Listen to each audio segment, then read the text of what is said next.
Hey, chat.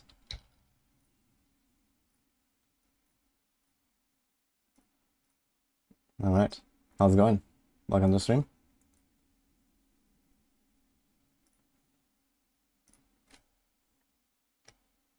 Cannot wait for Vessel of Hated expansion. Oh yeah, it's gonna be good, man.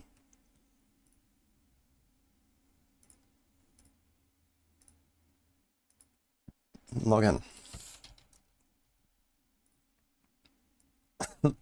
I'm gonna check this out here. Where is Necromancer? Necromancer mostly got a bunch of nerfs, right? And that's about it. Actually, 50s are also buffed like this. And there's all of the like hit effects and stuff are getting buffed. Uh-huh.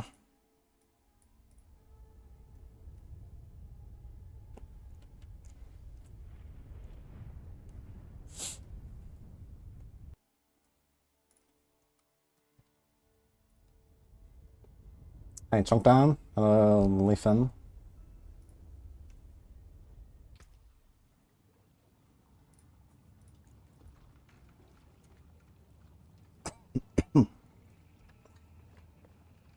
Morning, Quake. You're on a boat. What do you mean you're on a boat? What boat?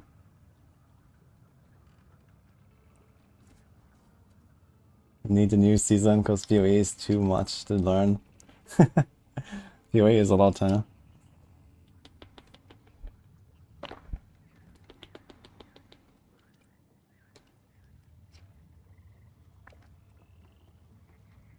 Okay. For those that weren't here yesterday, I did a rogue run. This is the character that we see here in the background. I was 64. And I want to do something similar today with the Necro. So that's the objective tonight. And then also Barb and a Druid and a Sorc at some point, once we actually know what they are changing exactly, so I can actually imitate those changes. Because those classes are getting the most changes, I guess. Rogue and Necro not really getting that much. At least for like the leveling experience early on. I guess we can just delete this character here. Although we have some scrolls in inventory, we should probably put those in the stash.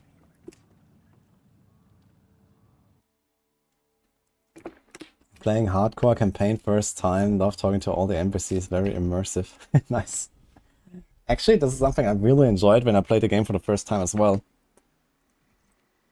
Like, I was playing off stream, you know, beta, NDA, whatever, right? I couldn't stream anything. And I was just like kind of like chilling, immersing myself. It was really nice, actually. I don't really do that now since I'm streaming and then we're blasting all the time. But it was really cool the first time around. I really enjoyed that. What am I doing here? It is done. Okay. Everyone in PoE is just jumping and smashing. Ooh, I just realized I am encoding a video, but I might have to do it later. How long is this gonna last? 2.5 hours. Yeah, I think we're gonna stop this. Oh, actually, this will already fix our FPS, right? Yeah, while encoding, it goes down to like 40, 50. But now it's stable 60 if I just pause it. But maybe I'm just gonna close this. It will probably eat up my RAM. I'm encoding like a 3.5 hour video in the background while streaming to 2 platforms and recording. It's probably not the best idea. So in that case, let's do this. Okay, let's just throw the stuff in there. Delete this character. Actually, maybe we don't delete it. Who knows, maybe I want to do some weird tests or so after patch notes.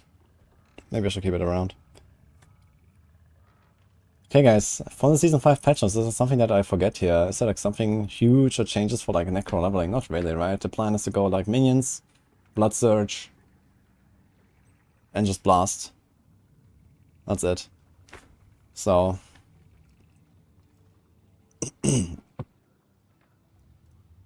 most of the stuff is kind of unchanged here, seems like. I don't think I'm really forgetting something. So it's probably fine. I'm just gonna go with what I know.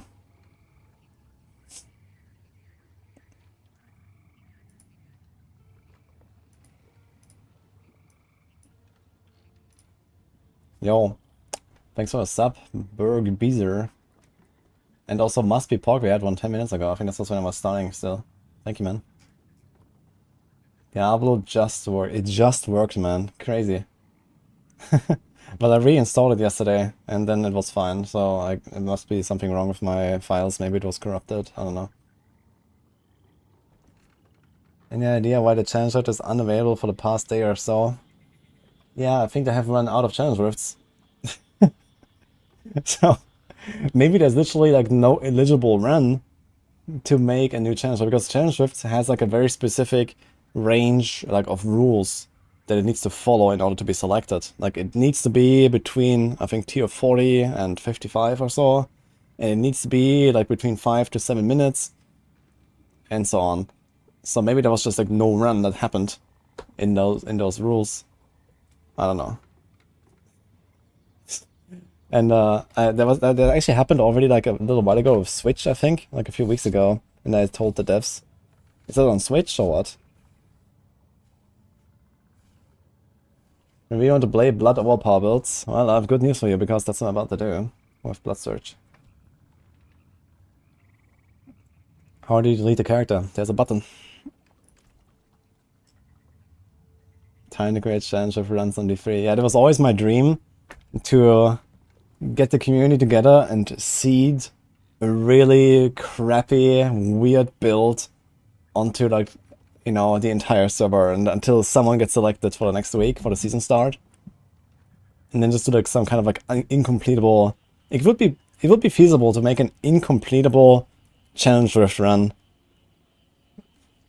You can make setups that, for example, like you have to go to like level 3 somewhere. Like you go in with 0 resources or something, and then you have to go to level 3 somewhere, find like this like environmental effect that, you know, can kill an enemy for you, give you a level up, and then you get full resources, and then you go from there or something like that. You could do like a setup like this that otherwise doesn't function. And the thing is about challenge rifts, you don't get level ups. The challenge rift has the final level of the character at the end of the run, so you can't get level ups during the challenge rift. So you could make a setup like that that only works because of level ups, because it gives you resources, for example, and you don't have any other way of getting resources, or something like that. But yeah, never tried it in the end. But who knows, maybe these days you could try that. It would be relatively easy since there's so few people in D3. I guess it would be not that hard if we come together with like not even that many people and all do some weird shit like this. We'll probably get one of us selected. What class will be top in Season 5? Yes. Thanks, D4 Good, for the sub, by the way. And Richard, appreciate that.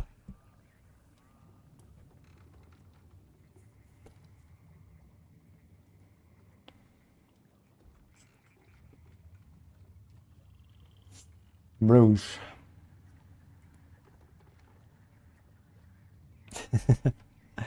Alright, let's do it, guys. Let's start a run. Let's open Live Split. So yesterday I've done a rogue run, this is the character here. Today I want to do a Necro run. This is still pre-Season 5 patch. In fact, all of these runs will be pre-Season 5 patch, but we don't even have the nodes yet.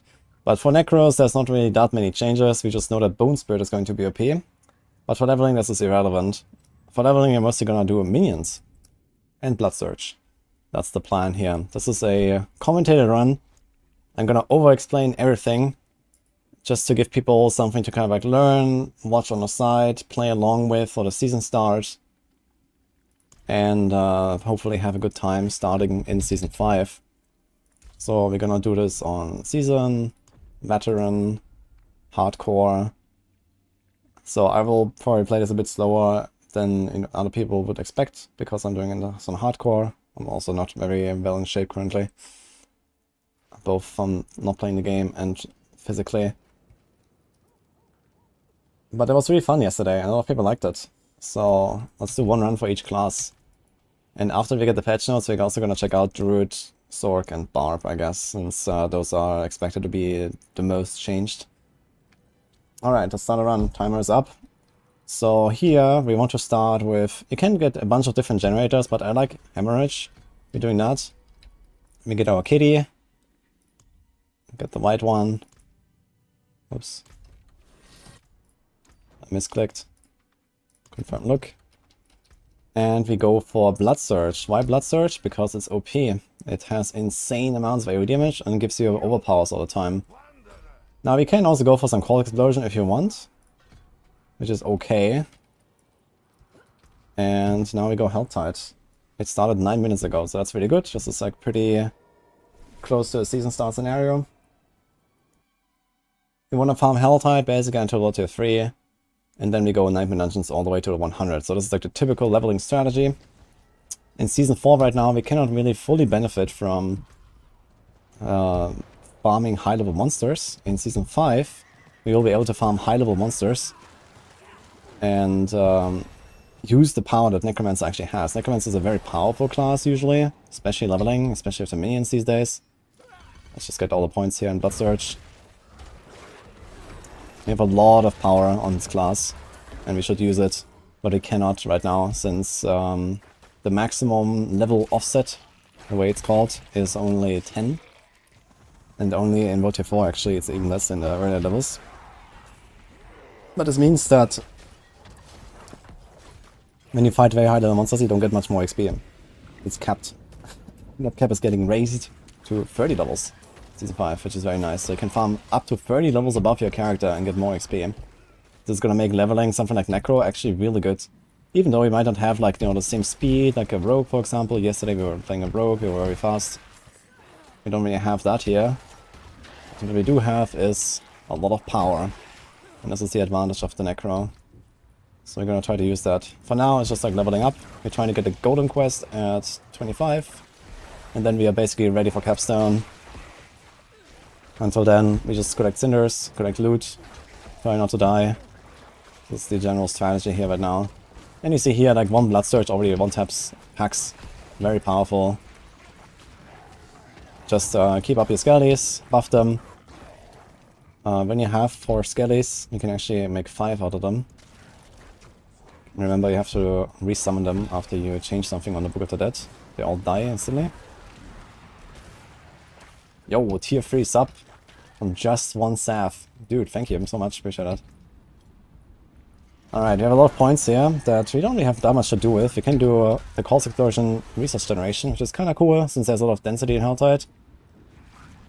You can kind of just like press Cold Explosion, kapow, kapow, summon stuff.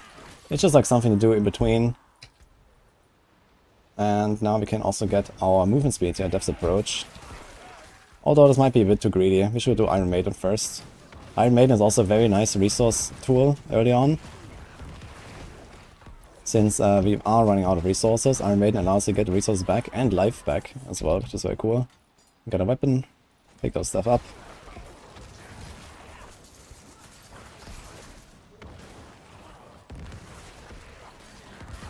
You just kind of like blast your way through the packs.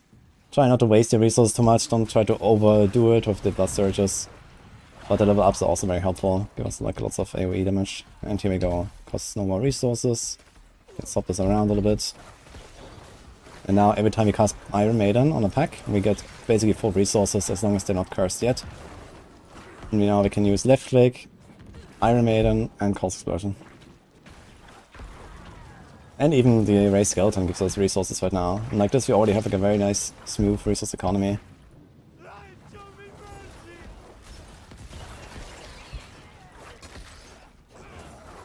Level for the Helltides, exactly. Until World Tier 3, Helltides is the way.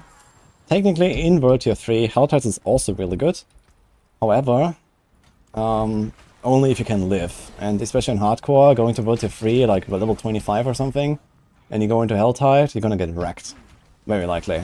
Like even on Softcore, most people probably just get wrecked. Unless you have something really good already, like you got lucky, or maybe the season journey powers are really good or something if you have them already.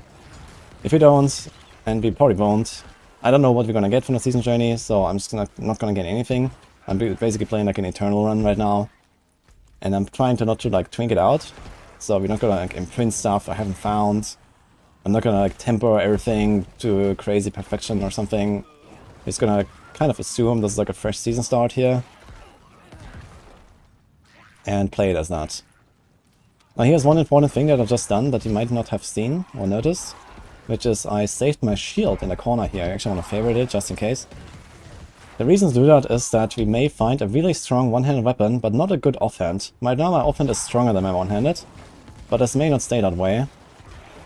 And this means that you always want to save a shield. Your best shield always stays in the corner, if you don't have it in hand. Because you might find a really powerful one-handed, and then you equip the shield again. Because the shield scales with your one-handed. You don't need to have a good shield, you just need to have a shield. And it gives you 80% extra damage. Basically the idea is that the shield gives you overall slightly more defense and slightly less damage than an offhand or a two-handed weapon would. In fact, around 10% DPS and around 10% extra toughness. This is kind of the idea behind the shield. We could do the event, but it's a kind of bad event, hold your ground. We should check how many obos we have. We have 2081, I should remember that, so I don't overuse those. We're gonna only use the obos we get. But hold your ground is not something you want to do right now, this is just a waste of time here currently. Unless our Helltide meter was already maxed out, then I would probably stay here and do the event. We can try to get back to this event, or another, when the Helltide meter is full. I get the mages at 15, so this is the objective for now. We go 15. Hey Rodriguez, thanks for us up. You can use Ubers from level 35, yes, but we're imitating a season start run. It's kind of unlikely to find an Uber unique, or as they're called mythic now, at level 35. In fact, I've played the entire Season 4 and have not found a single random mythic item. Which kind of surprised me. It's a roughly 1 in 2000 chance to find a mythic item when you find it in unique. At least with the currently known data mined drop rates. Depending on the class, since classes have different amounts of uniques.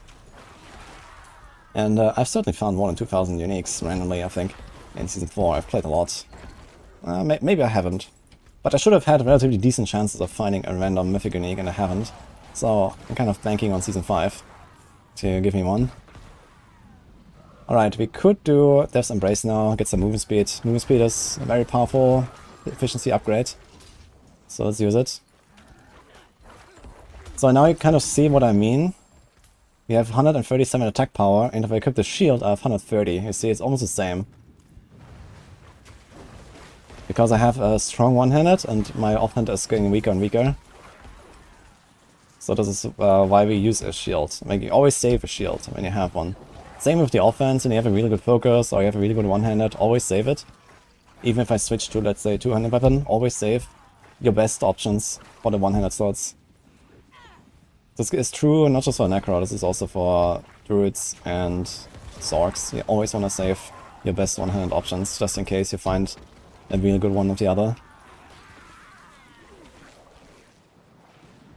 Okay, this is going pretty smooth so far. Necromancer, very good. Much better than the Rogue yesterday for the early game.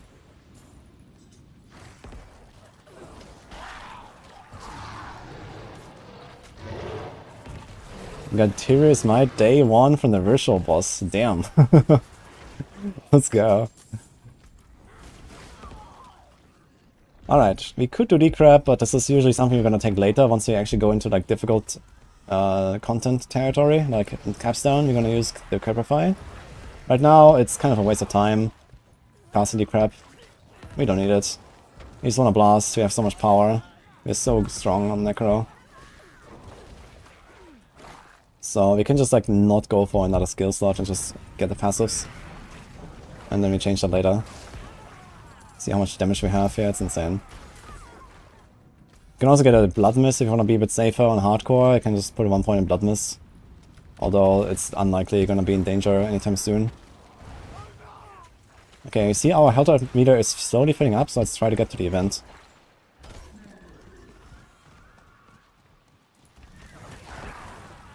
So we can combine the Helltide meter and the event together.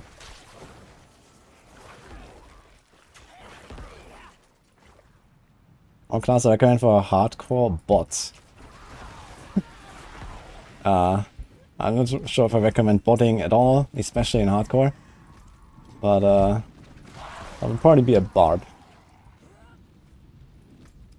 Barbs are basically unkillable in hardcore.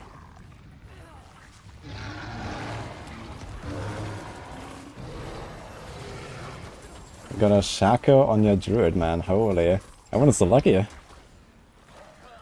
But I guess that's just like the law of large numbers, since we have many people in the stream. I didn't get lucky with a random mythic drop. But let's see. It's gonna happen in Season 5, for sure. It must. Okay, we're soon 15 actually. This was a very smooth start.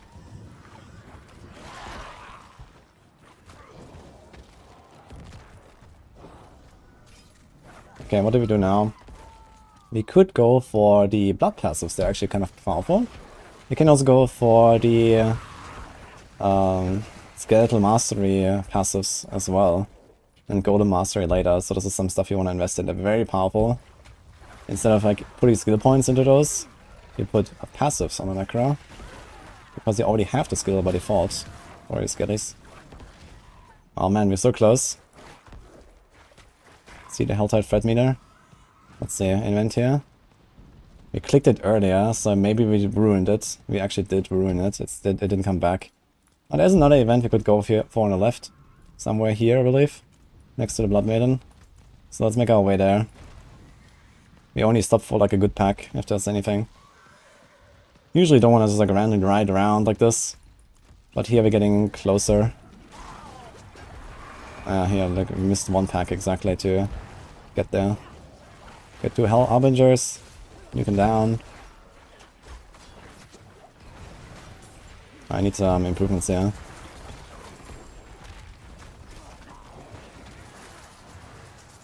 Okay, we're actually kind of stuck in the middle of nowhere. That's out. I should have ran a little bit further before spawning this. Now it's almost over.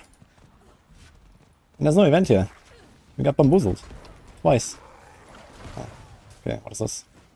Portal invasion, so we're gonna have a boss here. Not exactly an event you wanna do, necessarily, because you don't have boss damage right now. But you might get lucky and there's a Blood Bishop popping out. Blood Bishop on this event is, for some reason, 10 times squishier than any of the other bosses. So, I can see. But you see how slow we're killing this Hellborn? You don't really want to do that, actually. I'm just doing it because you can drop an item. Can get another shield, have this, have a wand. And... nah, that's fine.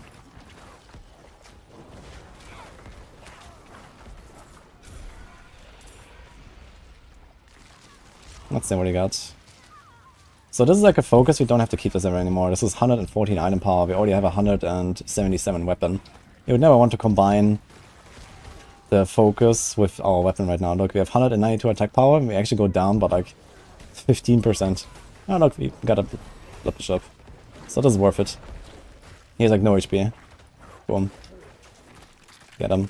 And you get a bunch of opals. So that was fine in the end. Skeletal Mage is unlocked. We can go for the additional Shadow Bolt here, they're really good. And now we summon them. Got 3 mages now. We could also invest into the mages. They're here. They're gonna start pumping. Minions in general are really powerful since Season 4. And you wanna basically use them all the way while leveling up. But you don't have to. They also buffed the sacrifice bonuses lately. To pretty ridiculous levels. You can go to the bottom zone a little bit. We kind of cleaned up the Whisper objectives here. Now usually don't try to complete Whispers while in World Tier 2. You just kind of just ignore them. But we might happen to fill it. There's a Harvest, for example, that's very good. That's kind of like an auto-complete. And then we're gonna be at 7. Probably don't want to go into the cellar, but we can maybe do the Scorps. Then there's a kill objective. And like this we can actually turn in later. Right before the capstone dungeon, you just turn it in. If you happen to be like very close to turning in, then you can maybe finish it. Most of the time I do not recommend that though. Just kind of like a waste of time, just go over to 3. Unless you might want some gear before capstone. Capstone is usually the time when you wanna like upgrade your gear a little bit, make sure you're as strong as you can be, since there's like a huge difficulty jump. First in the capstone, and then even higher in after the capstone.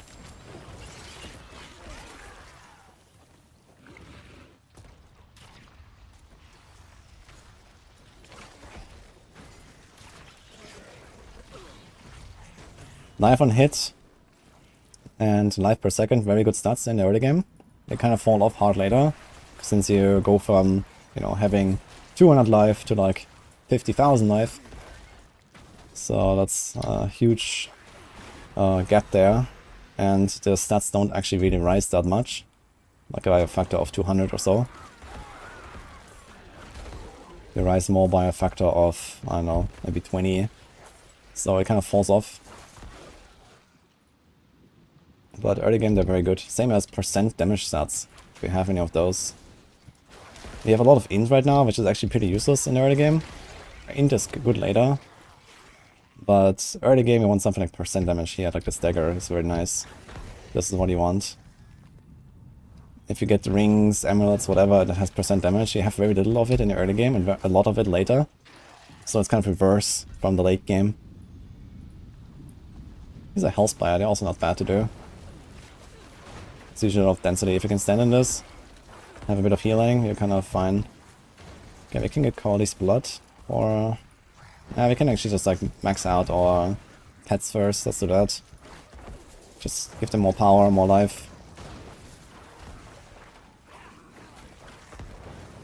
There's also a very strong codex power that we could unlock later. I think I will. Yesterday I did that mistake with the rogue that I didn't do any codex power unlocks.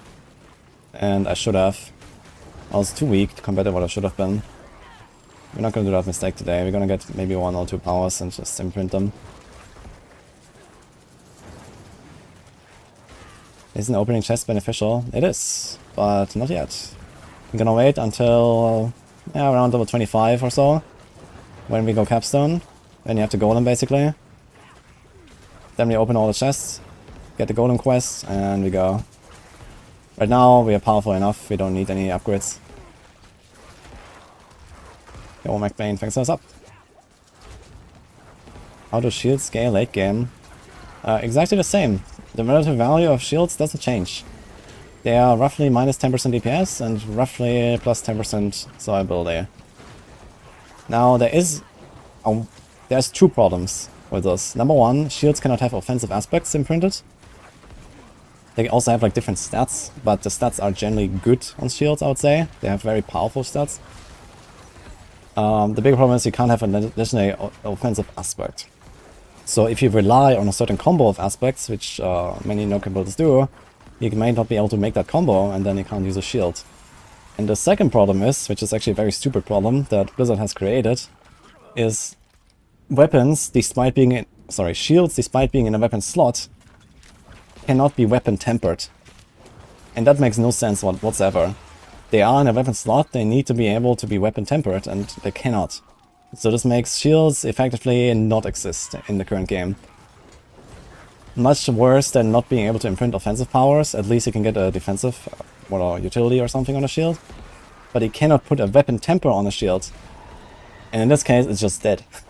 So you can't get your chance to cast twice or whatever, right? I mean, there are some Necro skills that don't actually have good weapon tempers. Like there is no chance to cast Blood Surge twice, for example, like there is for Bone Spear. So for Blood Surge, for example, you could think about a shield. But usually you have, you know, 2-handed weapons or something that you go for, and some like really powerful aspects. Like a lot of Necro builds have this one shining aspect that is really strong, that you usually want to put on a 2-handed if you can, or at least on a neck. And in that case, with all the problems that shields have, you don't really use them later. Unless you want to be very, very defensive, and this is like mostly a hardcore thing, but there's other ways to build very defensive on Necro. So you don't really use shields these days. Until they fix the weapon temper stuff, there's like no way. Because if anything, tempers are getting stronger, not weaker. And without the weapon tempo option, it's just like a dead slot. It's a bit sad, but that's what it is. I told him about this, but I don't think they're changing it for Season 5, maybe for the expansion. Like, as long as they don't change this temper stuff, you will never use shields. But for now, I mean, this is not our concern. We are very far away from tempering anything on our weapons.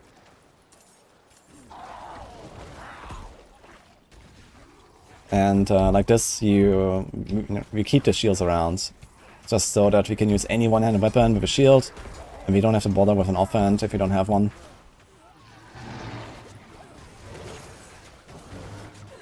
Expansion features. Yeah, maybe they're gonna do an expansion feature or something. You can now weapon tempo your shields. This is the buff. I don't know. We'll see. But either way, it's kind of stupid. So now we can do cold mages, and we get the essence here. I really like that. They do less damage than the shadow mages. So you can choose to keep the shadow mages if you want, but I kind of like to just cast more. Especially since we are probably going for a dungeon cortex power later. And we get a bunch of resources now all the time, which is kind of helpful. So we can just press the button. We have a lot of cinders. Everything is going nicely. Do we have the golem stuff already? Yes. In fact, we want to go for Hellbent Commander. It's very powerful. 15% damage while you're close to your pets. That is actually getting changed to now be 10% at all, at all times in Season 5. Which is both a buff and a nerf. I guess generally a buff. Since now positioning is irrelevant and it's easier to use.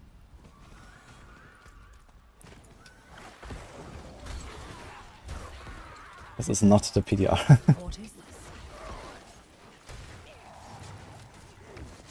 Hello, Ong Wei Xian, by the way. Yeah, don't worry, I'll be resting. But I'm almost well again now. It's been like a week of COVID, and it's better now.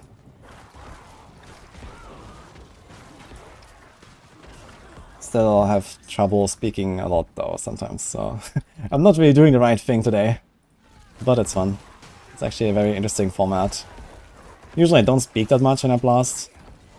But here I feel like I'm actually doing like some, you know, valuable teaching for people.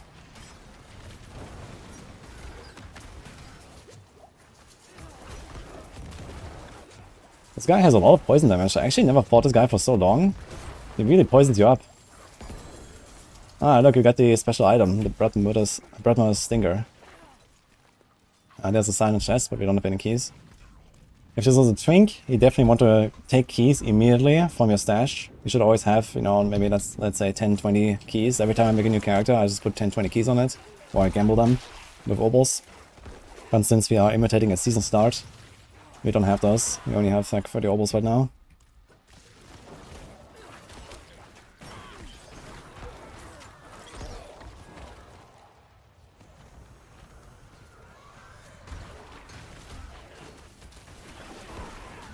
The silent chests, people underestimate them a lot, but they are very good. They cost 20 obols, which is way less than any item you can gamble, and you get like 3-4 rares, sometimes a legendary for it. Very good value, the silent chests. So you always want to have keys when you go around, especially when you found some hell tides or whatever.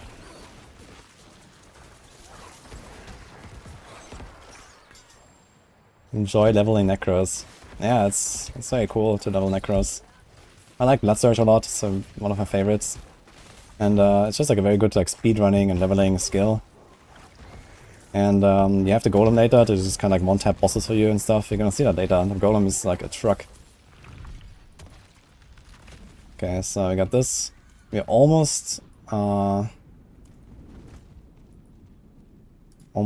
on Whispers and on the event. What do we got here? That's a good part about Kyrgyzstan. You have like so many events. We also had the normal Whispers here. That's got a bit lucky. Here's a Scythe. Now about the weapon choices. Usually you want to go for slow weapons on minion builds, since the minion attack speed doesn't really change, but they do more damage per hit. So at least this is to my knowledge. Usually Scythe is the way, because it's slower. But I mean, you don't really have the luxury to choose that in the early game. He's a two-handed. We could use it if you want it. Movement speed boots though. Don't want to use that. Now we should be kind of salvaging stuff, but white items salvaging is not really such a big deal anyway. But for example, these yellows, you definitely want to salvage them. Early game, when you're starting the season fresh, you have like no materials, you definitely want to try to salvage a bunch of stuff. Okay, one thing about these hellborns is if they take too long, just run away. It's not worth wasting your time for like a minute fighting these guys. This kill speed is fine. Gives like 4 rares, very good. Bunch of extra damage here. That's a very good one. 200 scythe, let's go.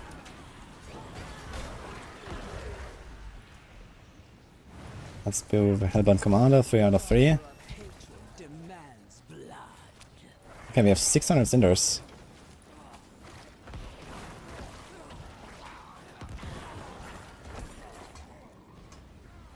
Is Necro the fastest at level to 100?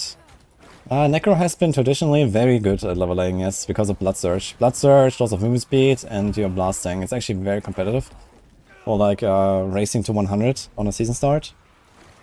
In fact, I think Chronix was actually the first in Season 4 as a Necro. By a little margin.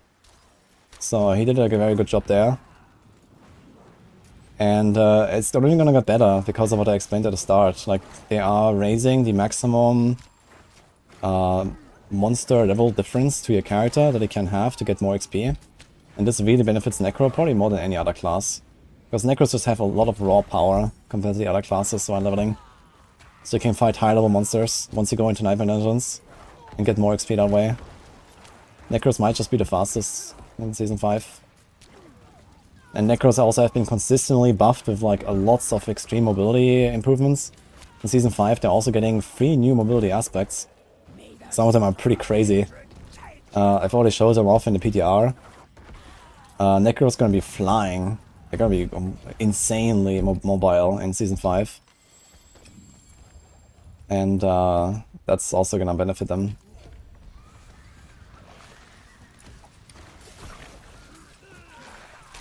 Do we have a helm? Okay, I got this.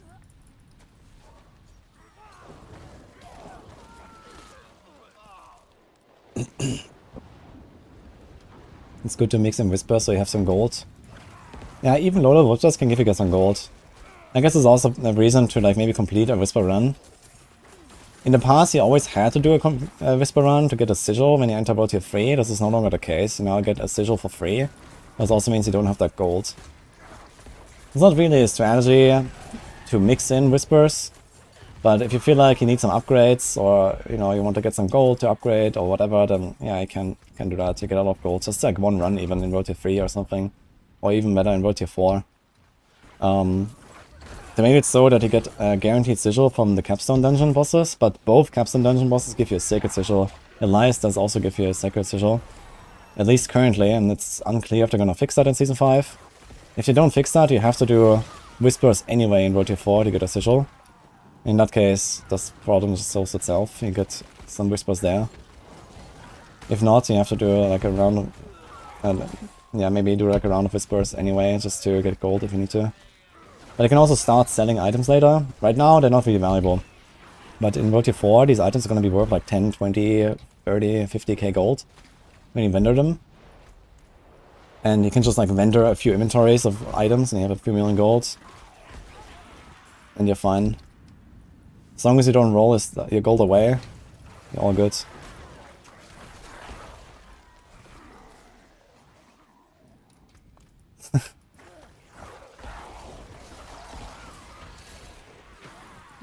Okay, we have 17 minutes. Here's Ancient Siphon, I like this event. And I think it's slowly time to start opening gifts here, because they're very spread out. Slay demons, slay harbingers. Can we get like one more little thing somewhere? I guess we might have to go for the cellar. After all, we're very far away from it now, but there might be some chests on the way. We can do this one, this one, this one, this one. Okay, there's 5 chests. We start opening the chests now.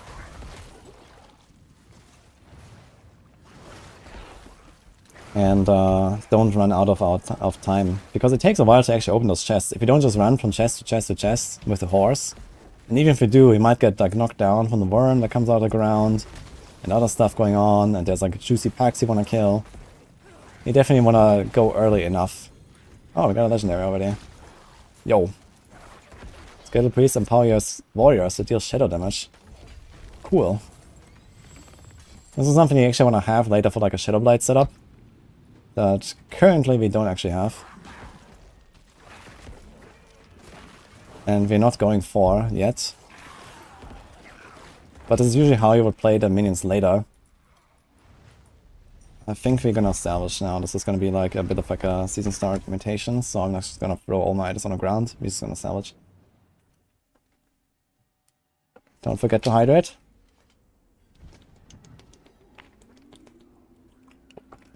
Hello, Blue Days. Alright, I think... You see, we still have this blue shield here. It's our best shield. No, actually we had a yellow one, so this one. Can remove the thing here. This thing is level 50, 226 item power. What is this? This is the unique item from the Blood Mirror. That's funny. Why is it level 50? That seems buggy. I guess it scales to my level, but it has a minimum level requirement, which is kind of funny. Okay, don't waste too much time. Salvage everything. We're gonna get better loot anyway now. So I'll just go in again.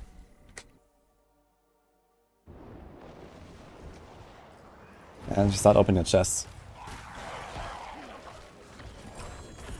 Each chest is usually like a third of a level or something. Ah, look. Ravage Corpse, we found it. We don't have to go for the cellar. Is there any other chests here? There's 2 chests, we should probably open those.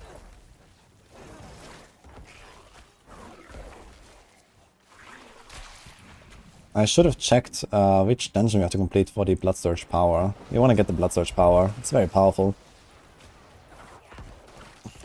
I'm gonna check this right now, actually. Okay, we have our Whispers ready to turn in. We're gonna wait though. Let's see how much gold we get from this, actually, once we turn it in. I'm kind of curious. I don't know how much it is.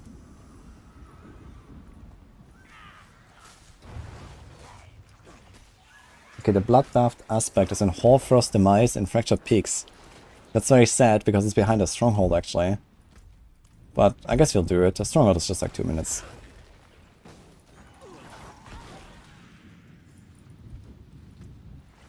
But this is like the #1 aspect for this build, for Blood Surge. You can get away without it, or can just wait for it to drop at some point. But it is a pretty powerful aspect. They also buffed it lately, they made it really, really strong.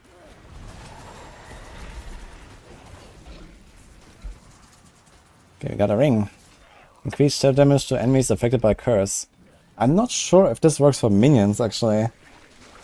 It may work for the minions themselves as well. That would be relatively strong. So we can actually go for the Shadow Mages again, and we also have the Shadow Skellies. And now we need a Necro expert to tell me if that works. Aspect of the Damned for the minions. That'll be very good. Got a Resourcefulness elixir, that's very nice. We actually had another one already.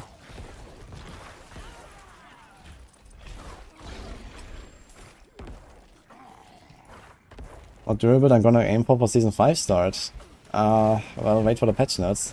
Realistically, usually level like a Lightning Storm, but with all the buffs and reduced need for Shepherds. I actually leveled some Pulve lately in the race. I was doing a hardcore race with Druid and then I went Pulve and that was actually really good. So maybe something like that, even without aspects. Right, we are probably gonna spawn one more Hellborn actually, so you should go for that. We have 12 minutes left and probably 5 chests to open at least. But you see now, like we keep getting more cinders as we go. Takes forever to actually open those chests, so let's go down here. Very far away from anything. Got a ring of a socket. Sockets don't do that much until level 40. But it's still nice to have a socket when you go caps down. You want to get a bit of extra res.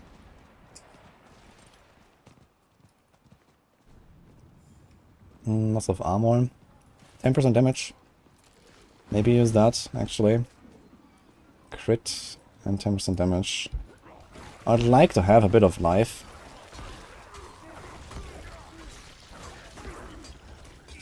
One essence on kill is also not terrible, but we need life. We need to get all the life we can. So let's just not overdo it.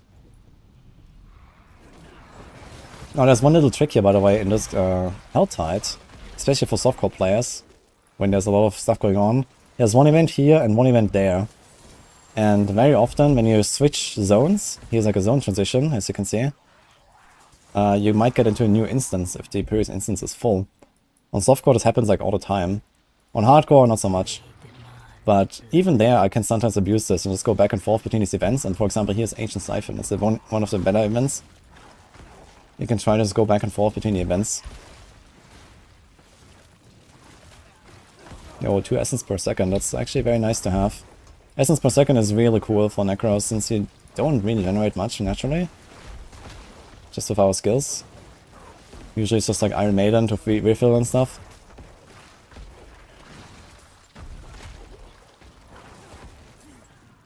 Yo, Funk Doctor, thank you. So Joker, thanks for what's up. 479 Bane hearts. Yeah, I mean, this is Season 4. I don't expect it in Season 5, they're nerfing the number of hearts you get. I mean, this is just hardcore life, you know? Like, what are you gonna do at Blood Maiden alone? There's no one there, so... Also, I find the Blood Maiden farm very boring. But you can see here now, there's probably an event. Okay, maybe not, since we are on Rotate 2 now, pretty much alone on hardcore. I think we did that earlier, right? Yeah, okay, we're gonna spawn a Hellborn here, and then it's about time to bail out. You also wanna start investing into the Golem now, since you're about to get the Golem. So he's gonna put the points already. And then you have a really powerful Golem that's pumping.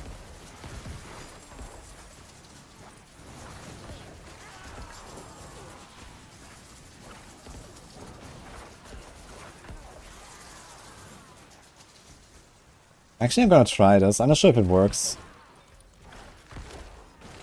With the Shadow Mages and the Damned aspect.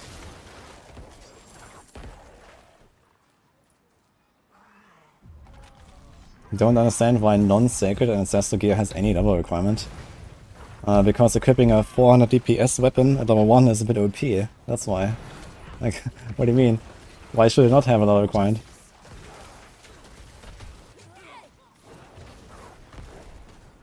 Okay, to be a bit safer, we can do this. We can also get Kalan's Edict now.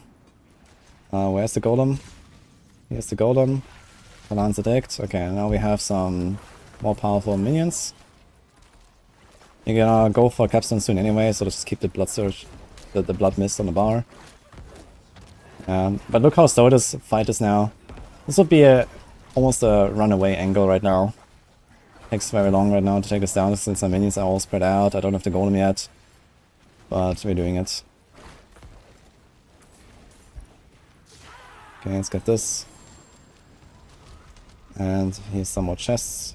We open two more and we go, I think. A rotting aspect, that's not very helpful for Decompose. So far we didn't really get any powers that we care about.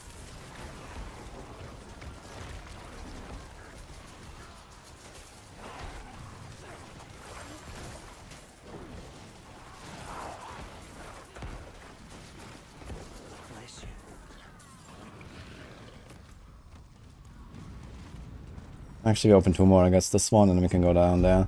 40 more cinders. We're gonna be at 27. So a bit later than I wanted to be, but that's okay.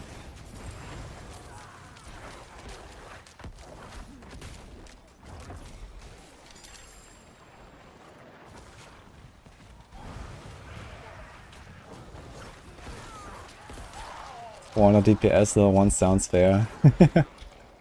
Yeah, I don't know, this was a weird question, I think. Okay, here's Socket, Life, and Crit. We actually have a decent amount of crit on our minions already.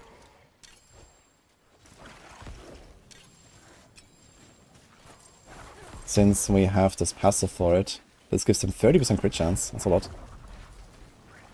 Okay, we can do... Death's Defense is usually not needed. Maybe for breaking into World 3 and World 4 to keep the minions alive, but we might be fine. As long as we spam the Skeletal Priests. Whenever you have full minions active already, you can see it on the bottom right next to the health, to the resource globe. If you have full minions, you summon a priest. Looks like this. And this heals your pets and gives them a damage buff. You can see the damage buff on the duration here on the skill. And usually that's fine to keep them alive, since they buffed minions quite a lot lately. Yo, Ars27039998, thanks for this up.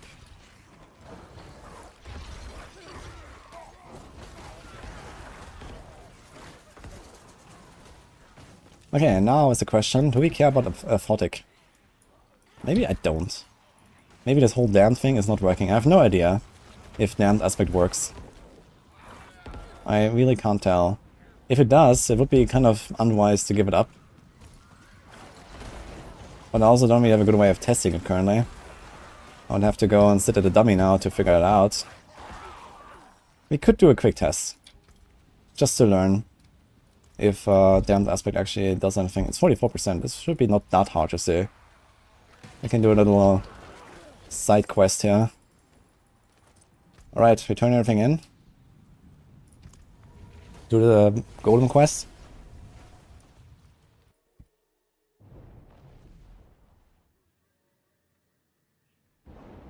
Crucix. See you, Oofball.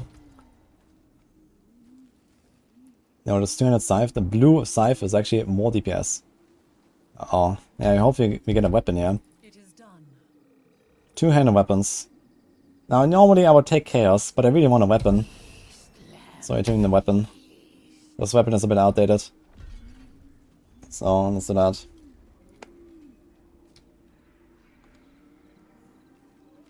It's actually a 300 dagger. That was not bad. We could have done this with the shield as well. It's 20% block chance, 45% block reduction. I wonder if Necro is also gonna benefit from the block upgrades that we're gonna get in the expansion. That has like a lot of extra, like, you know, Spiritborn block effects. Now this is actually a pretty good ring. His 1000 damage, even though the effect is useless.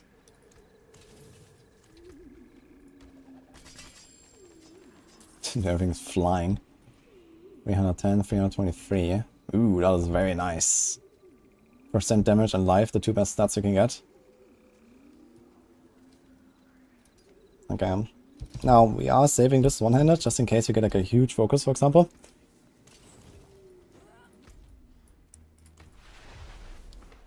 Why would you take Chaos? That's a good question. Chaos gives you the most gold. For some reason it gives you more gold than the other chests.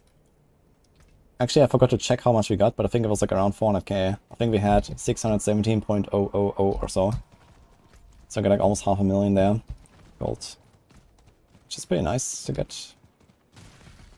Okay, maybe you should do the quest first. And then we go back to do the dungeon.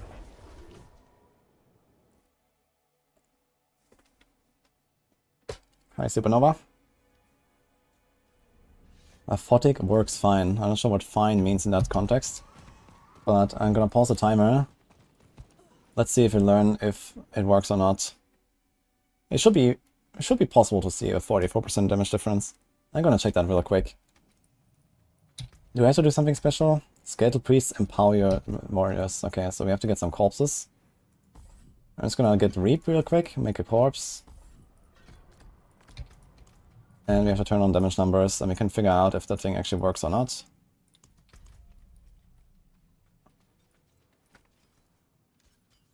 So our skellies hit for like 70 to 150.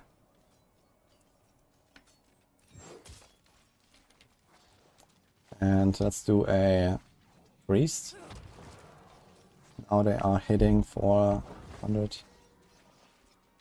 230. Yeah, this is tough.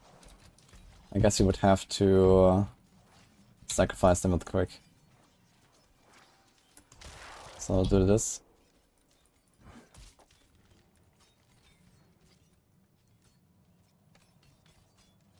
Okay, 100 to 140. 150, 170, 160, 110. It doesn't really seem like it works. I don't think this works. At least not a photic.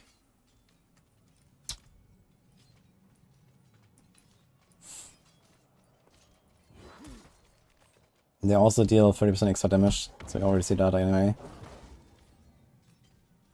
So it'll be like 30%, and then this will be like roughly double damage. We should deal double damage, and we don't see double damage. You can try this with the mages. This will take a while. Dude, it removed the skill from my Barb once I sacrificed both. Interesting.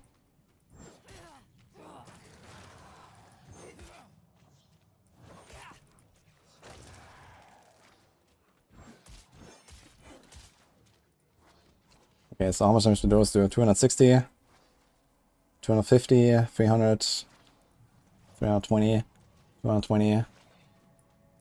So if I curse them, 340, 310, 300, 270, 220, 240. Nah, it doesn't work. Unfortunate. They're Shadow Mages, so Circle to them does nothing for us. Okay, I got that figured out. Now, do we do these skirmishes, or do we do the corpses? Can we do anything with the corpses? We can't really do anything with the corpses, but what we can do is this. For the capstone dungeon, 99% damage reduction is actually relatively good. So... okay, we can start the timer again.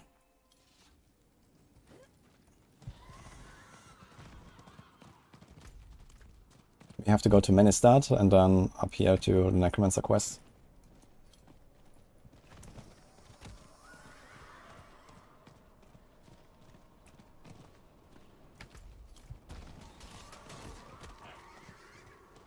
Whenever you use a Shadowblight aspect, it procs much faster. Oh yeah, there's no doubt that this works for Shadowblight. The question is, do they get the damage? It turns out they don't seem to get the damage. And I don't do shadow damage either, so we're gonna remove that damned aspect very fast. So we're just finishing the golem power now, and we're already 28, so we're kind of late for doing the capstone. But it's fine. Now at this point it's kind of like a bit RNG how many temper recipes you would have. I've waited for you. You know, you might get something really good, you might get nothing. I'm just gonna try to do like some kind of, you know, maybe 1 or 2 tempers and like 1 or 2 defensive tempers. You know, not overdo it. But depending on what you found, depending on what kind of powers you have, what kind of gear you have, you might want to go a little bit earlier or later. Just collect the bones here, just go like up and down basically. So I think this Aphotic also doesn't really help us. This will be something for later, when we have Shadowblight, but we are not going for Shadowblight anytime soon. We're just gonna run Kalan's Edict. And that's it. Just like hefty attack speed on our minions, because they are OP. They're gonna be like the main carry, and we're just gonna clean up the small stuff here with our Blood Surge. That's the idea. This is how you're gonna have like a really smooth leveling experience. Very good. These will do. You'll need the essence of life, a spirit to transform your golem.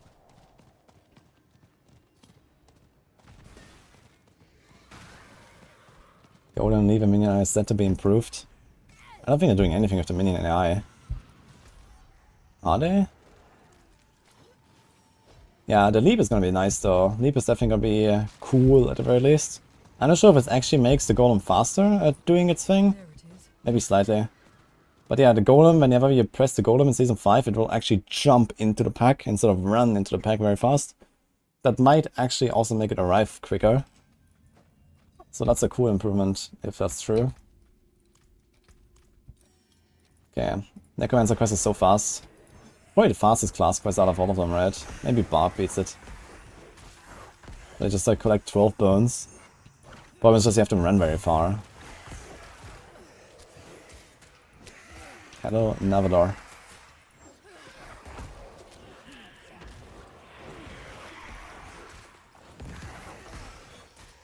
think it's also time to remove the Cold Explosion. Cold Explosion doesn't really do anything anymore.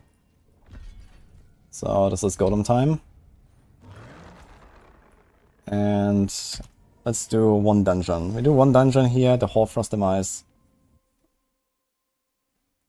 We could also do it in World Tier 3 and just go Capstone now.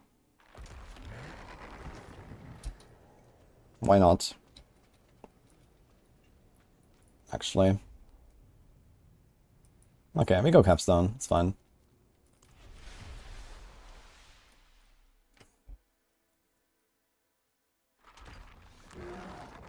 Okay, let's do like a temper. So we're gonna do like 1 or 2 tempers as I said. We gotta kind of use this neck there. Open the blacksmith chest for the temper recipe. So let's just put like a natural finesse, just like some percent damage above us, above the pets. Let's do this again here.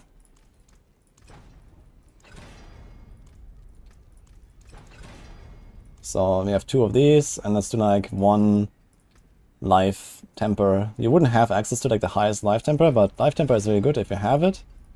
Or, you know, maybe just try to get like a bit more res, or, you know, roll a bit of life on a gear, so there's like some options here. I didn't actually get any life. I want to have like maybe around 1,000 life, so this is why we're doing this. You can go into Capstone now, it would be okay, but on hardcore it's a bit risky. Now we have 1100 life, that should be fine. We can't imprint anything, we haven't found anything. So we're going like this here. Of course, if you have more, then imprint more or temper more. We're just doing this as like a season start imitation. I have to do a few adjustments though. We don't do any of this corpse stuff anymore. We want Decrepify now. Also no Iron Maiden actually. We go Amplify Damage for some DPS. We can also do Death's Embrace, if you can fit that in. We also probably don't want to go for Reap. We want to stay back. Go for Hemorrhage again. So we have a bit better defense. We can also change our Golem to Blood for the Ferguson DR. If you want to be more offensive, you're gonna go with this. But the 30 DR is... we can try it. It might be fine. It's a lot of power. Usually want to go for the second upgrade for DPS. We have the Golem already maxed out. We can't do standalone and all that. So we can do the Warrior Mastery. Or we can do Death's Embrace in case something rushes at us. But that's not too likely since we're gonna have... We can do a huge Flash if you want. And then later on we can even go for a Necrotic Carapace. We get 45. 45 is 15% DR, that's quite a lot. Yeah, we want to get a bit of corpse generation, so maybe this. Our Skellies shouldn't die since we have the 99% damage reduction. We have the Shadow Mages there. We have the Blood Golem here for the big burst, so that should kind of carry us. Now, one last thing I forgot is we want to add 2 cold rest gems here. The Curator does cold damage, and you want to have it as high as possible for this dungeon. Also, lightning damage, lightning rest is not bad for the first part, for the Canimus carriers, but it's not too bad. Now, some people might also ask, like, why you're not upgrading the potions? It just doesn't matter. Just ignore the potion upgrades. It's just a waste of time until whenever, you know, you're done or so, then you can do it at some point. No, I don't really have much to put here, but I can probably put like some crit with this. Thanks Ozago and Casual Bro for the subs. Is Bone Storm a viable build for Season 5? I mean, there was like this Omni Storm setup that came about when Littlest Wall is implemented, that Echo was trying to popularize. But it was still like basically like a Bone Spear build, for example, that just had like Bone Storms everywhere. So... Okay, let's see how much damage we take here. We don't have Dark Shrouds or something like the Rogues do. So we are not as defensive, but we have many pets. Just need to stay out of the way of these big dudes. Not get blasted. Yeah, you see, they hurt. So... yeah, we have to rely on the golem. The golem active is what carries us, yeah. So we try to maybe stack them up a little bit. We could do corpse tendrils for some CC and to pull them together, it's also not bad. This is an alternative, but I like to have the blood mist ready in case something goes wrong here. Don't waste your health pots.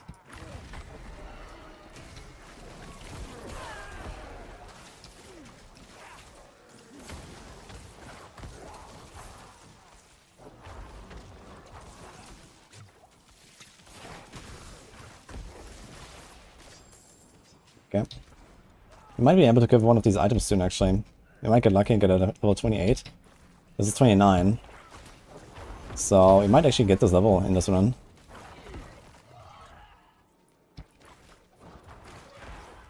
XP is slowly moving, you need 4 bars only.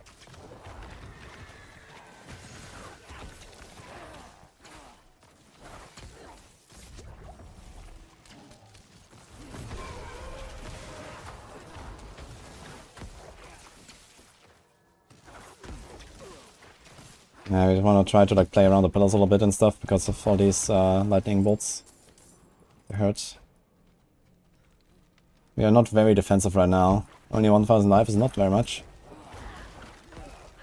Wanna be careful. As I said, you can go for the oh, we sent our golem off into nowhere. We teleported away, that was risky. You can go for the 30% damage reduction from the golem, but then the golem will also die eventually. Oh my god. He dodged my golem twice. That was a stupid mistake, actually, of my part. But okay. We might actually be done with this side and have to go for the other side. Let's check. We don't really have to clear anything here. Just keep your evade ready in case something goes wrong. And there's nothing here anymore, so let's go. Let me try to clear these guys so we can get our level 29 upgrade. I'm gonna try to hit level 29 before the boss. So we can use that weapon. That's a very nice weapon. Doesn't have life on it. We could... actually, I realized I forgot to roll anything. We could have rolled our items a little bit to have maybe more armor, maybe a bit more res. So we are relatively underpowered currently. Like 1 or 2 rolls. It only costs like a crystal or 2. It's not that much. Okay, careful to not maneuver yourself into an inescapable situation. Ouch.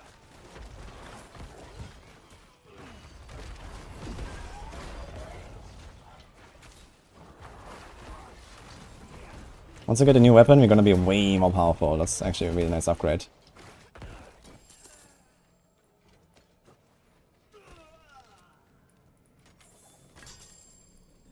The end. It's also level 29. Oh, with life on it. Nice.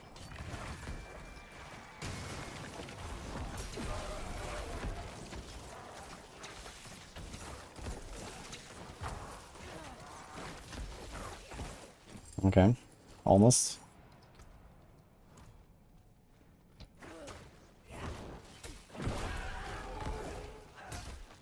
Get him. Alright, now we can do this one. That's very good. He's also a sword, we're gonna save that. Anything else? 30, 31, yeah, nothing yet. Can save this for later though. And I guess you can just go for something down here. Bit more healing. Might be overkill though with the healing.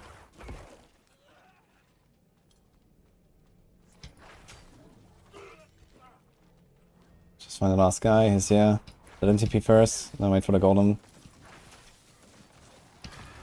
Our golem's pumping in now, look at us. 30% of the active, kapow, that's it. Alright, easy. Yeah, we have a lot of damage now, this is actually a good upgrade. Was a bit lucky to get a level 29 weapon here. I think the lowest you can get in Capstone is level 28 though. So usually the weapons, they are like between 28 and, I don't know, 32 or so. Now we just run to the boss. There's actually a well, so you can refill your potions. Just run. Don't die on the way. You can just press potions. Just spam.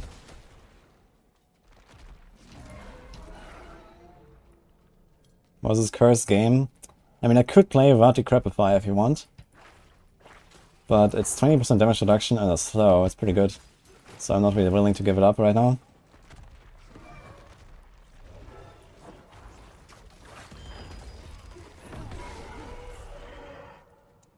Okay, we can press this.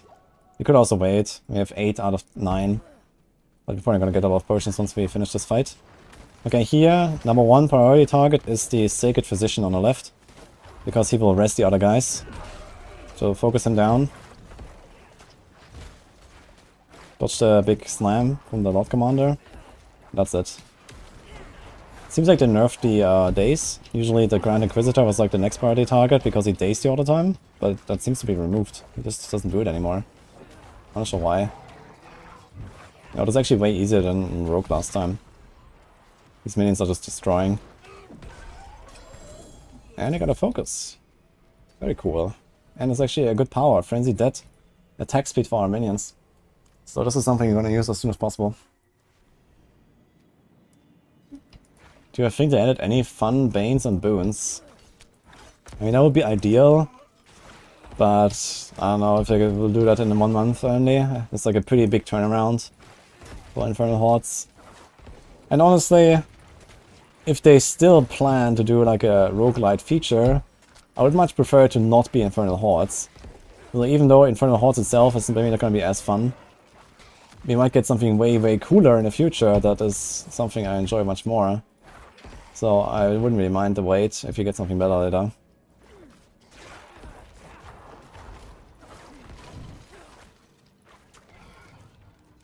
Alright, Golem is destroying.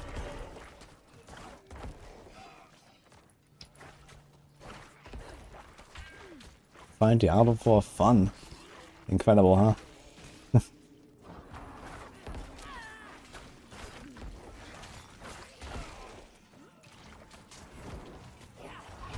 Okay, that was a bit greedy running in there.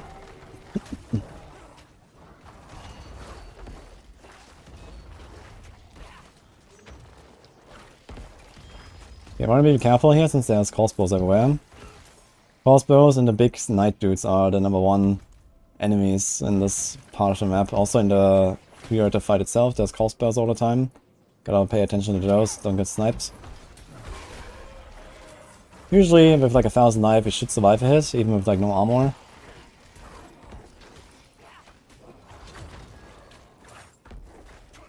You're almost 30 actually, I might get a few other item upgrades. Also these knights here, they can like stun you for extended time. Wanna pay a bit attention to that. We have another potion. Precision.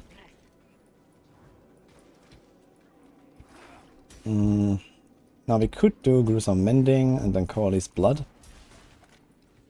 I think I'm gonna do Death's Embrace though for now. It also has a defensive component which is very nice.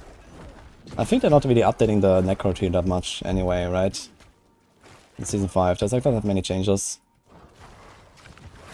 At least so far that we know. Just like all the lucky hit stuff is getting buffed, but that's pretty irrelevant for now. And yeah, some other like aspect changes and stuff. But generally, not really that much is happening. The number 1 build you want to transition into later is the Bone Spirit. At least judging from the PTR, that was by far the best Necro build. In fact, maybe the best build in the game. And then everything else on the Necro seeming like relatively mid. Okay, we are 30. We have Cold Res. 40% is pretty decent. I would equip this if it didn't have a temper. You can still get it back. It's 400 extra armor, so a lot of armor, look at that. But we're just gonna go in now. Play this carefully, we have 9 out of 9 potions. Let's go.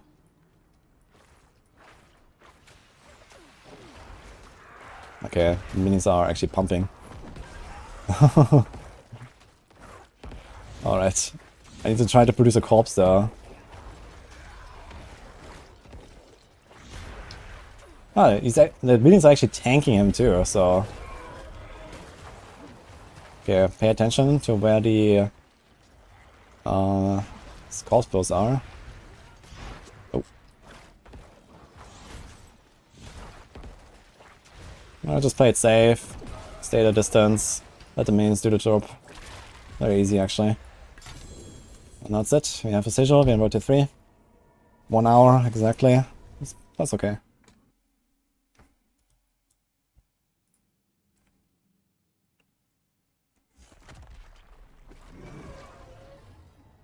Here's a shield. Coldbringer, that is an okay power to have actually. And sacrificial, that is not okay for what we want to do. Okay, we go over to 3. So now our objective is to get to level 35. Which is less than 5 levels away. And the way to do this is to use that sigil that we just got and go straight into Diamond Dungeon.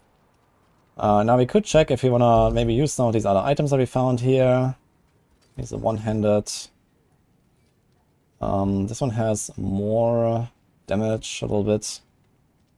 But it's not really worth investing like any materials into stuff now or whatever, so I think we are just gonna ignore all of this and try to get sacred items right away. That is very good though, that's a lot of armor. Boom. At this point, you would actually like to have something like 3.5, 4k armor maybe to be nearly capped, I'm not sure exactly. That would be nice, but we are far away from it. So we have to be careful for now. Just salvage all. Renegades Retreat. Has a lot of knights and cannibals, I believe. Relatively easy monster type. As long as you don't get smacked by the big dudes. So for the first dungeon in World Tier 3, and also once we go into World Tier 4, it's gonna be the same. We're gonna be very weak, we're gonna go kind of slow. We're gonna have the same setup here. And we just try to get to 35 with a few sacred items. And then we have a huge power spike. Okay, I gotta be careful, there's actually invisible dudes here, the throat slitters. I kind of forgot about these. So don't get caught.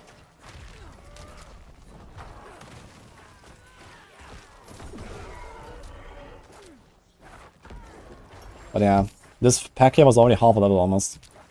Just like 2 elites, 3, 4 dudes. So that's gonna go very fast. Once you're 35, you get a few sacred items, maybe get lucky with an event or something. Also, if you have any obos, we actually collected like around 300 obos or something. How much did we start with? 2080, I think. So we have like 230 obos. 270 obos. Very nice. So we can use those to fill in the gaps once you're level 35. Don't waste them right when you enter World Tier 3. Wait until 35, because you don't know what you're gonna find.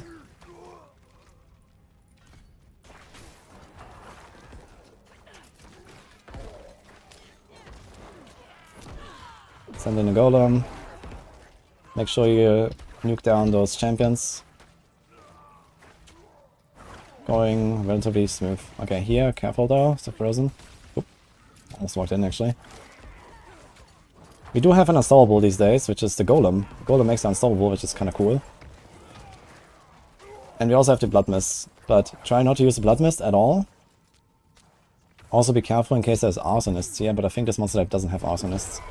Arsonist is like a hardcore noob trap, I would say. These are the fire crossbow bandits. But I think here we just have marksmen, they're different. They just shoot arrows. Arsonists shoot like fire arrows on the ground and they explode after a few seconds. And they do a lot of damage, they hit like a truck. Gotta be very careful. Just like do some random blood surge casts sometimes, because throw slitters are everywhere. They can come out of stealth once you hit them. Alright, we have this last point here, and we still have 17 points to get. Here, look, these guys. You see, we do like a right click and they come out of stealth. So you don't get surprised. Click the healing well, because that might be cursed. The main objective, outside of getting to 35, is to find events. Cursed events, cursed chests, cursed shrines, last stand. All these events, they're really juicy. You wanna do them. Almost all of them are worth it. No-brainer. Worth it. 4 XP at least. And they also give you ovals, they give you loot. Very good for leveling. Later you skip them when you're like level 100. You don't really do events that much anymore, but they can still give you Angel Breath, which is very useful for enchanting.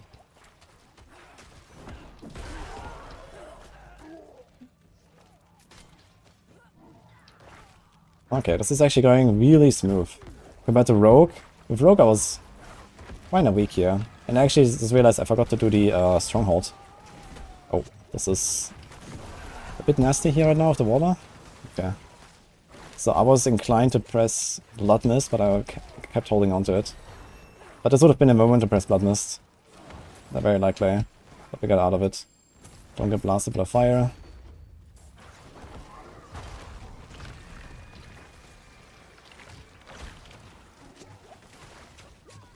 Sacred Buckler. Ah.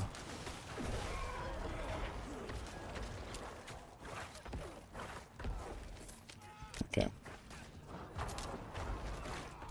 The golem has so much damage, man. It's crazy. Oh. This is what I mean here. 2 throw sitters. Boom, half-life. Maybe it was only 1. They do a lot of damage. So despite this being a relatively easy dungeon, you gotta pay attention to those throat slitters. They might just stab you. That's it. Oh, here we go. Yo. Let's do it. Okay, careful though, because there's a lot of enemies spawning, like these green ghosts here that have banshees. Also crossbows might be spawning here. So don't get blasted. Here we go.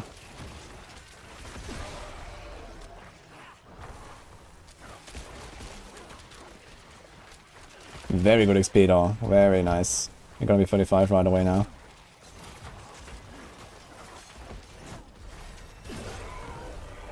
We found no items though. That's unfortunate.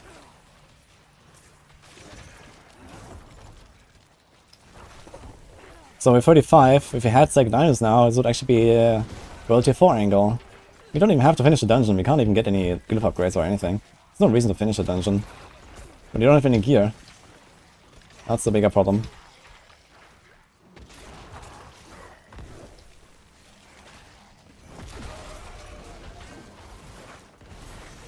Okay, let's finish this here.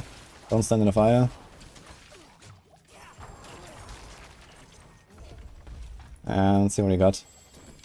Okay, we got a few things. Yeah. Not too impressive, to be honest, so far. We got a wand. Not even that much more item power. So we're gonna get a bit more stuff before we continue. I'm gonna do this. Call his blood now. Gruesome Mending is not that bad, actually. Especially, I think, in the expansion. When you have extra 10 points or 12 points or something. I think a lot of people will pick up Gruesome Mending. It's just nice. Extra healing from all sources. If you can fit it.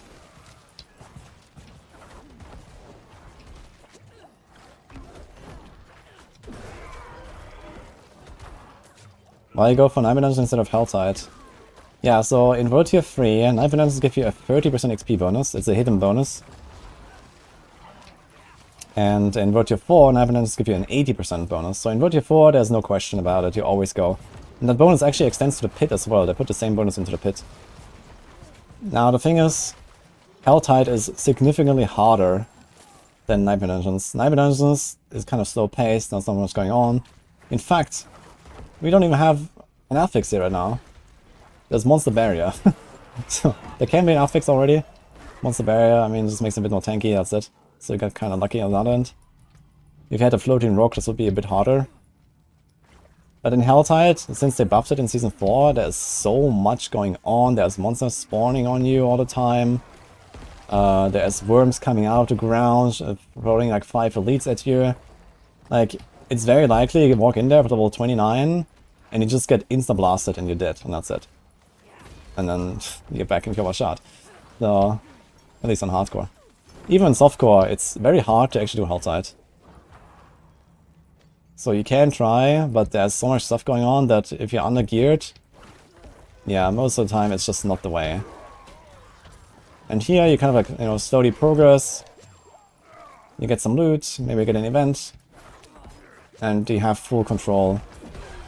So this is why I do it. And usually after one dungeon you're done. You know, one dungeon, you know, 35. We're already way past 35 now, as you can see. We just got under-give the loot and we went maybe a bit too late. Another thing you could have done is, you could have saved a few of the cinders, if the health was still running.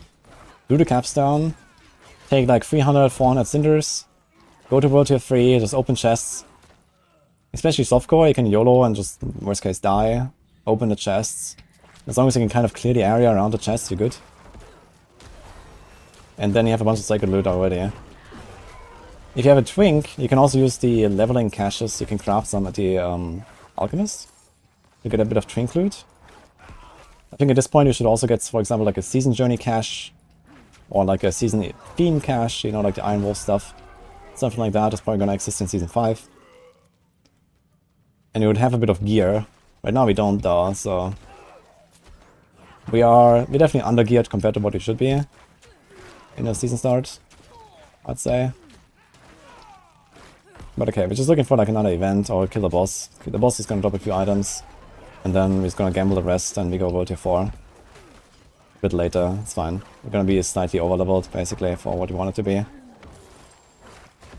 Here's a helm.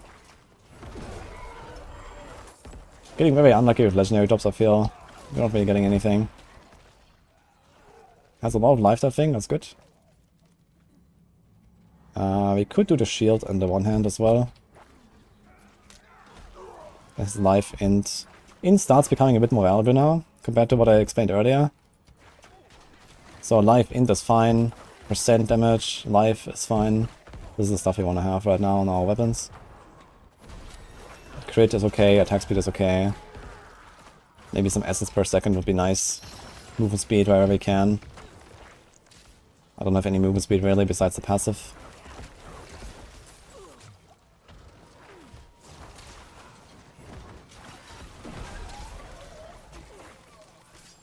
Okay, we have the shield now, which is cool. I don't want to switch to this chest yet. We will switch to it once we're in town. But we want to get the temper back. Okay, we had the artillery shrine, that was very nice. Even without the artillery shrine, we would be level 45 now though, easily. So this was just like a nice little XP boost there. And at 55 you can use access items where you have like another really huge power spike.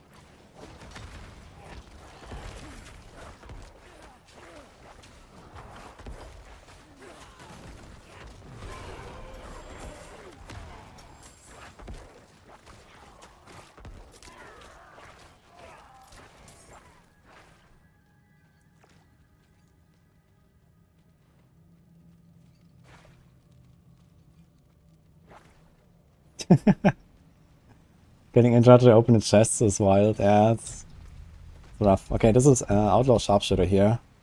Just don't get sniped by him, I guess. And we should be fine.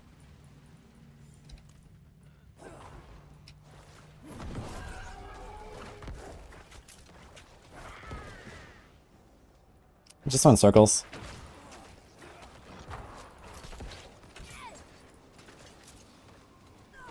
And that's it. Yeah, we dropped 2 legendaries, that's very nice. Okay, so we go kill our shard and prepare for capstone.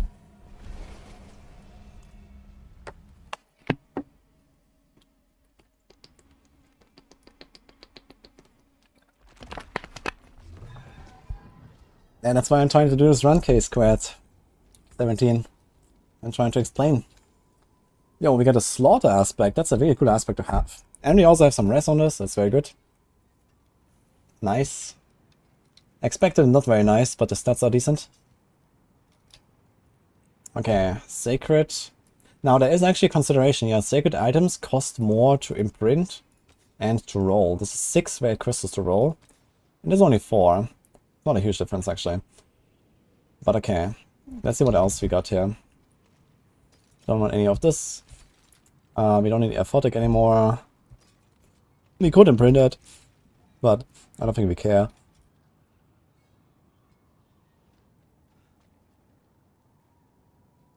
Okay, we take the chest. We get rid of this. Oh, we want the Frenzied Dead though. So that's a very good power to have. We finally got something. I will keep my shield for now, since I have like a very powerful one-handed. But if you don't have mats, you could also just equip it. 581 would be okay. It's 500 DPS, this is almost 700. It's okay, that's okay. Sacrificial, unfortunately, doesn't help us. Alright, so we have actually a bunch of items to improve here. But we do have the power. So we go for a glove. Very nice. Yeah.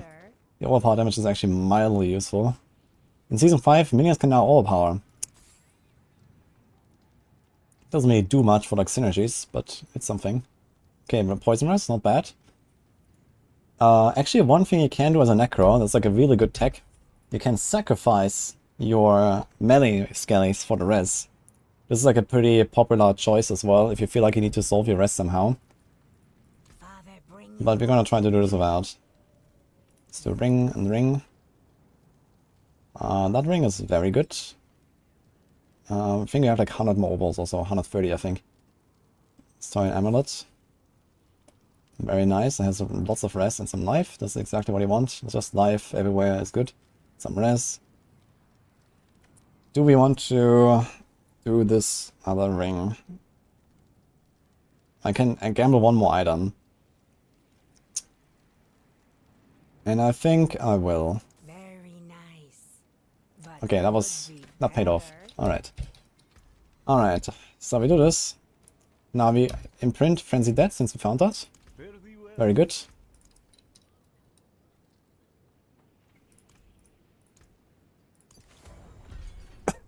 It's a bit stronger than the one we found. Doesn't mean that, but though, it's fine. I'm not gonna do damned again. That's just a waste of resources. And I'm not sure about this one. I mean, they give us a slight chance to stun and so on, but does it matter? Not really. Okay, we have 2 sockets. We would like to get maybe a bit more res. So this is like now the moment. Do we sacrifice our skellies? And the answer is probably yes. Because it just solves everything. Boom. You see that? In fact, now we have only 4 minions. I wonder how this is gonna go. Each active enemy reduces bonus by 2. So we have 4 minions, it's like still 10 DR. So we can do that. It's a bit weird, but okay. We can also try to go for the Fortify.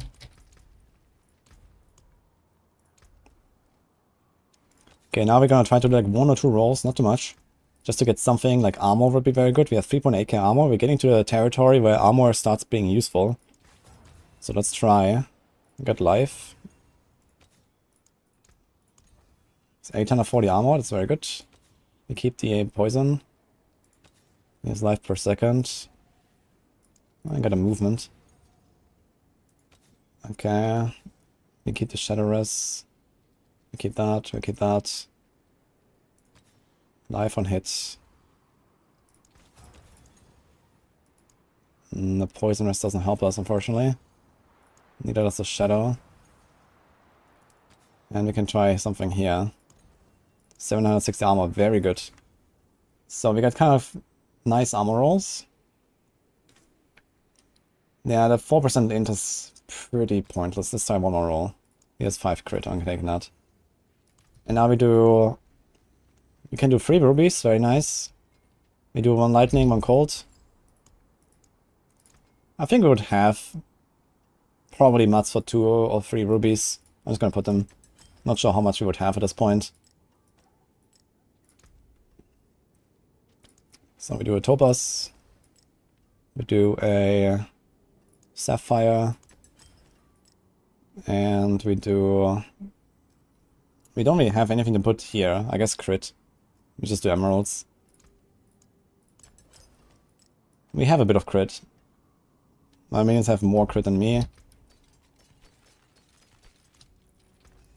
Boom. Come back if you need work. Yeah, now we have really good armor, cat res almost. And we have 2.4k life, it's not very good, but we can start tempering stuff again now. So let's temper like 3 offensive items, I would say. And maybe 2 defensive items. We could also temper res, for example, at this point. You would definitely have a res temper that I can put somewhere to also fix your res. So once you go over to 4, maybe this could be an option. He's gonna do something like an armor or a life roll.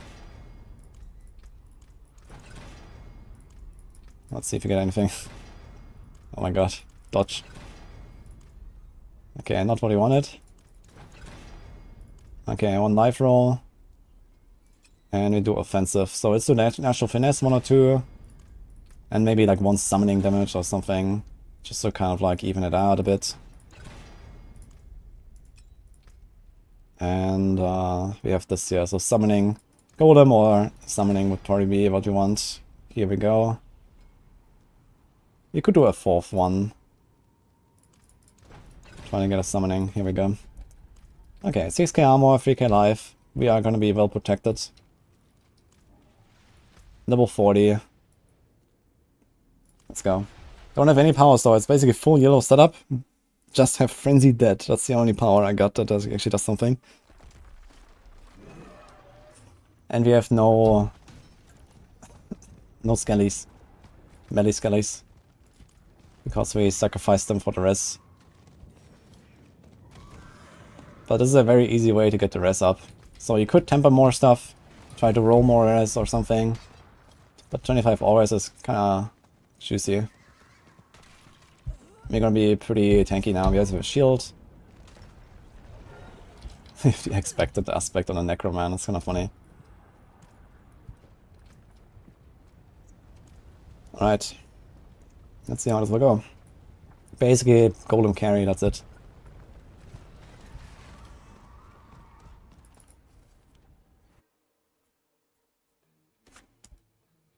Shield gets ruby, it's life. Oh, he socketed the wrong thing. True, it's an armor socket, you're right. It should be a ruby.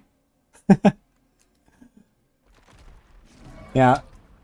Kind of same story as what I talked about of the tempers earlier. I mean, maybe for the gem it's okay to be an armor. But it should at least have weapon tempers, since it's a weapon slot. So, I guess the shield is like in a pretty weird spot when it comes to that stuff. But okay, we don't really have to kill anything, but we do like a quick check to see how it goes. Golem is pumping. Kapow. Let's press the golem. Didn't one tap the champion though. We feel pretty tanky though, so that's okay. Okay, don't get frozen from the cold enchanted dudes.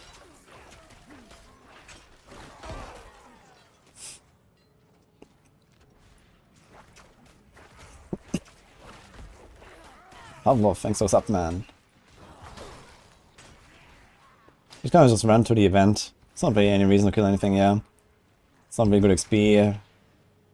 Fights are long and slow. You just run. Just try to not lose too much life and too much potions. Yeah, it's not the fastest run that we're gonna do here. But I mean, we're at 1.5 hours right now. Entering World Tier 4 soon, in probably like at 140 or so. So that's fine.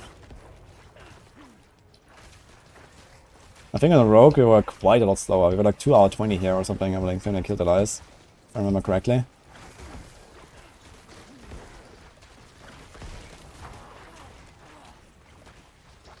Yo, Ramza, thanks man. Seasons in a week.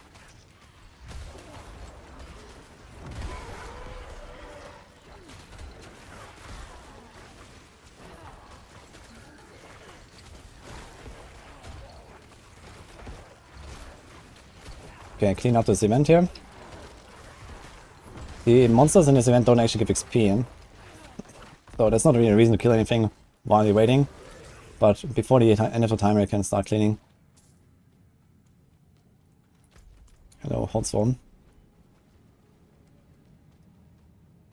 Sorc gonna be blasting, gonna go Sorc seasons. I think a lot of people will probably go and play Sorc. Sorc looks like it might be the strongest class with all the buffs they're about to get. And I guess people are kind of itching for some Sorc. There's good builds now. There's the chain lightning stuff. There's the lightning spear. There's the Andariel stuff. There's the frozen orb that's getting buffed. And who knows what else. And like I guess Fireball is gonna get like a huge bump up. For example, because there's 2 uniques. Both of them are probably gonna get huge buffs and stuff like that. We'll see. Kinda excited as well for some Sorc. I might start Sorc or Druid.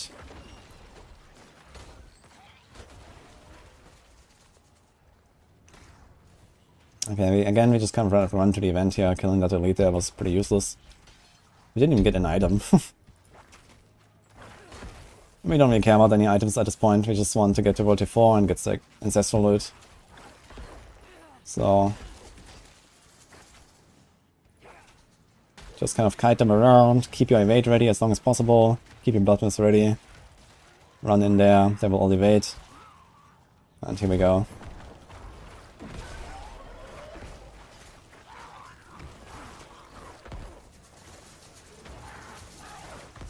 Be careful of the fallen shamans here, especially the blue ones, the carvers. They can cause explode, freeze you. Don't want to get frozen there.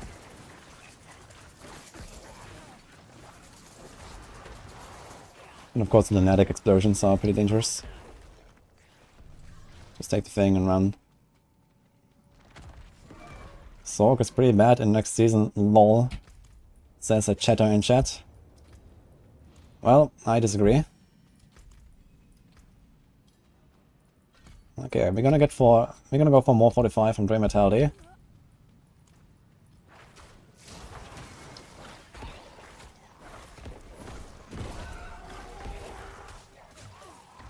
Okay, here gotta be a bit careful. We kind of want to clean this up a little bit, since we might run into any of the animals carriers at any moment. So we don't want to just like YOLO kite around the entire dungeon with us, since there's no resets now. We actually got a... Never mind, we didn't... we didn't get anything. It was just materials. But they're also useful.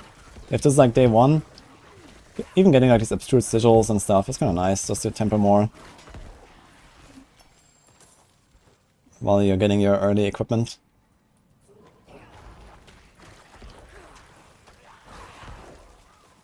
I never unlocked the Codex power, by the way. I should do it now after this dungeon. Gonna do a Stronghold and a Hoarfrost Demise. Okay, one thing to get very careful with here is Succubi. Succubis are very dangerous enemies. When there's many of them and they shoot you with lots of projectiles, or when they have multi-shot, for example. Oh, that was a nice one tap from the golem. No animals carriers anywhere. They're all hiding somewhere. They have a very random distribution. They can be like pretty much anywhere in this. They can even be stacked up together, like 3 of them. We saw Chronix die with a Necro against 3 animals carriers in the race that we were doing like a few weeks ago. Very fun race. We did a kind of like an Iron Man challenge. No tempering, no imprinting, no gambling. Hardcore race, that was very cool. Very fun. And Chronix died right before the end. The target was Elias. And he died against these animals carriers because there were 3 of them. He pulled 3 of them at once. And then he got wrecked. Alright, here is one. What you need to know about the animals carriers is they have a charge. I'm gonna try to show it. It's this one. He kind of like stomps on the ground and then he does like this big cold wave. Here, this one. And he can also charge at you. If you're far away, he actually charges at you and then does it. So that you have to like look at the tail and not get hit by this. It does a lot of damage. Now we are cold res capped, so we're kind of chilling. We don't really have to be that threatened by it. But most people probably won't be cold res capped here, and they do hurt.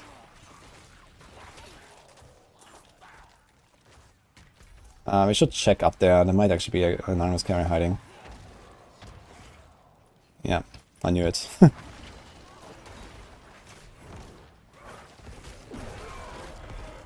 Yeah, always pay attention to where these guys are looking. As soon as they do their cold attack... Oh, there's two of them actually. Wow.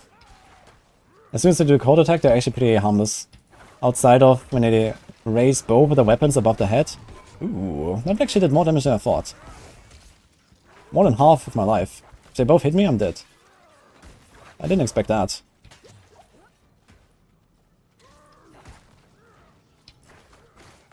Anyway. When they raise both the weapons above the head, this is pretty dangerous as well. Because they can smack you down and stun you. And then that's over. That's it. That happens. So...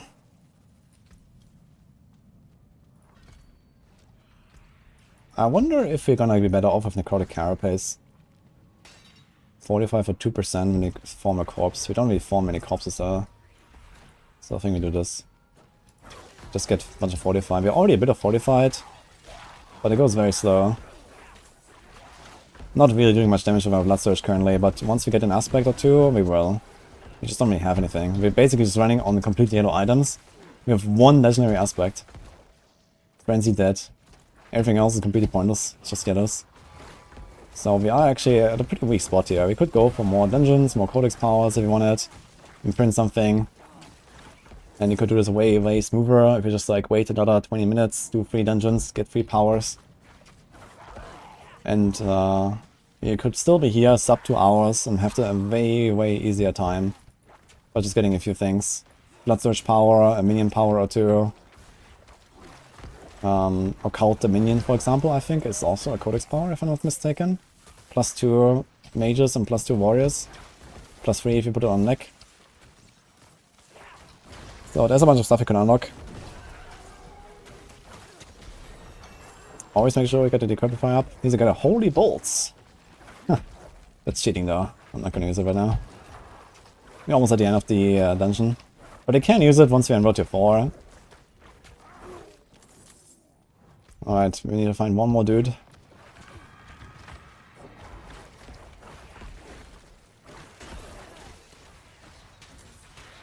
Not here. Seems.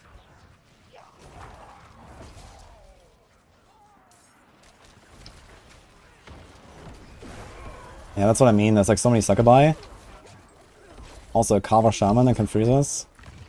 We don't wanna get frozen. So better do a cast there. Bloodlust. Okay, I'm not really sure where to put my last 2 points now. We could up Decrepify. We could also, I guess we can invest into the Skeletal Mastery at this point. Or, actually, we can get the corpses. Yeah, how about that? Let me try this. We do the corpses here. 1 there, and we do 1 there. And now we can actually get 45 from our Bloodlust. That's not bad. And a Living Steel. Minions inherit their armor and resists. They inherit basically all of the base stats. Crit, attack speed, life, armor, res, etc. So they are basically kind of like capped by default with your res. Like all these like nodes that I have on the Paragons as well are completely outdated. There's like a lot of like, you know, skelly armor and golem res and whatever on the tree, and that's all completely pointless because they just get it anyway from you. There's also like, for example, this here, the Death's Defense, armor and res for your minions, completely pointless. So this is like a bit of outdated stuff here since they did this update in Season 4. Before that, there was actually a bit of a reason to invest into it, I guess, to keep your minions alive. But no more. Now, one thing we can do once we have our skellies back, once we're in Road Tier 4 and we have a bit of res, is we can go for the Reapers with the cooldown reduction, and then we can get our golem power back really fast all the time. So that's really good.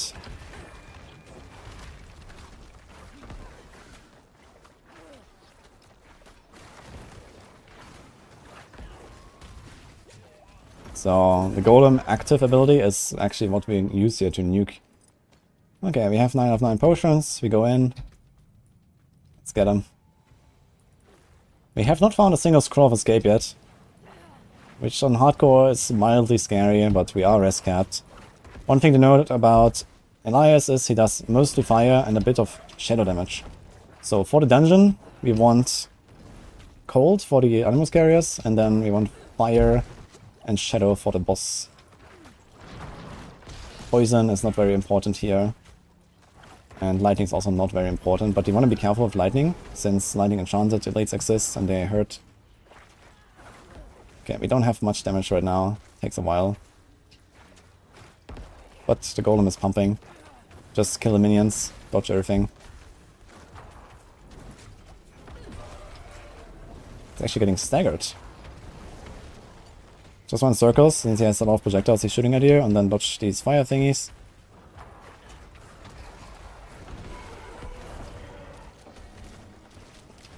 For this attack, I just use Blood Mist to cheat a little bit. But either you tank one, don't panic, tank one, and you're fine. Or you just stand really close to him, and then kind of like run behind him immediately. That also works here. In this case, you just tank one now, we were too far away. But if you're closer to him, you can kind of just like wait for the first wave, and then it's like left-right, I think. So you just like dodge behind him, and then you run in front of him again. You can dodge all of them. Okay, we are in World Tier 4. Let's go. Blood Mist feels like cheating, but it's necessary for Necro. To be fair, I've barely used it, and so far it has not actually really done anything for me. I actually very often play hardcore Necro without any Blood Mist.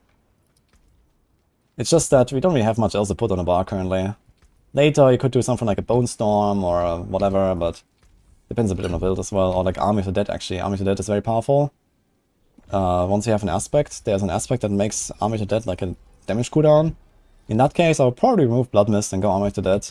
In that case, if you had that aspect, I'm not sure what it's called right now. Unyielding Commander, maybe? You just walk in, you press Army, the boss is dead. That's it. So... Okay, now we are on World Tier 4, and it's Stronghold time. We're gonna do unlock now, because that unlocks Hoarfrost Device. Hoarfrost Device for the Bloodthirst power. Now the hardest part is to get to the Stronghold. Don't die. But we still have 3k life, we're gonna be okay. Should also check what we've actually found here. Good thing about doing Strongholds is, if you go World Tier 4, you get the bonus XP multiplier, but the monsters are not actually harder. They're still the same. They don't scale up.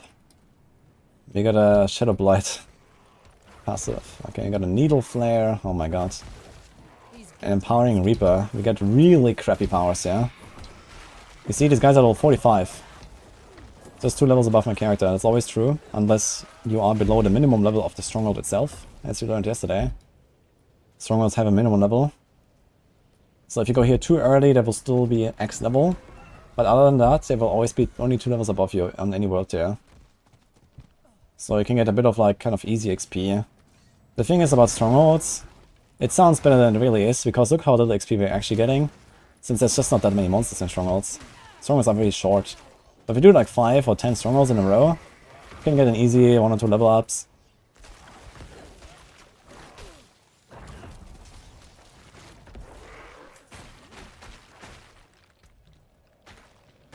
We got a Shared Misery. Dude, we're getting really crappy aspects, unfortunately. So, it's a bit sad. The weapon is also, I mean, it's a DPS improvement of 200, that's not terrible. So we should save that for later. 728 offhand there. But yeah, in 11 levels we're gonna use Ancestral Gear, so we're not really gonna do that much with these items now that we found. But we could need more res, if I'm honest. I think it's time now to actually go and temper like 1 or 2 resistances. We can do something on the helm. We can try to change that armor on the pants. And the objective is to just get a full set of Ancestral Gear that doesn't have completely terrible stats. And level 55 we equip everything, and then we are in blast mode, and then we are basically ready to go to 100. And you just kind of like stick to the build. And destroy everything.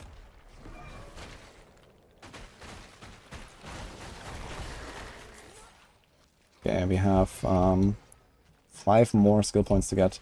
3 will go into the Skeletal Mastery. We could also pick up stuff like Imperfectly Balanced or so later. So once you go like for like a proper setup, you can definitely min-max this a bit more. Oh, nice, you got Ancestral Loot on this guy, actually. Interesting. I didn't know. How did we get Ancestral Loot? That's funny. We have a very good ring. And a shield. And a neck. And a weapon. Very good. Okay. Rhyme Scar. Oh, wait a minute. This was actually useless. 4+ demise is here. I confused it with Rhymescar Cavern. Oops. 4+ demise is here. We don't actually have to do the strongholds. But okay. Unlucky. Okay, now there's one thing. We don't have a sigil for tier 21.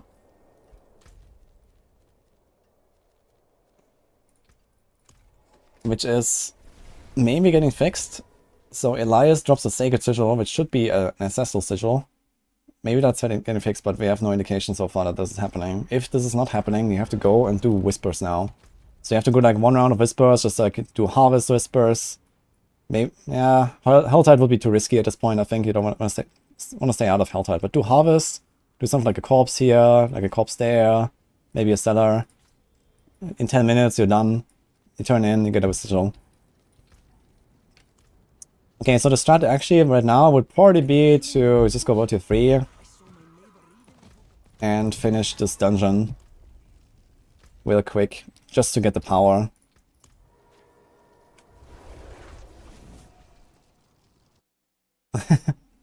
You okay, Loud? Thank you. Do you do 0 to hero for last epoch? I could do something similar for last epoch as well at this point, I think. But it's not last epoch time right now. But maybe in the next cycle I'll do something like that. By the way, if you have any questions and stuff that I should be answering about the class or like the general progression.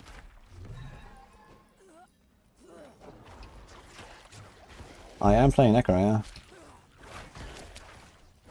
Minion armor has one niche use, which is Fawn's Bone Golem. True. I think there's like something we can scale that, right? It's gonna be interesting in the expansion. Spiritborn also has like some armor to damage conversion effects. So armor stacking is actually gonna be a theme.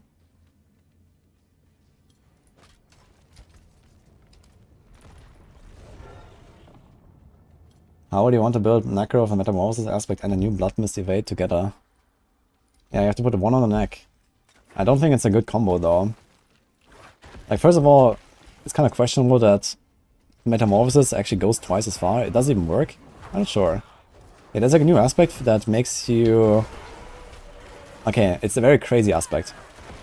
It says your evade cooldown resets when you enter and exit Blood Mist. And this actually resets all of your evade charges. If you have 4 evade charges, it resets all of them. You can do 4 evades, go into Blood Mist, do 4 evades in Blood Mist, and in Blood Mist they actually go twice as far. So you have basically 8 evades in Blood Mist, and you come out and do 4 more. It's ridiculous. I've shown this off on the PTR. It's insane. You can go like 3 screens with this. Evade, evade, evade, evade, evade, evade, evade, evade, and do like 3 screens in like 5 seconds. It's crazy. So, pretty wild. And, yeah. I don't think you want to combine this with Metamorphosis though. Like, it's already quite a cost to put a mobility aspect in your build. It's certainly not a good idea to put it on your neck, unless you do like Helltides. Okay, Helltide, you know, even with like triple Profane Mind Cages, you can make your build powerful enough. But for any like serious content, you're not gonna do a mobility aspect on neck. It's just not how the game works. So...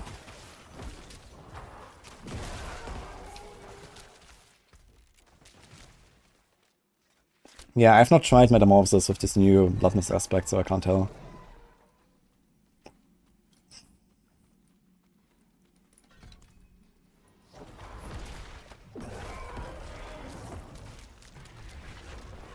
We can do Blood Mist there to spawn a corpse so we can use our Skeletal Priest. for the 30% extra damage. Okay, now we have Fall Frost Demise.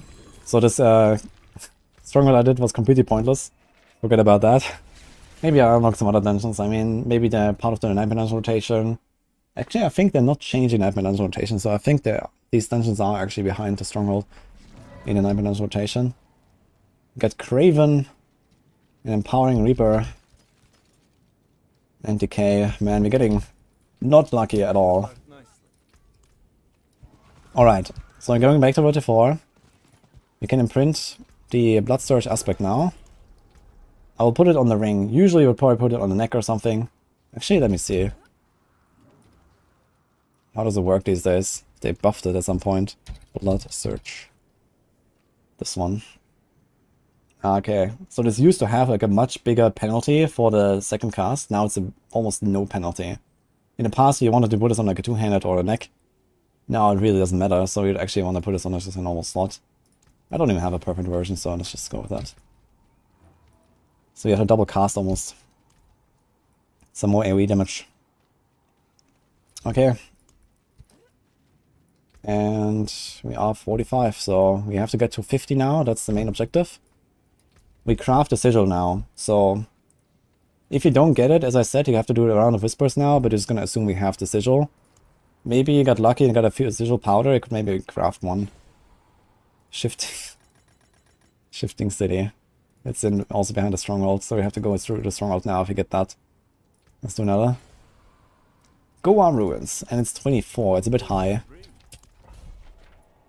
Very short dungeon. Our objective is not to clear it very fast yet. Later we want to just like speed run to the end for the glyph XP. Right now we don't even have glyphs, so we're gonna just try to get XP and loot. Open all the chests, maybe do events if you find. Be careful, our res is low again. Armor is looking fine though. But yeah, we want to play this safe now. Level 78, they're plus 33 levels, that's a lot.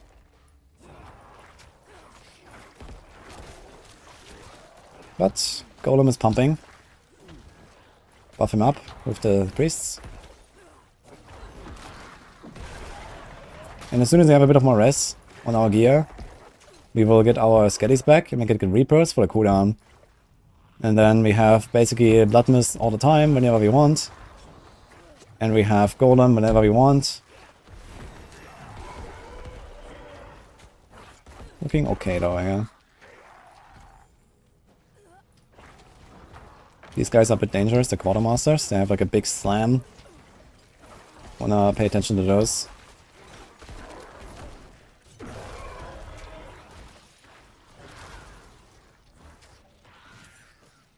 I wonder if we're gonna get some new seasonal elixirs, just like holy bolts and stuff. That's gonna be like a regular thing.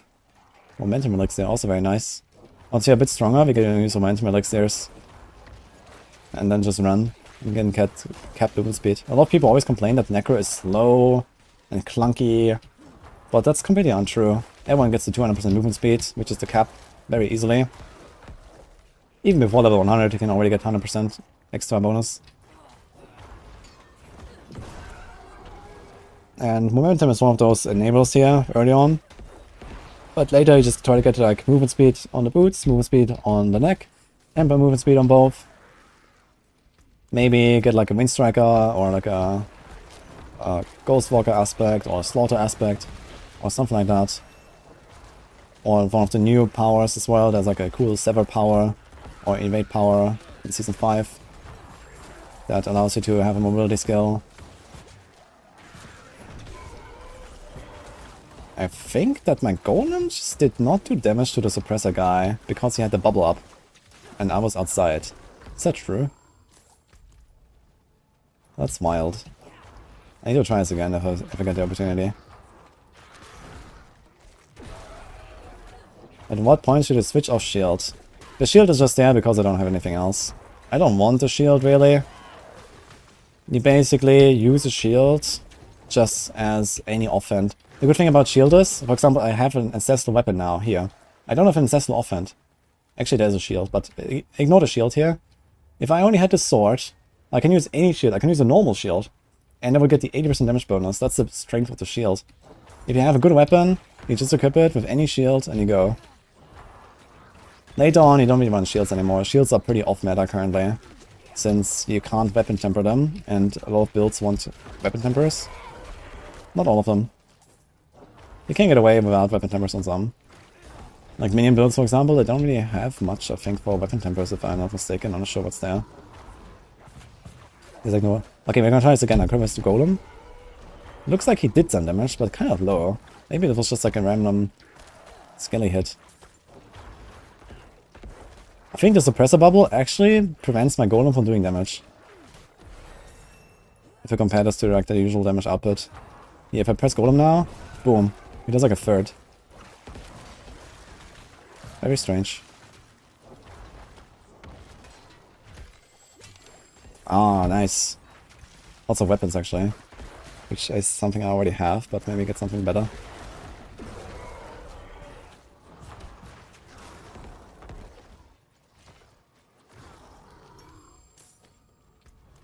Okay, no events. We are level 48. And we want to get our schedule mastery up. Only weapons. 814 though. Okay, it's not a survive event. If this was a survive 30 seconds event, you have to be very careful, because this is by far the hardest. Levels is easy. You can even finish it before killing these guys. You don't have to kill these guys, because they don't give XP here in these events. Survive 30 seconds is hard because it just spawns elites over and over and over, and there's like 20 elites at the end. And they just like stun you, freeze you, throw a lot of stuff. Gotta be careful with that. And we want to retreat a little bit, actually.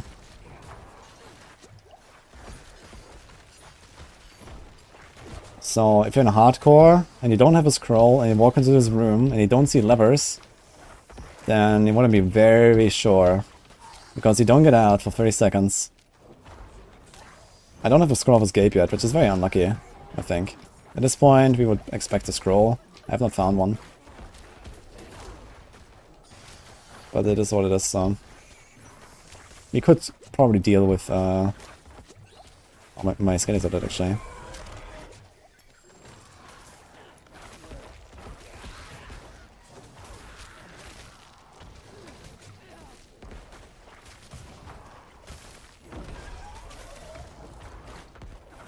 Very annoying pack here. But we're trying to get all the loot we can. And we keep getting weapons, man. What is this? 5 weapons.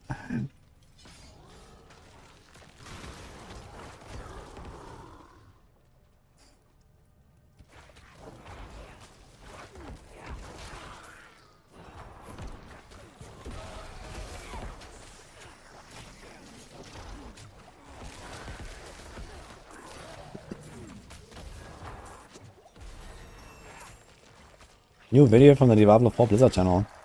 Okay, we can watch that soon. We're almost level 50. We're gonna check it out later.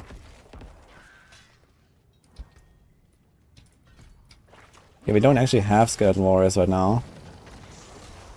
So I'll just put the points there anyway already. Whenever you have your bloodlust on cooldown, be a bit more careful. You don't want to get caught in a CC. A golem is also usually used on cooldown. Not fully unsolvable.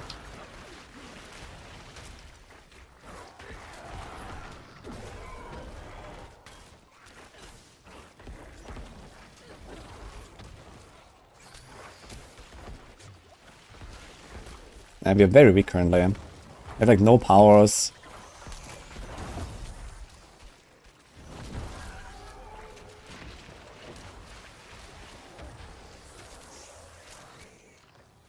Good thing is in Season 5 you can use a potion while CC'd, which is currently not possible, so you're gonna be much safer actually.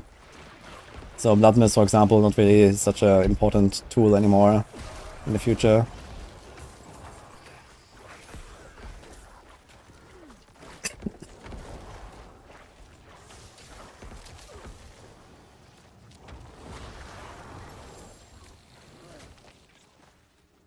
World T4 was in Thessaloniki. Yeah, we have in Thessaloniki. If you're talking about the Stronghold earlier, it's because the monsters are not actually torment level monsters. They were like level 45 or so. For some reason the boss dropped ancestral items, which is very surprising since he wasn't also really high level. Usually it's tied to the level, but in this case it might also be tied to stronghold completion, maybe? Like some extra loot reward for killing the boss.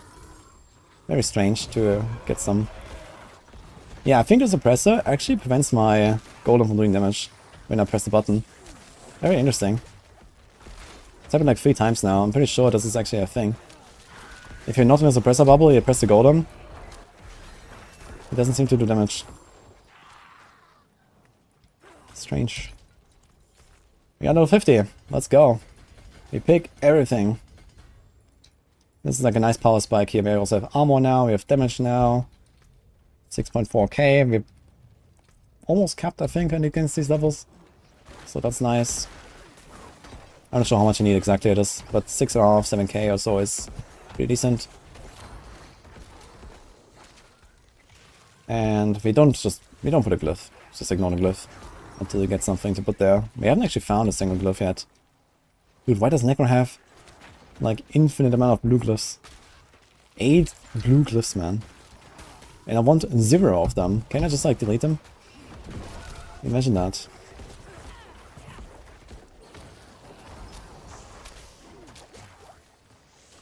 So, level 50 is like the big first power spike.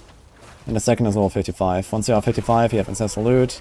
You're gonna do like triple the damage, you have triple the toughness. And you're gonna be chilling. At that point, you're gonna be just running.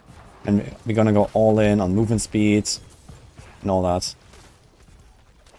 I didn't get any events, unfortunately. No loot, no obels. A bit sad. Maybe this is a cursed one. Nope.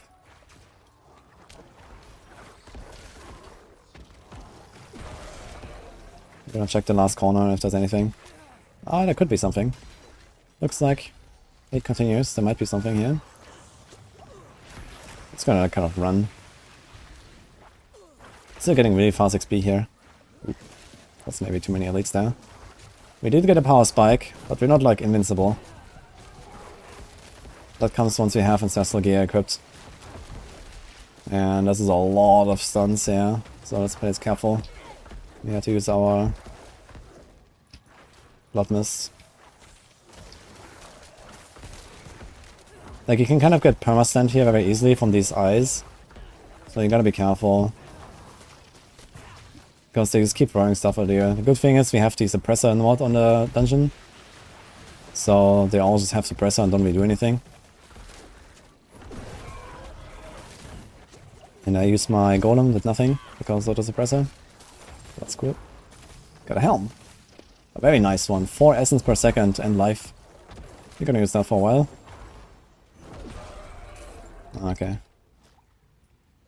Yeah, I don't even bother putting a glyph there. Just wait for any yellow to drop that does nothing. No event here actually.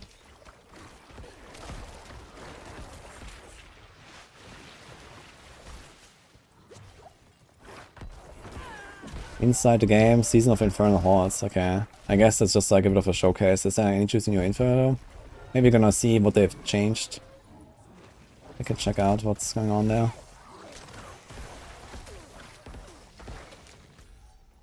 Alright, we go up to the Sea Hack.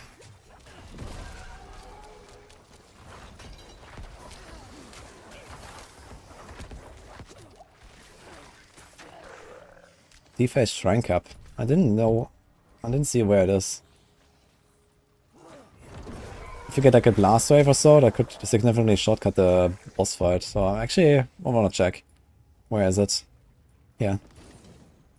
Protection doesn't help us much. Okay. So in this case, we have a bunch of different options here for our Paragon boards. Now, of course, you can just follow whatever build you're going to follow. Cult Leader is a very good one though, so like anything with minions. Oh no, wait. I might die here. I walked in with 0 potions. Okay. Whoopsie.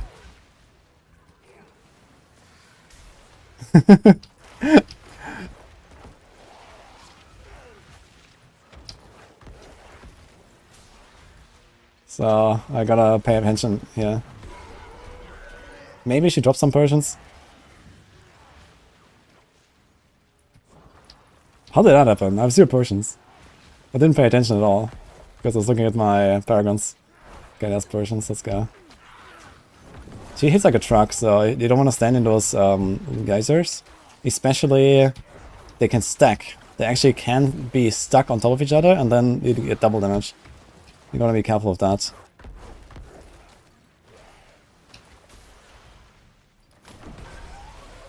Alright.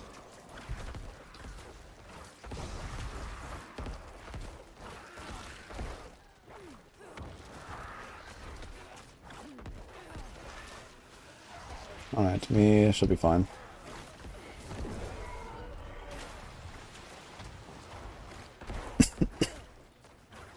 Yeah, that was funny. Okay, now one thing. Do not, under any circumstance, upgrade any of your blue glyphs. Ever. Because if you do that, then they will be shown at the top of the glyph interface, because they're the highest level. So do not touch them. You're just inting. Got a lot of items here, that's actually good. A blog post too. Okay. Slay endless demons in Season of the Infernal Hordes. Okay, cool. As I said, we're gonna finish this run first, and then we're gonna go over this. Alright, we're almost 51. We're gonna do just the next sigil, which is a 25 Betrayer's Row. Not very easy. We have another Holy Bolts though. Betrayer's Row has a lot of animals carriers. Yeah, we're soon done with this run anyway. It's gonna be like probably half an hour or something. Until we are set up and ready to blast to 100 basically, and then this is nearly the end already. Kind of short compared to the Rogue. The Rogue was an hour longer or something. Kinda crazy. And it's even funnier when you think about my most and least played classes.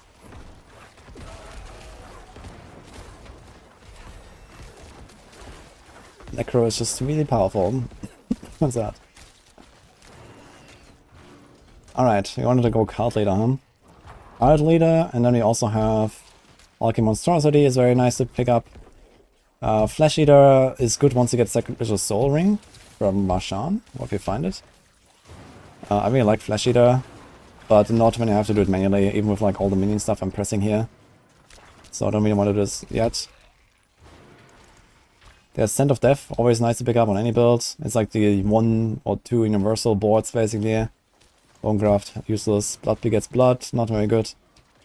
Blood Bath is okay, but it has a really crappy layout. This is something we're gonna pick up very late. And Wither is useless. So we kind of go in the order of what it shows on the selection. We start with the Card Leader, since we have a lot of minions. What is the Woody C emoji? It's the most important emoji on Twitch.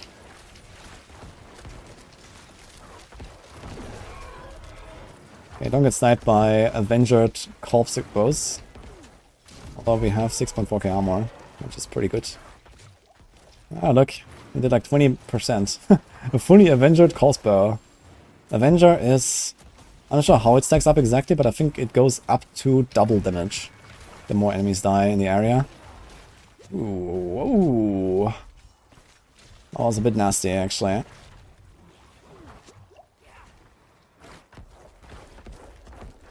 My golem is dead. I'm gonna die here. That golem dying was not part of the plan.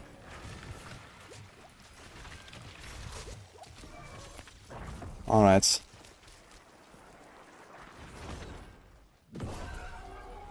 Okay, get the stone. And we have no potions. I think I'm gonna die here. Oh! Oh! Oh! Oh! The fire explosion! Scary. Very scary. Alright. The speed boost from the stone actually saved me, guys. Let's get some potions. Okay, that was a bit spicy. Because I maneuvred myself into the corner. So that was a bit of a misplay. I should have kind of down and not up to the corner. Because we actually had cleared everything up to the start. And I just kind of got stuck there. And I was a bit surprised by the damage of these fire waves that they're doing. Alright. Let's go back in.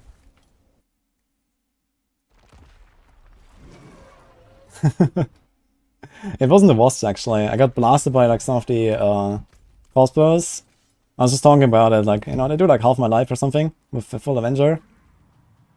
And then my golem died. That was a bit surprising. I was not ready for my golem to die.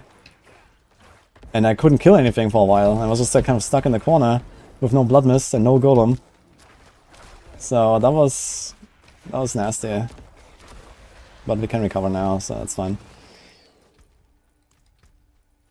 Let's add cult leader while we're at it.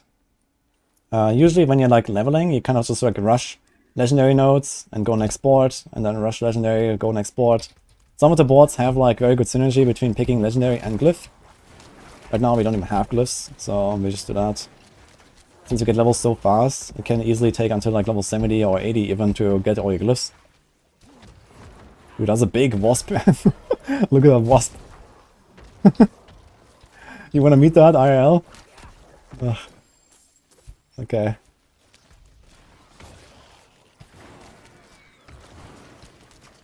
Let's clean this up here, and we also have to go up to the elites there and then clean that as well.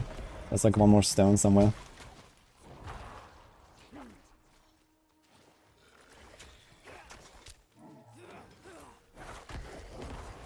Yeah, we almost bit the bullet there.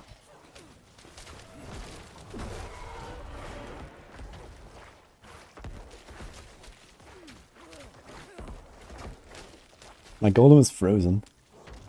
It's kind of funny actually to look at the golem and getting CC'd and stuff. Advantage elixir. Not very useful, but I'll take it. Yeah, we're just trying to get a bit more loot here, so we have ancestral gear when we are 55.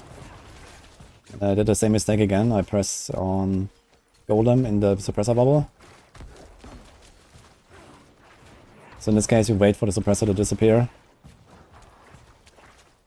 Here we go.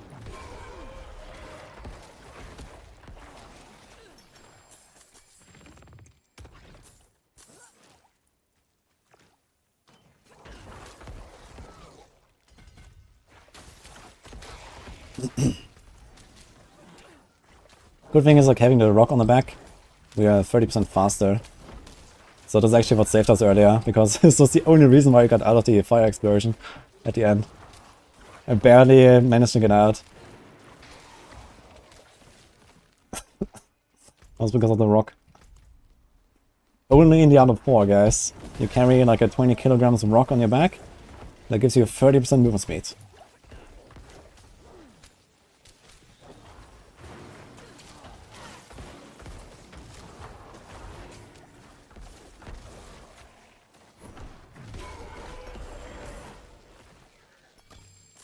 Undaunted.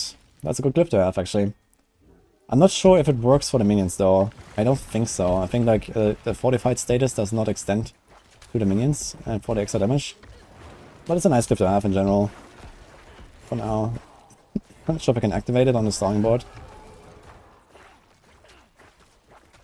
But yeah, I actually learned something about these monsters here. This fire wave is way stronger than I thought it would be. I got a 42 elixir, that's very good. Might actually run around it. Okay. So now we can put this here. This is a willpower, which we cannot activate, I think, right? 1, 2, 3, that's it. We can't activate it anyway, unfortunate.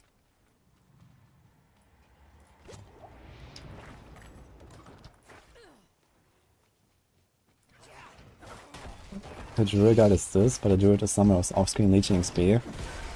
I'm not sure why you're shitting on Druid, but this is completely unwarranted. Druid is gonna be pumping.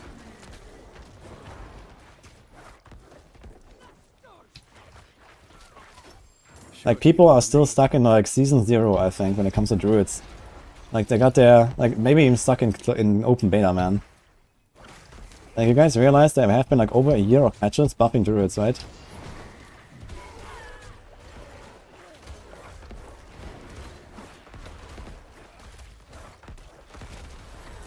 And also Druid was like the, you know, reigning king throughout Season 0 and Season 1 in Endgame.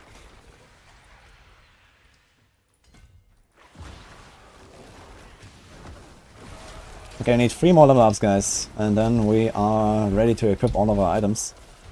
That's kinda cool. Might not be this run though, we might have to do one more if we don't get any event or something. Maybe get lucky with a Cursed Shrine. Cursed Shrine, we had that earlier with like an artillery in World Tier 3, that was really good.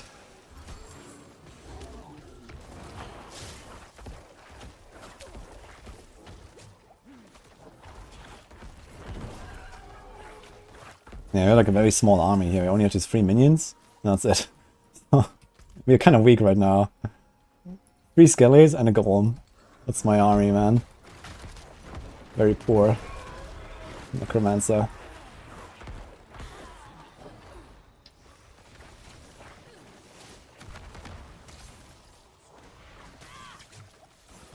Oh, woohoo. That lighting. Not great. Also banshees, they can hit like a truck with their projectiles. Succubi as well. Dangerous. Funny enough, oppressors in Diablo 4 are like not threatening in any way compared to Diablo 3. In Diablo 3, oppressors are some of the most dangerous monsters in the entire game. And here they just do nothing. Kinda weird.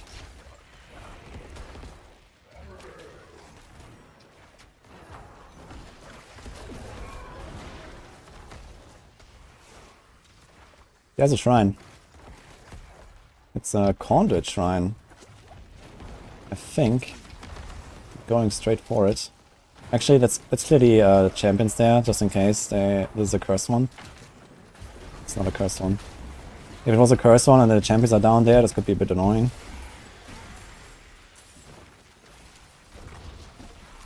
This helps. This looks like an event. No. Nothing in this dungeon.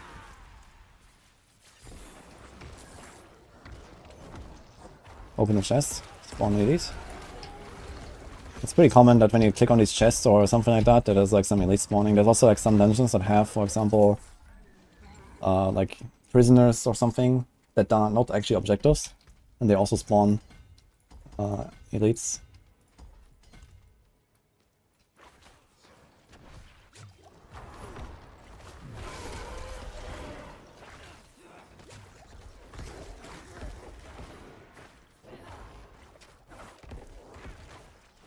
I'm thinking whatever class you want to be good, you just need it to be awful on the PTR. Yeah, Blizzard always has a tendency to overbuff things if they're looking bad at some point. So I think that's exactly what's gonna happen with Sorcs. Like everyone is always baby raging, oh Sorcs so weak and whatever, and I mean yeah they are the weakest, but they're not weak in my book. And now we're gonna see the price. So, Sorc's gonna be destroying in Season 5 most likely.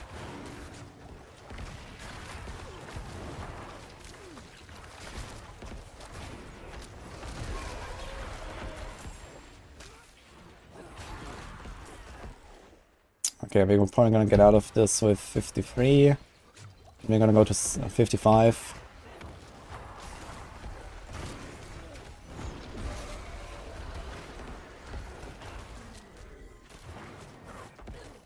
What's there? Maybe this is cursed? Nope. Never lucky, man. This could have been an event to give me 2 levels. Sacrificial glyph. Not really what I want. Although some builds would definitely want to go and sacrifice minions in Season 5. I think Bone Spirit actually does it. We should check here, actually. I wonder if there's an event. It might just be like a little circle.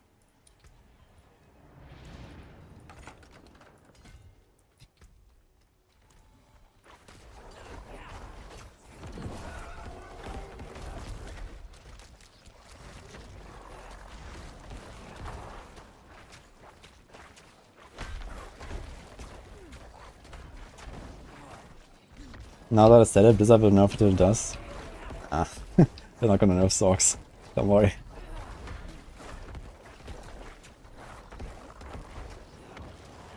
Sorcs are gonna be pretty good. The thing is they added a bunch of different things to the Sorcs in Season 5. that are really good. I got a control glyph. I think I'm gonna level the control glyph for now, since we are using slow all the time. It needs int. We can actually activate it int. Let's do it. There. And we have to go 2 for this. That's fine. It's 20% extra damage and a bunch of additive. That's okay for now. Can go with this. Yeah, I'm not planning to do more PoE right now. We're in like in season 5 mode now. You know, I was sick the entire week and stuff. If I had like more time to do like all the other stuff and I wasn't just lying in my bed for a week, then this would be kind of cool. But this is not reality. So Need something forged? I just need to go and start working on the fort.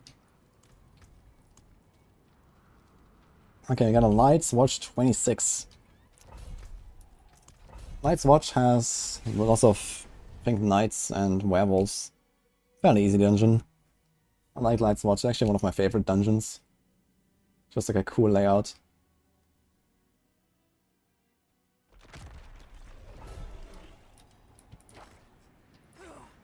You see so many people shitting on Sorc, it's insane.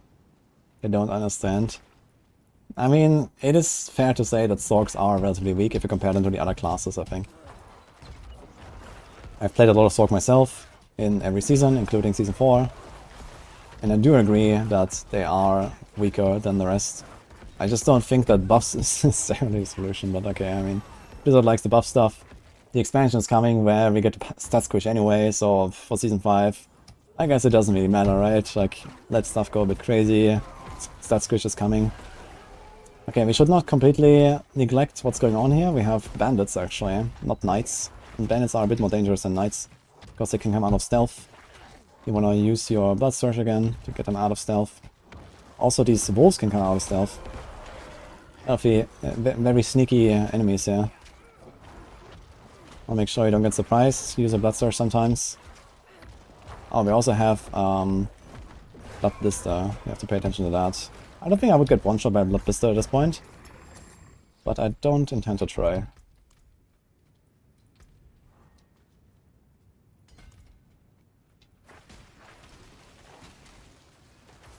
Oh dear. Yeah, we gotta be careful here still. Even with the control glyph that we have now, it's a nice damage buff, but it's not enough to carry this yet.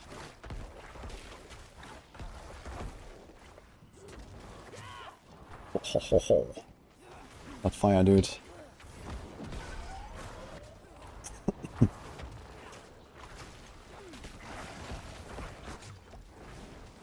Kind of rough. Yeah.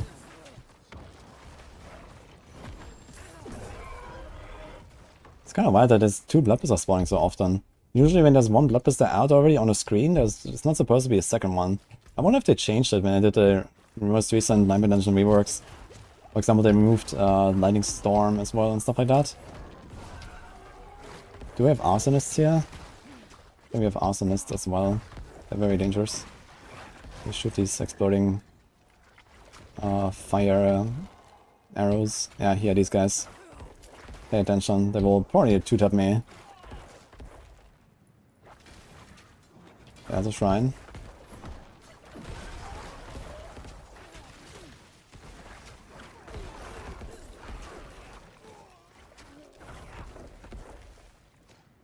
Blast wave, that's very good actually.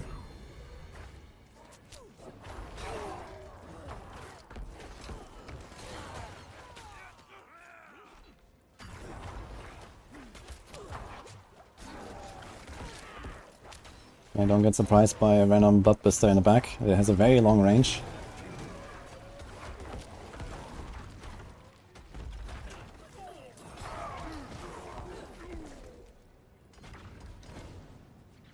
Looking for the end.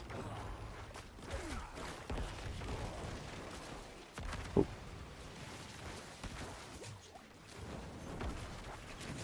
Oh, that's a lot of fire arrows there on the right, you see? Boom, boom, boom, boom, boom. So that's what I'm talking about here. We don't have Blood Mist right now. If we get feared somewhere, then that's it. So let's play it safe. My golem might actually die here.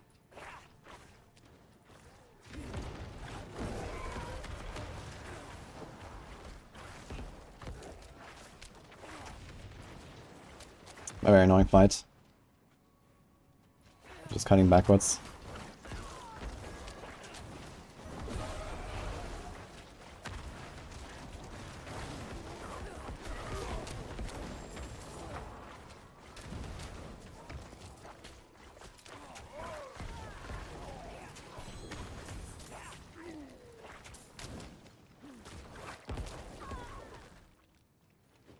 Okay. Just a bit more than a level.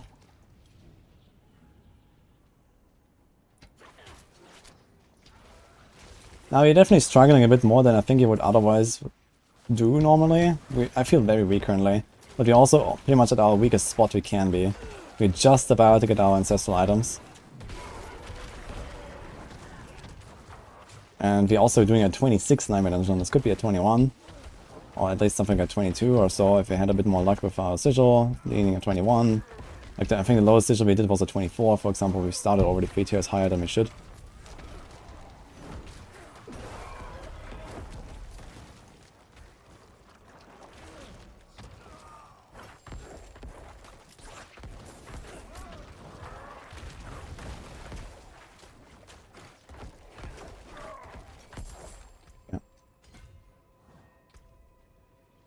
Minion life and minion armor. I'm not sure if this is really worth using.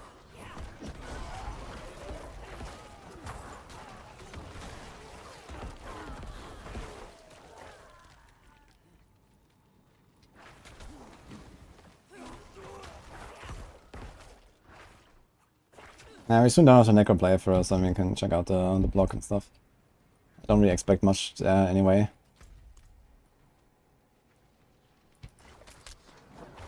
It's not a campfire, guys. Just like some random hype.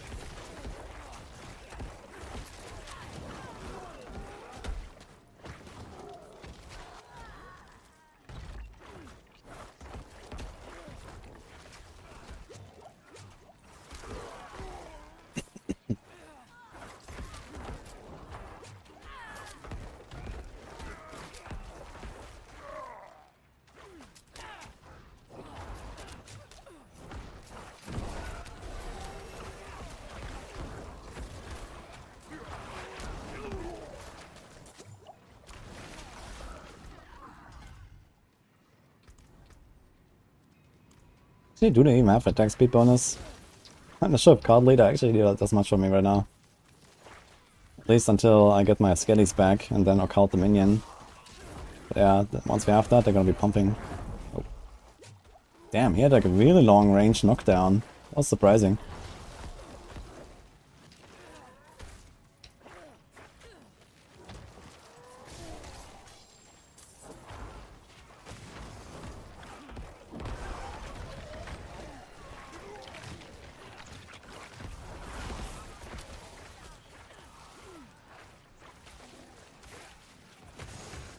Oh, that guy, man. Get him. One more level. We have a nice inventory of loot here.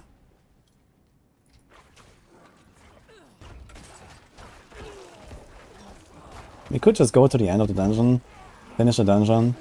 I think at this point it's just like cleared, basically.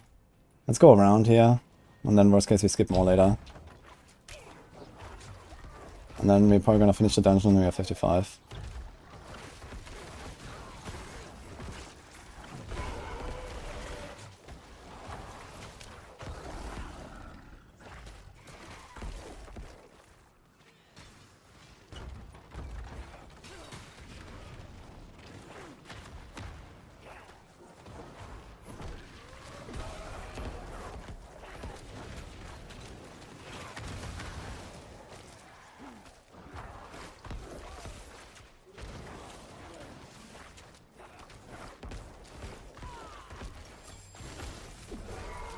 Arch glyph. It's like a shadow glyph, I think.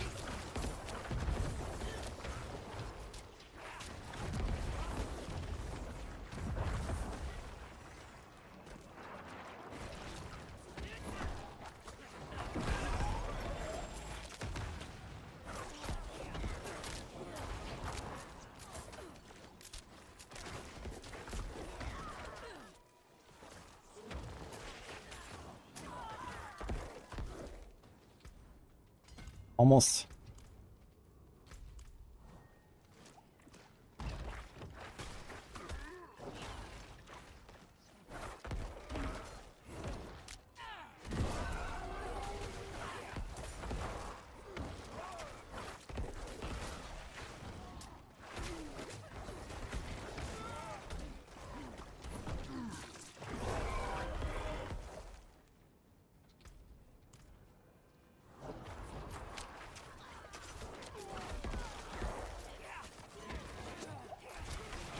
Did you change the costs? Yeah, that for sure did change the costs. They changed everything on Infernal Hordes, I guess. Okay, finally got event. Now that we need half a level, man. We got a last stand. Beautiful. Oh, man. Now, the thing is, you kind of want to finish the dungeon to get a sigil, because I did it yesterday. I went to the town after hitting 55. And then it was like, yeah, okay, dungeon closed after 3 minutes of staying outside. So either you go in after 3 minutes, or you do like most of the dungeon, most of the item fiddling in the dungeon, I guess. It's an option. And then don't let it close, because else you're gonna be there with no sigil. Yeah, guys, these guys are gonna die. There's no way I'm gonna keep them alive. Just gonna kite them backwards a little bit.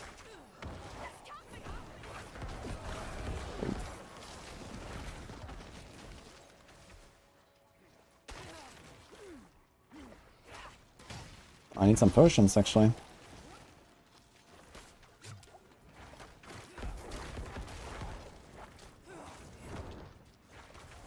My god. These guys. They're really pushing me. The chilling wind and the explosions and the blood blister, man. They don't stop following me either. That's kind of interesting. Look how far away we are. That's very surprising. But it seems like we have no leash range. Very interesting. Usually they leash like, you know, 2 screens or something, and that's it.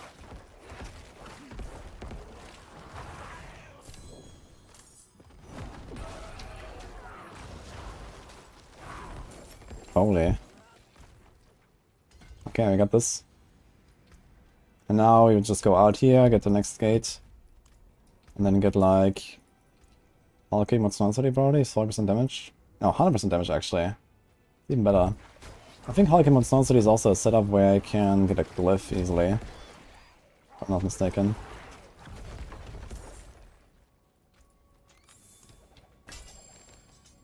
Oh no, it's not. Kind of. It's okay. Like you can path in here and then take it. Okay. Maybe we should have even gone up first. Because this actually doesn't do that much currently until we have more minions again. Do have Frenzy Dead actually. Wait a minute, do I? Did I forget to imprint it? No, we got it, okay. Just wondering. So they have 45% bonus, okay. So I have a bit of damage now. Oh, nifty, thanks for the raid. Hello guys. Okay, we got a Sentinel Guardian. Now this would be funny if this was a survive 30 seconds event. I still don't have a scroll of escape. Which means you also gotta be careful with this blood blister, yeah? If this was survive 30 seconds, we're like, you know, a quarter of a bar away from hitting 55. And then we die here, because survive 30 seconds is not easy. We're that undergeared right now.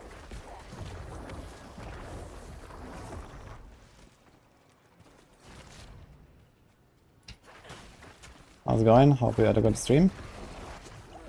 I'm doing a Necro tutorial run right now. Trying to teach people a good season start.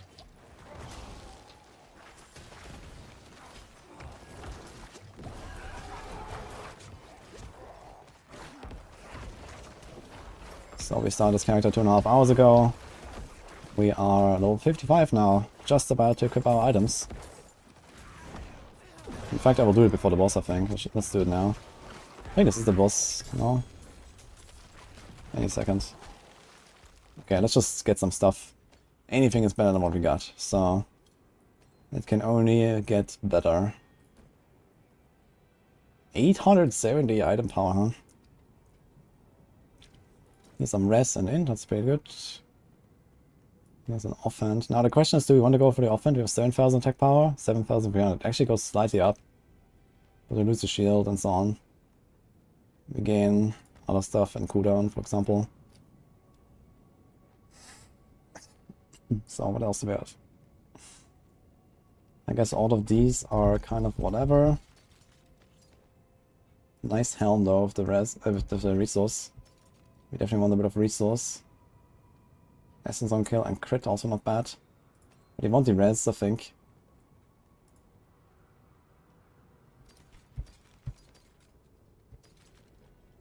Here's a helm. This has Occult Dominion, look at that. So we actually don't have to go and get it from the Codex. I think it's the Codex power if I'm not mistaken. Don't really want to use this helm though. So we would go in and print it on our current one. And you got a Retribution. Perfect roll. We don't really stun much though. With Aphotic though we can stun. So there's that. We can actually use Retribution and Aphotic.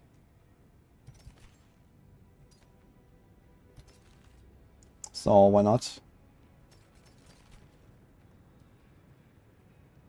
And we are done otherwise. We have a bit of rest here. Let's take it.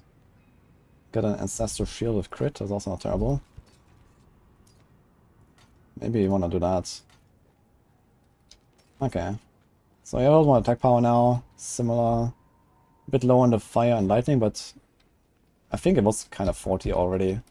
So I think we're just stronger now. Let's go. Let's finish this. Go to the boss, and then we start tempering some stuff and so on. 5k life.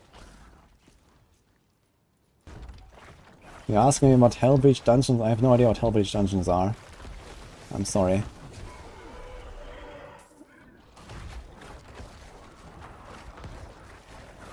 Stay tuned to find out, I guess.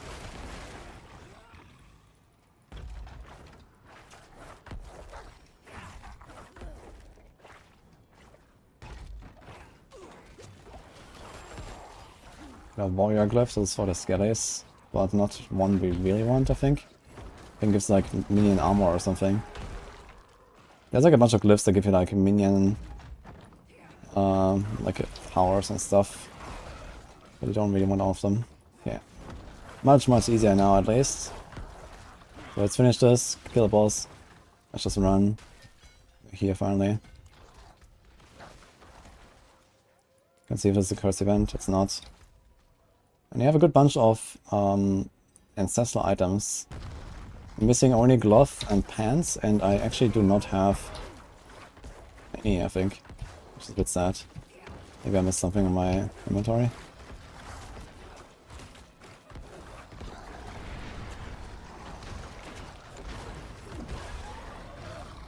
And he disappeared.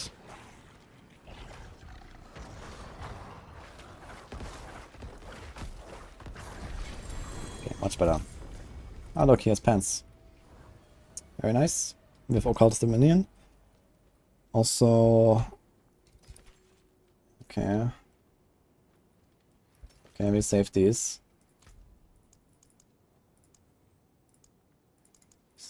Should new minions deal damage to an enemy by sacrificial? It's gonna pump into control for now, it's just what it is. Don't really have the glyphs that we want yet. Now we make our gear. So at this point, you'll probably have a lot of temper recipes already, at least like the mid-range ones.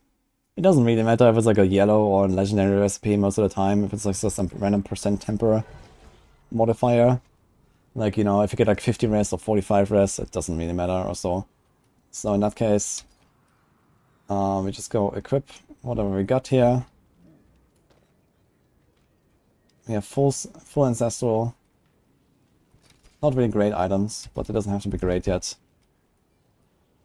This is an audacity, actually. Okay. Father bless. What do you need? We got an upgrade here. Now we start tempering. So in this case, you can probably start tempering like basically what you want on our gear. So in this case, you want to get like a fire res, a lightning res. Let's try that. Then you got a cold. How much essence per second do we have? We have one there. And okay, we have 2 essence per second rolls. This is gonna be really nice. Okay, there's a fire. We probably want a bit more rest actually, since we are getting our minions back now. So instead of sacrificing these guys, we're going for the Reapers with the cooldown. And then we can keep the Shadow Mages, I think they're fine. We keep the offensive Golem, that's fine. We need Lightning Rest and Poison. Let's try to get that. Lots of fire. Nothing rolls fire. Here's big poison. Let's try that. Dude, I keep getting fire. Shadow. We are 70% overcapped on Shadow. That's not really what we're looking for. Okay, we have 2 attempts. Cold. Also kind of overcapped. Alright, it is what it is. We go Lightning Rest Gems here. Movement doing Blood Mist is not what we want. Come on. Movement here. And now random utility stuff. So there is Worldly Fortune, doesn't really matter too much. There's also like a lot of this here. Iron Maiden size, Decrepify size. I think it's actually getting combined into like curse size and stuff like that. You probably have something like that at this point. Decrepify size, here we go. I don't even use Decrepify. Doesn't really matter. We're just gonna use anything curse duration. Now we do summoning damage. And maybe golem damage if we get it. It doesn't really matter. We just kind of like go whatever. We get Iron Maiden size. Okay. Curse duration. I'm just not being picky. I'm just taking whatever. Let's do summoning. There's the golem damage. Is there any like resource stuff? Not really, right? There's golem active cooldown reduction. Actually, maybe we should try to pick that. If you have this recipe, you probably want to go for it. Just so you can use the golem more often. It's also kind of nice. Ultimate cooldown. This is also used by some other classes sometimes. He has 22 golem. Skeletal mage damage, we just go with it, it's fine. Let's try to get the golem again.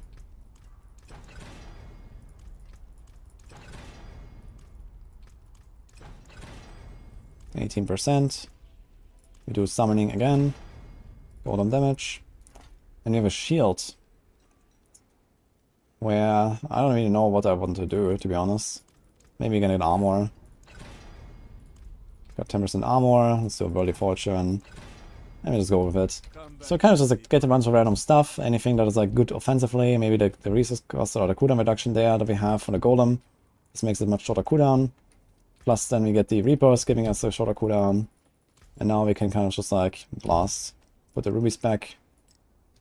Want to get 2 more rubies. At level 60 you can actually get the flawless rubies, but you probably won't have enough materials. We do this, we do this. And before we imprint everything, we want to roll.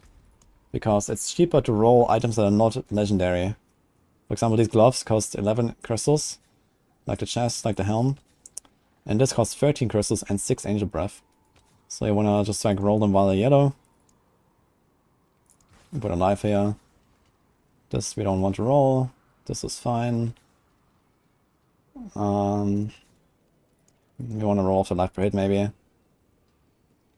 Woolen is not something we actually have, I think. Life per second can be rolled. Let's do armor. There's also % damage reduction, but we want armor. Now we have 7k, so we are nearly capped. Also resistances. Shadow is actually very high. We have kind of overcapped Shadow. And overcapped Cold. We can roll off both if we want.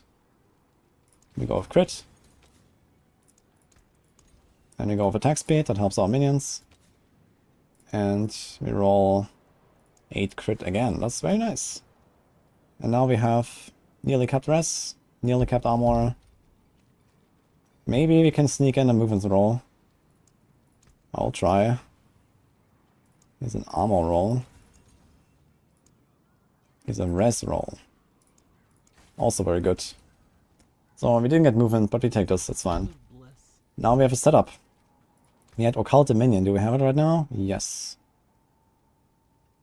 And we had the Frenzied Dead. Frenzy Dead is something we want to put here. And we had the Blood Surge power that we're gonna put back. Bloodbathed. And now there might be other stuff that we find on the way or that we could unlock here that we could go for. We could get, so, for example, some random defensive powers like Protector or Protecting. They're both in the Codex, I think. Like you could put Barrier, for example. You can just do it. You know, if you have this unlocked now, you can go do a dungeon if you want. You can just throw something like that here, and then we could also go for some more minion powers. So you can just type minions, for example. And then there's reanimation. So I'm not sure if this is in the Codex. I can check. Is it? It is actually in Alderwood in Scots Clan. So you could go and get that, for example. And we could even go for like one resource ring, but we already have like essence per second, so we don't really need this. And there's Unyielding Commander. Once you get this, you have like an insane nuke. Even when Butcher shows up, you're gonna press your army to death. We would give up the Blood Mist for that, probably. Just drop Blood Mist. And you get this instead. And then you're gonna destroy. But we can just try this out. We just take this tier 27 run here. We take our momentum. And let's go. My life is 7,600. It's pretty decent for this level. The goal would be to get to something like roughly 20k plus life by the time you hit 100, just to make sure that you don't get randomly one-tapped by random stuff. Even Helltides, the Hellborns can be kind of dangerous also at this point. So 20k life is usually what you're aiming for, maybe a bit more even, as you progress your character and your gear. Okay, so we're not really just one-shotting stuff with my right click, unfortunately. But it is enough to kind of clean up the small stuff. And the rest comes from the minions. Golem walks in, one-shots the pack. So this is looking pretty solid now. And now we also don't really care that much about, for example, yellow items anymore. We wouldn't really like look at these yellows anymore. You can still get upgrades on yellows, but it's not really worth wasting your time on it. Just kind of keep going, keep lasting. Look at any kind of legendaries you find. And rush those dungeons. And at this point we actually care about completing dungeons more than we care about just full clearing dungeons. You don't have to clear every single corner now. Try to get the events. They're always juicy for XP, for loot. And otherwise rush to the end. Get the glyph XP. Especially once they're like in like tier 30 plus 40 plus dungeons, so glyph XP is actually already starting to be noticeable. You can still pick up some rares to salvage. On the first character, it's a good idea to just salvage a bit. And you see we can use our golem a lot more now. Every time we press the golem, everything just dies. One enemy remains. Here we go. You saw that we kind of just like rushed forward and there was like a bunch of guys that we didn't kill. If you engage enemies in a slay all objective, they will eventually teleport to you. Like 99% of the time at least. You have to like fight them once though, somewhere.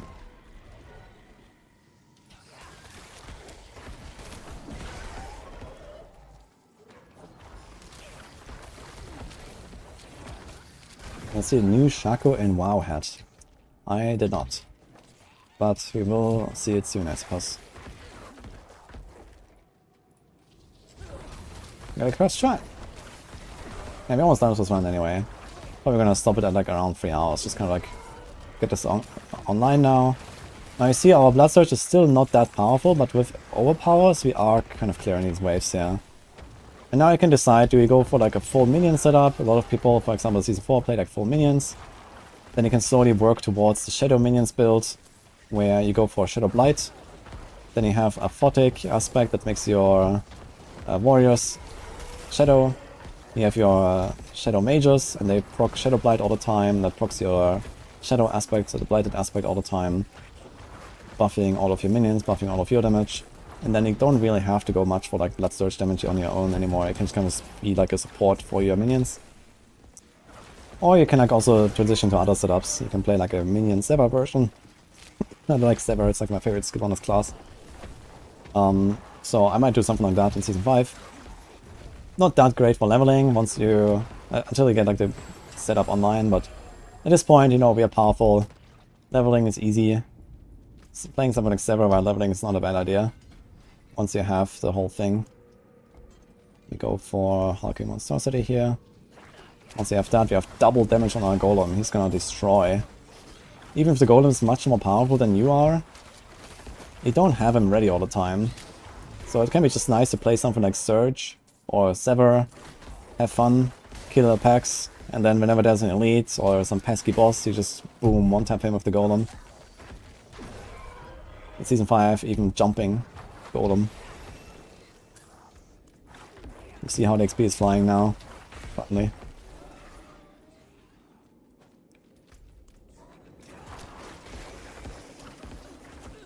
I don't think that the changes to uniques will apply to existing items. They're pretty drastic changes. It will be strange if they apply to existing. It also can also be very unfair because a lot of the current uniques is, you know, stuff that no one keeps, right? How would you even do that when like all of these stats change and there's like greater affixes on the gear and stuff like that, right? Doesn't make much sense to apply it retroactively.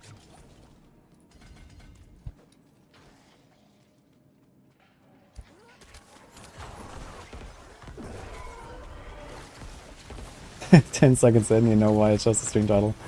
Well, there you go. Yeah, I was a bit more silent earlier when I was just like trying to live and get to level 55. It was kind of rough. But now we're in blast mode again, so this is where we should be. And you can make it easier, you know, I was kind of struggling and, you know, almost dying and stuff like that. I could have done this better. Could have also swapped out my set a little bit. Or just kind of like maybe go back to World Tier 3, farm a few levels there. Would have probably been faster actually, to be fair. Because I was just so weak. Could have done a few dungeons to get some powers. So there's like many ways out here basically. But I see boss, boom, dead, and that's also tier 27. Can even go higher if you want. In fact, we should go higher in Season 5. So I'm gonna craft another sigil now and go a bit up. Alright, traveler. Let's do a 31 to 35. Endless gates. Yo. Our favorite. Got a pretty decent neck there. Crit, int, bunch of res. If you somehow get a neck that has movement speed, it's very good. So you want to hold onto any neck that has movement speed as a Necro, just to make sure that you hit the movement speed cap at some point. And in general, now you can actually start throwing like all these legendaries that look like half decent into your stash. And for example, you know, we're strong right now. We don't need to improve our gear really. If you find something, you can just kind of like equip. Sure, but we have tempered our items now. We have wasted all of the resources we acquired over time. We kind of like bankrupt right now. So it wouldn't really be wise to like look at every single item after every single run. Just salvage the yellows. Then, you know, throw whatever is like half decent legendaries into the stash, or if there's an aspect that you want, you save that by salvaging it. And then just wait like 10-15 levels. Wait until like 75, and then do another round of tempering everything, imprinting some stuff. And just whenever you feel like you're slowly going weaker and weaker, this is when you do that. For me personally, I do like usually 1 or 2 stops on the way to 100 to improve my gear a little bit, just to make sure I stay at like a really high kill speed and very powerful, and I'm not in danger and my res is kept and stuff. Which right now it is. My res is kept and my armor is fine. But my armor will not be fine soon anymore. It's only 7,000. You want to hit 9,230 by the time you hit level 100 monsters. And these are already level 85, for example. You're already not capped on armor. We're okay, but we're not capped. And also you want to get like legendaries that actually have 3 stats, not just these random imprinted yellows that have 2. But you see, this is kind of like just destroying everything now. And now you'll just keep blasting. And then you can build towards whatever you get, and around whatever you get. If you get like uniques, for example, there's gonna be a lot of cool stuff. And you won't be inclined to switch your setup.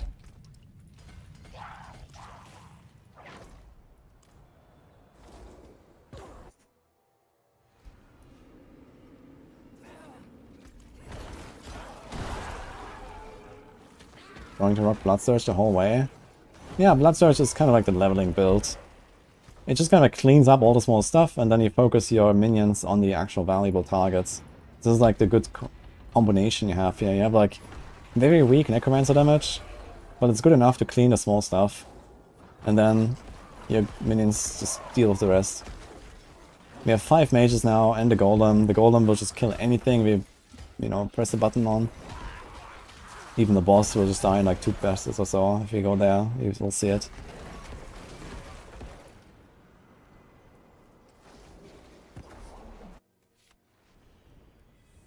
Yeah, I know about the blog post, but I wanted to finish the run. We're gonna watch it in like 10 minutes. So the goal was to get to something like around level 70 or so until we are basically stabilized. But we are stabilized now, you see. I'm just kind of showing this off a little bit into like some last final comments. As soon as you have to sacred items, a bit of tempers.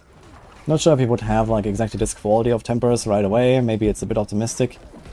But I think I'm a bit pessimistic on my legendaries since I don't have any seasonal caches, I don't have any fiend caches, Iron Wolves, whatever.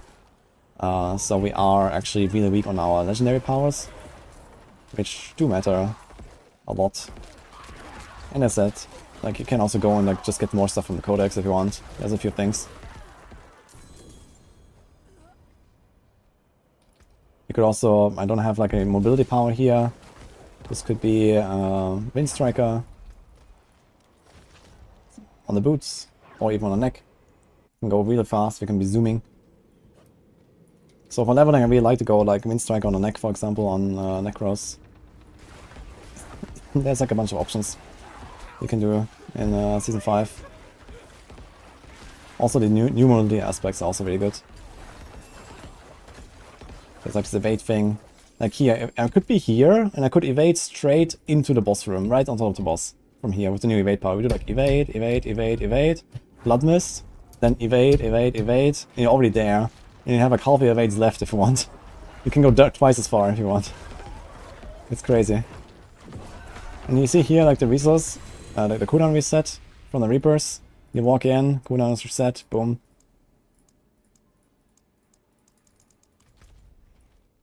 So we can try to speed this up a little bit more now. I feel like, assume we have found a few legendary powers.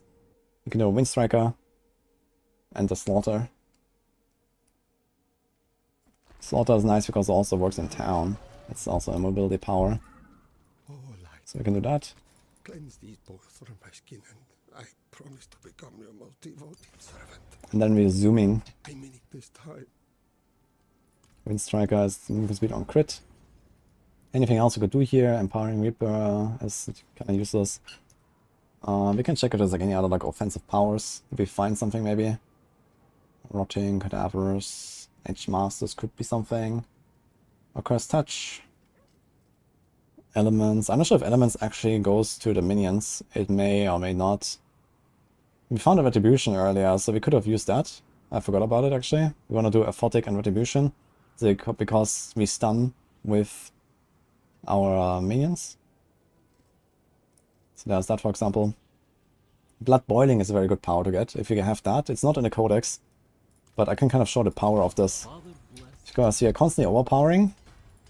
You constantly get these blood orbs, and if you walk through them, you explode everything around you, basically.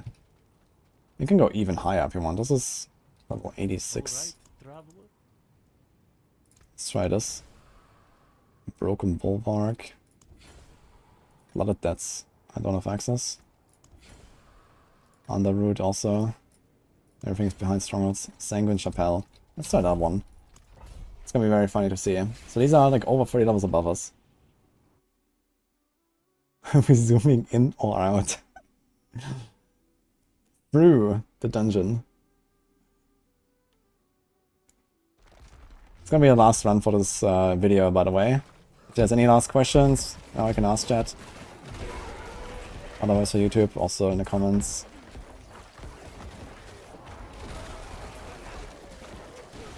And you see here these like blood orbs, you just walk through them, boom, boom, boom, boom, boom, boom.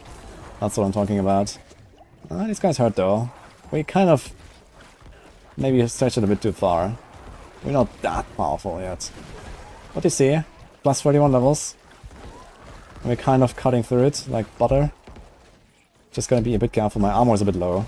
That's the problem. My armor is too low. I need like another armor roll or so with all these explosions.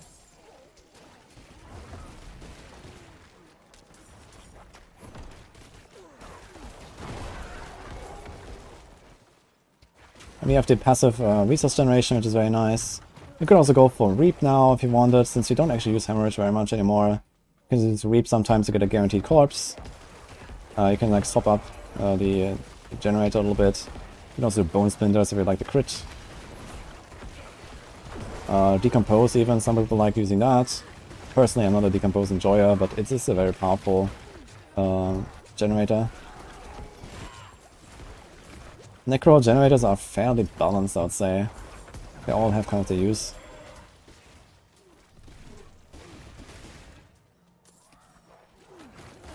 You could also have like a Might aspect for some damage reduction right now. We have a yellow helm. If you have Might aspect, you get 20% DR. So as long as you keep a generator on the bar, that's very nice. Later on, a lot of builds actually don't run generators on Necro. You just kind of like sustain with like, you know, the essence generation you have, or you don't even use essence very much as a Necro with minions, for example.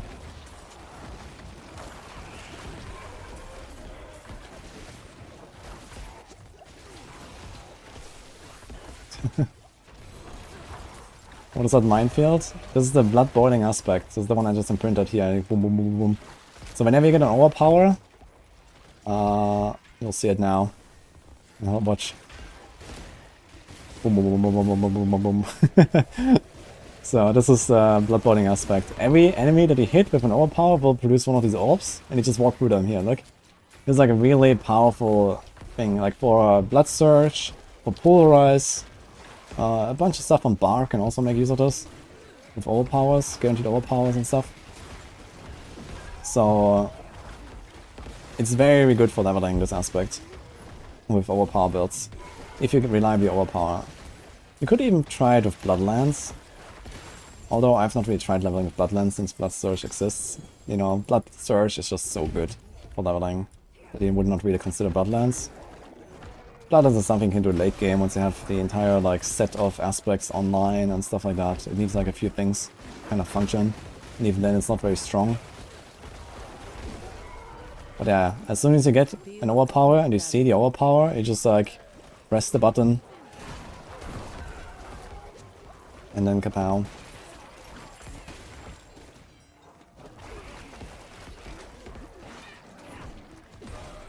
"11 waves. Could be better. Like, as a Necro, you can go all the way to like 18 waves or something, but I mean, these monsters are 30 levels above us. You know, pretty high. Now we get like 3 more points, you get Hulking Monstrosity, double damage for the golem. We should try to get it actually, before the boss, just for the rules. I'm not sure if we can. We need half a level, maybe.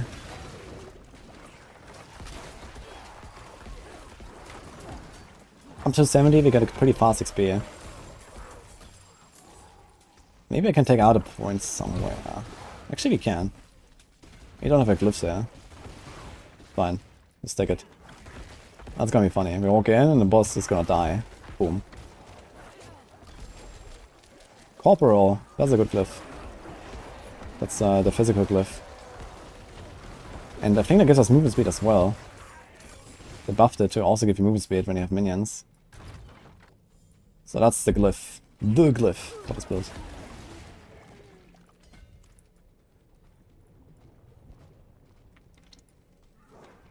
We're almost getting the XP that we needed actually.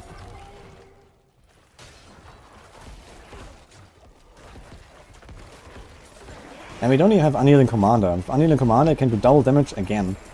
So we're going to do times 4. With Hulking and Annealing Commander and Army of the Dead. Which we don't have now. But we curse him, Golem, and Golem. Okay, I didn't quite one-tap him, but close enough. This guy is level 91. So there you go. And that's it.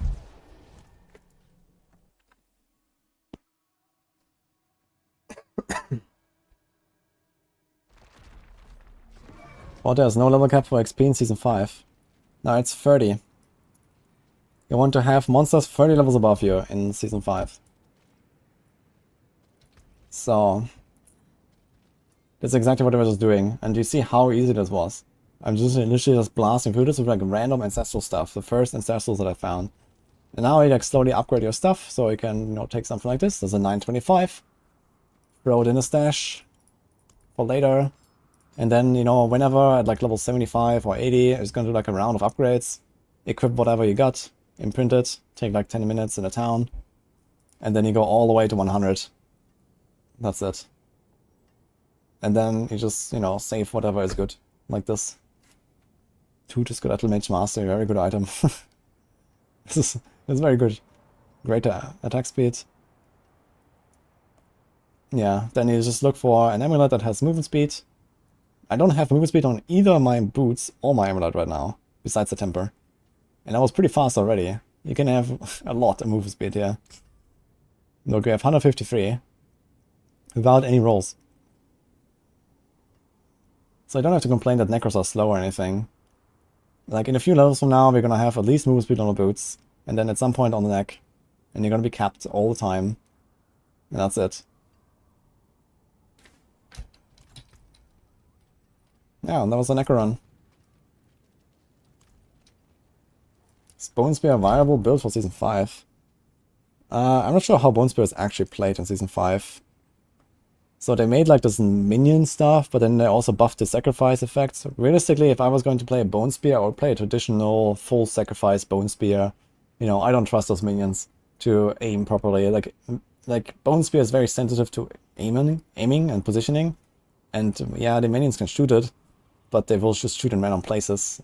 That won't really help. So I think I would rather go for like a pure Bone Spear sacrifice. If you want to do like a Rambo Necro, that will be cool. I don't think it's going to be very strong, because Bone Spear just overshadows everything. But Bone Spear will be okay.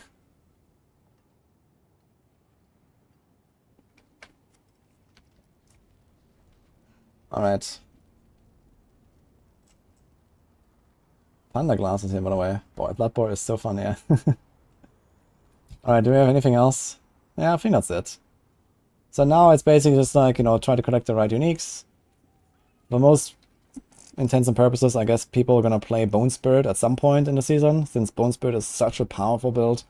You wanna work towards that. Bone Spirit is like the build of the season, basically. Most likely, if they don't immediately nerf it. We'll see.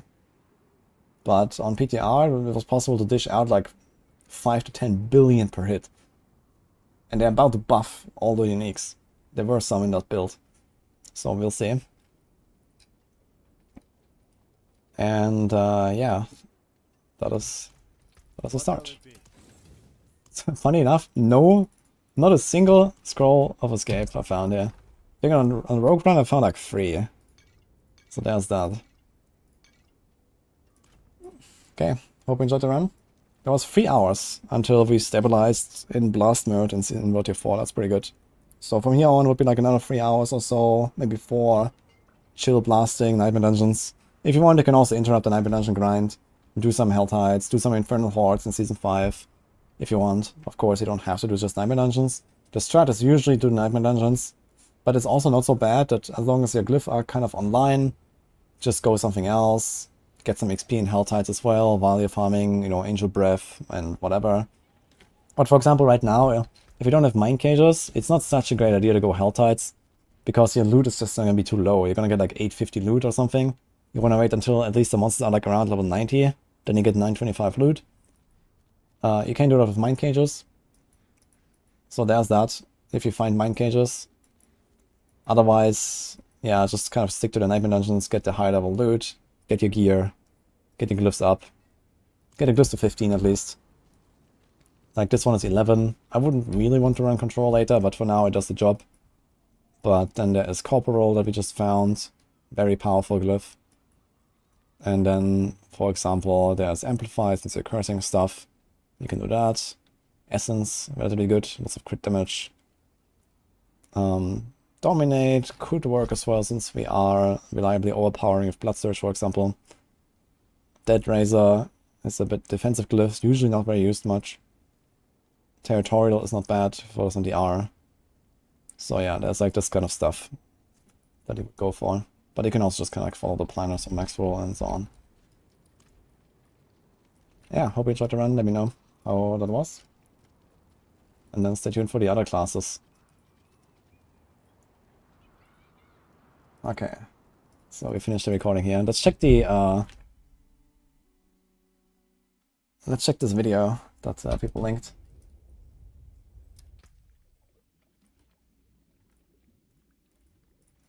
Alto Fortis. We are 2 levels below the rogue, where I stopped now.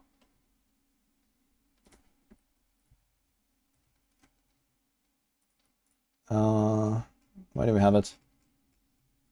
Someone linked it earlier, the YouTube video. I don't think it's in the chat anymore. Can someone link it? So we have a blog post. And this.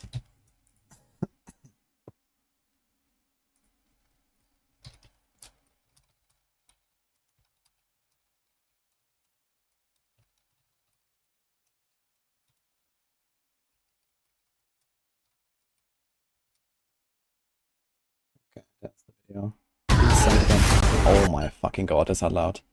Holy. Sorry about that. It's at 100%.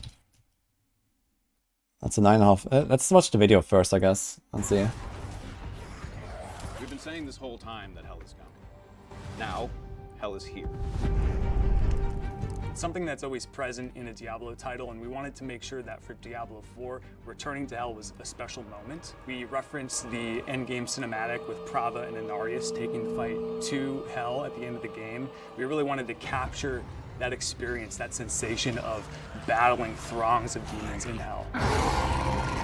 In the Infernal Hordes, you're going to go into this mode, battle waves of demons, and be able to kind of change the shape of the game experience as you play it. Those of you who have joined us since base game and throughout the seasons will have noticed that we have this phenomenon in the world that's going on called hell tides. Some of you might have noticed that hell tides have been getting a lot worse lately.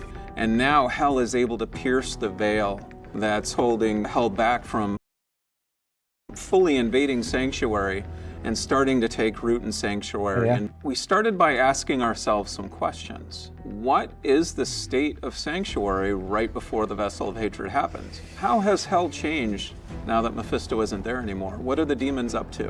Where is Mephisto? Does he have anything to do with this? Or is this just hell rising of its own accord as the prophecy proclaimed? And so we thought to ourselves, how can we make things even worse for the people in Sanctuary? In this season, you'll very much get to dive into those mysteries with some unlikely allies and really get to the bottom of what's happening.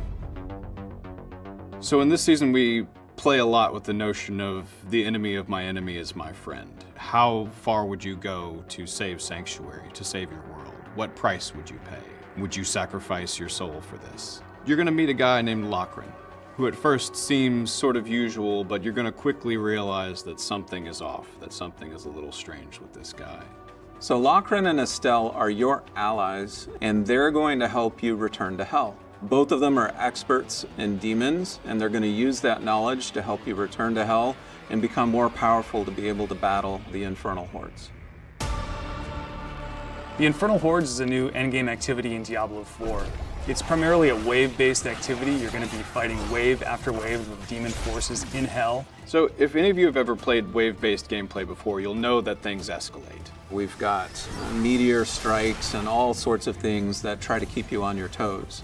One thing the Infernal Hordes does differently is the notion of infernal offers. In between each wave, you'll make a choice. You'll be granted an infernal offer, and by choosing one of 3 of these offers, have to kill you're going to Nariel. change the game mode in some way, a positive and a negative. I wonder what happens You can there, actually. imagine from the depths of hell, these hands rise out and offer you both a boon and a bane, a kiss and a curse. And this is a temptation that the Fell Council is making to you. And in this temptation, you're offered more power, but that power comes at a cost. And so you get to choose, which temptations you're going to pursue during your infernal run, and then customize your experience from there. One of the guiding principles of this game mode is replay. It's an in-game mode that we want to make sure you're playing over and over again. So we really wanted to create a broad set of enemies for you to fight during this mode. We've got many demons to choose from in the lexicon of Diablo's monster families, but we're also going to see some other foes you might not expect. There are going to be certain types of enemies like goatmen who have been banished to hell that have now rallied to Mephisto and fight by his side. And even some unlucky souls that marched on hell from the Cathedral of Light have now been revived in hell and fight against you alongside the demons. Basically, everything that hell has to throw at you, we're throwing it at you this season. The Infernal Hordes has been built with multiplayer in mind, but multiplayer is not required. We want to make sure that solo players still have a very fun experience in the Infernal Hordes. Now that said, if you roll in with a party, you're going to have a lot of fun. This game mode is going to appear in the Eternal and in the Seasonal realm, and that means that once the season is over, it's here to stay.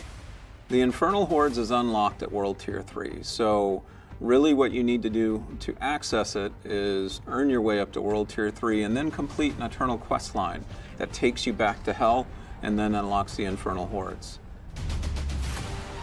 For World Tier 1 and 2 players, we've built out a seasonal progression that'll help them become more powerful in order to be able to confront the Infernal Hordes. First is you can earn reputation, and that reputation applies to a reputation track that earns lots of really cool rewards that'll make you more powerful as you progress onto World Tier 3.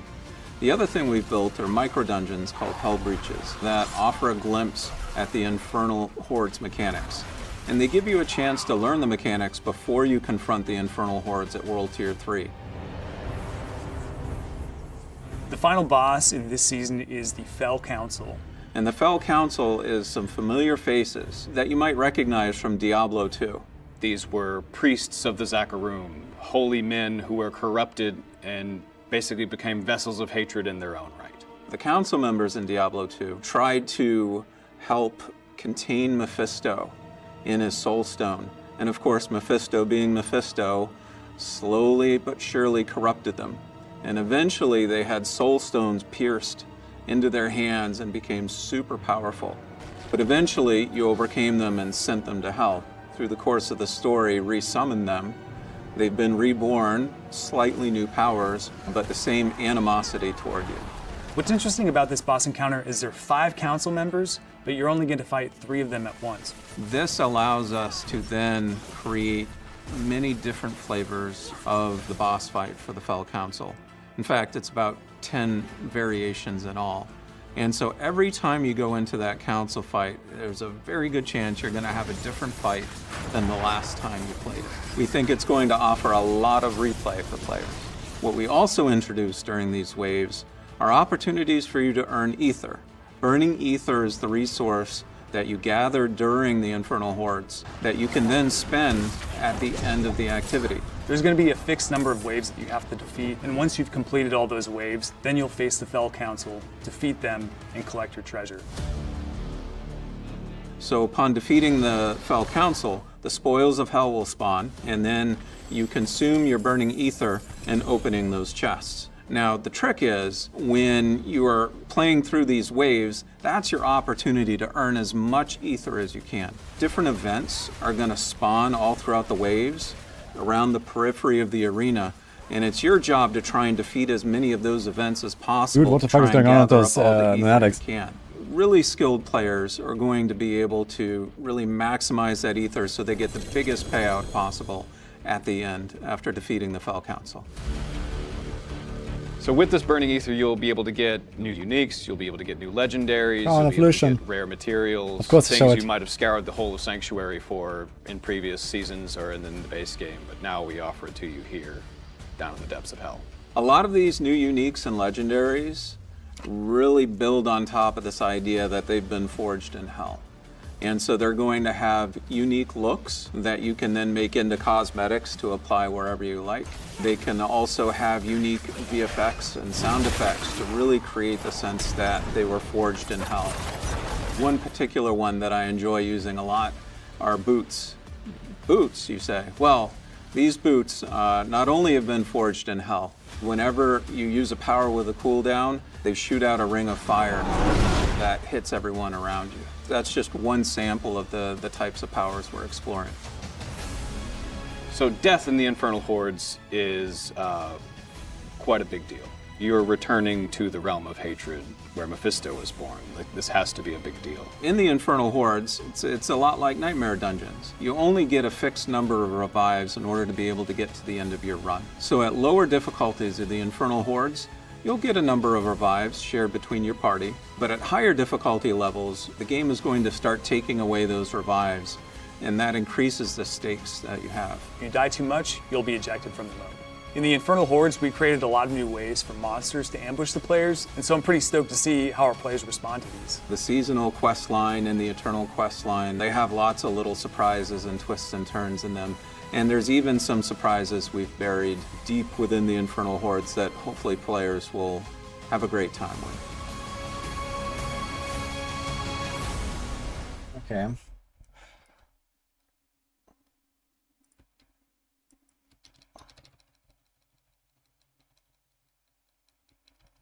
So I want to go to the part where they click on the...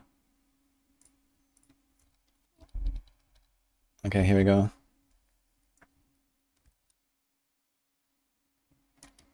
This is unchanged, I think. And this is also unchanged. This is also unchanged, I think. So it seems like most of these effects are unchanged. So they just added like more stuff, like this lunatic wave is new for sure. And this is also interesting, yeah. So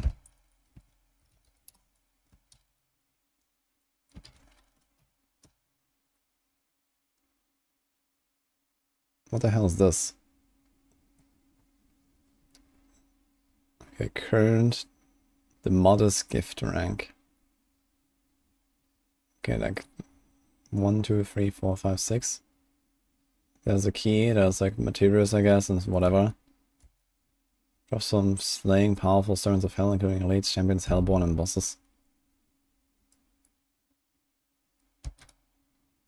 This looks like a mythic, unique chest. This might be very similar to Season 4. You see this here? Why do you see that? The last one. There's 20 rewards. Looks like a mythic spark chest again. The scroll might be the upgrade material.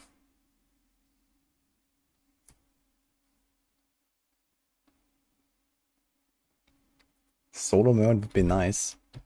It would be.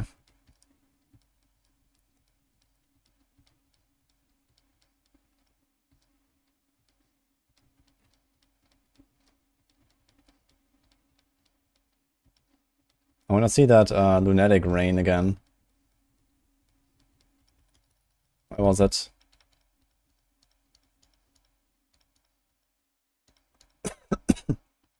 Yeah, that's kind of interesting. So that is definitely new.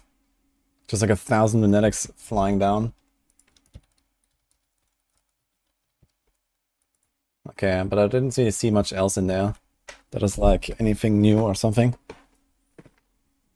The new Shaco. There was no Shaco in this video. Let's check it out.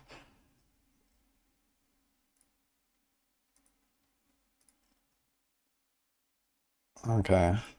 10 AM PT. It's a standard. Okay. 8 PM here. Hell has arrived in the Infernal Hordes. What's a lot of these?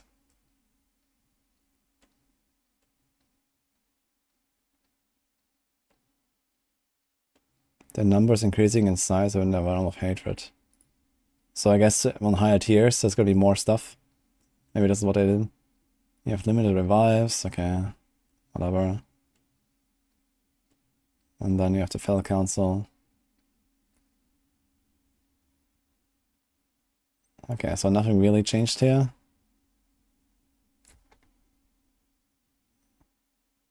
This is not part of the Infernal Hordes, is it? This looks like part of the Fire Vault from Season 3. What the fuck is this? Where is this? Did they actually like change it to like have... Wait a minute.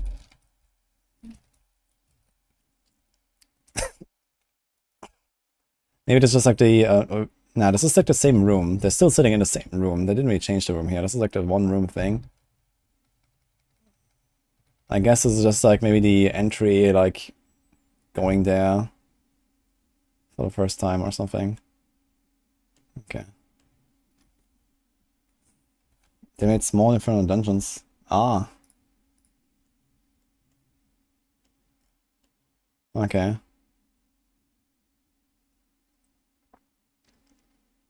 Infernal offers. Okay. Infernal hordes have limited time, 60-second waves. I think this used to be 90 on the PTR if I'm not mistaken.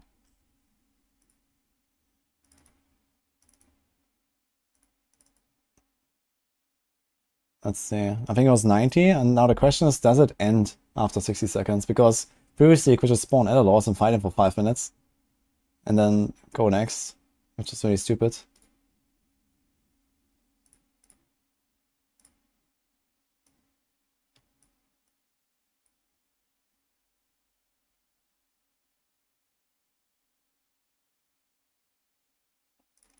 Here's a video I have.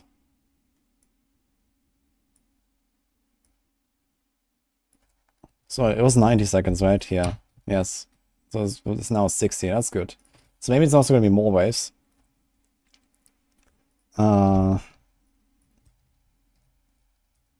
Here. So can we see like a moment where they have a timer and a wave counter on? Yeah. World Tier 3, Infernal Hordes. It doesn't actually say a tier. And also says wave 1 out of 0. What the fuck? Wave 3 out of 0. And they're still in World Tier 3. Very interesting build.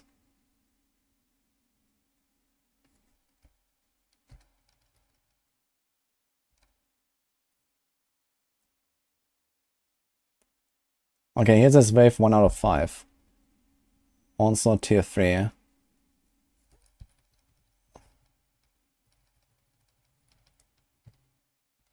What is up with this 0?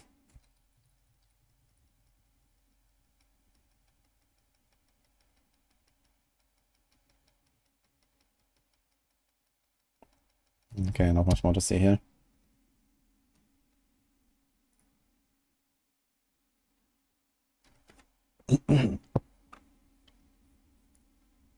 Shown the waves, added rewards, and set some environmental effects.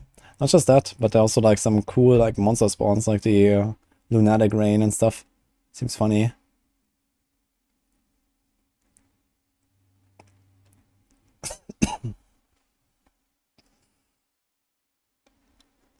They made small infernal dungeons. Okay, maybe those have like the out of 0.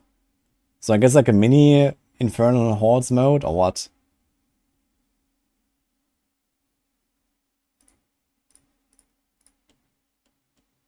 These nuanced boons and banes will even apply to your showdown of the Fell Council.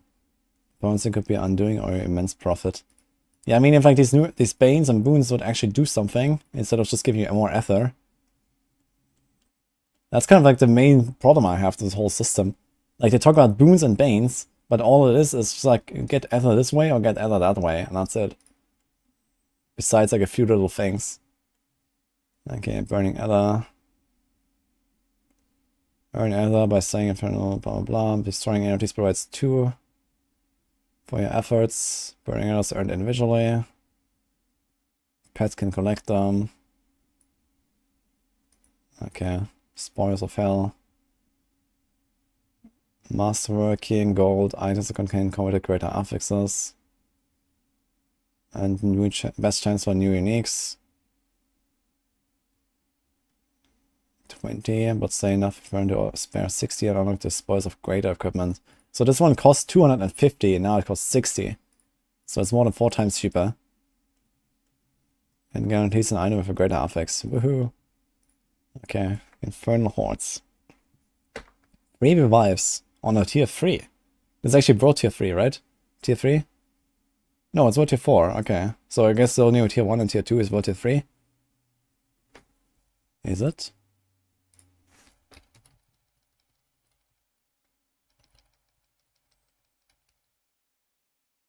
It is. World tier 4 or tier 3? I saw that wrong.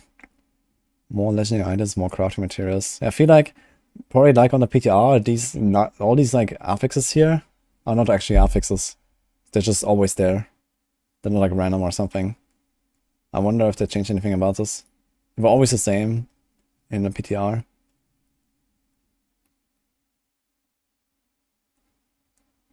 Scales 1 to 8. Can be crafted with sigil powder and forgotten souls.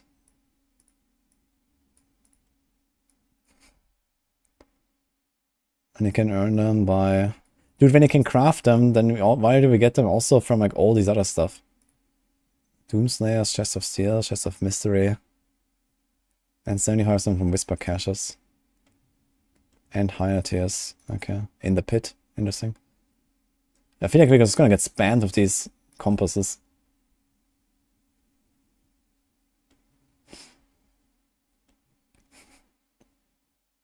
And they kept the scrolls. Bleed, okay.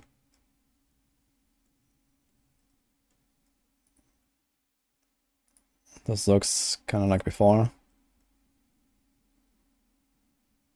But defeating Fire Council grant you Burning Adder with the total amount scaling by world tier. In big red letters. Because there's so many world tiers to choose from.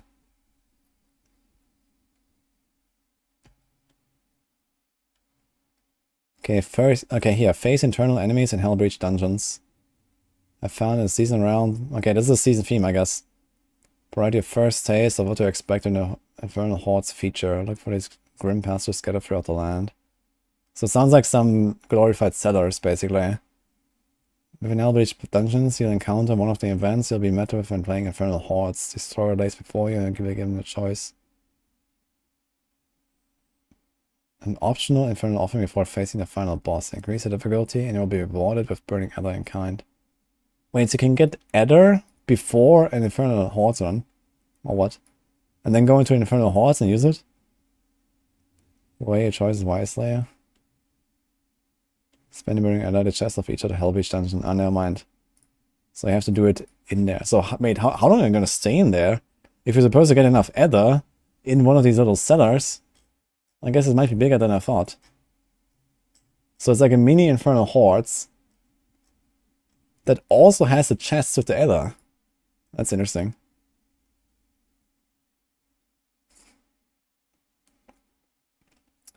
Don't know why we need compasses and scrolls.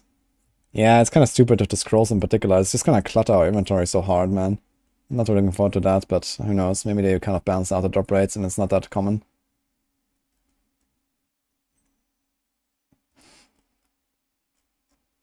Staunch hatred in seasonal internal quest lines.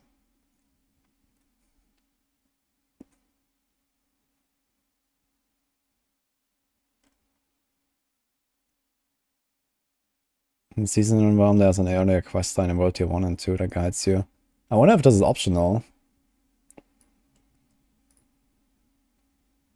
Enter World Tier 1 and 2, begin Lambs and Wolves.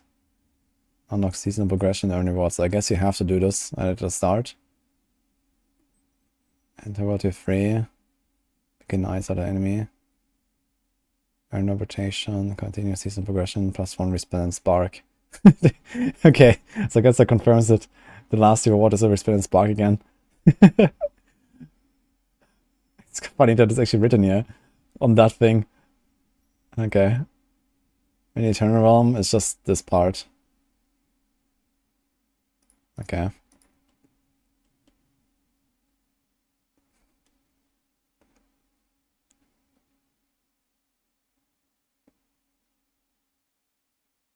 Yeah, we've done a quest on the PDR already, so I guess we're just gonna go and do that.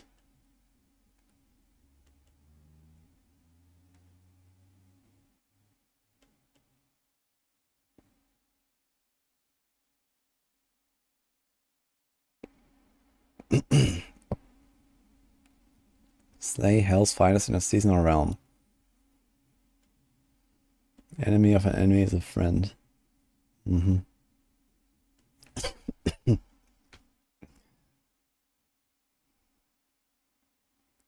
We're in season progression by collecting caches that drop from slaying powerful servants of hell, including elite champions, hellborn, and bosses. Best source of finding these enemies are in Hellbreach dungeons and Infernal Hordes. For a new seasonal progression for a season of the Infernal Hordes grants you one respawn and spark. Once you've unlocked the seasonal progression, the Infernal Hordes feature will be one of the best ways to increase your reputation and defeat powerful hellspawn to earn caches. Didn't it just write exactly this here? Okay. Updates to Helltide, legendary drop rates, and more. Okay, Helltide. In Helltide, Baneful Hearts will drop from abundance across chests. Now guaranteed drop from Helltide commanders. The cost of Fire Blood Main 1 to 2 has been decreased. Torture goods now cost 75. Okay, very good. Unique items. Every unique item has been updated. Our goal were to make build defining uniques the best item for the skill they support. For the corresponding affixes to have values that are best in that slot. Okay. It needs a good balance philosophy. Then look at it holistically, look at that. Mythic uniques. This is unchanged, right? Although, I think this lightning sparks wasn't there before. Looks cool. I will save this. Okay. Uniques will now be known as Mythic uniques. Ah! Here's a new Shaco. That has 2500 armor and 20 cooldown. Instead of resource generation and all stats. That is quite a step up actually. 20 base cooldown is actually kinda nutty. This is not even upgraded.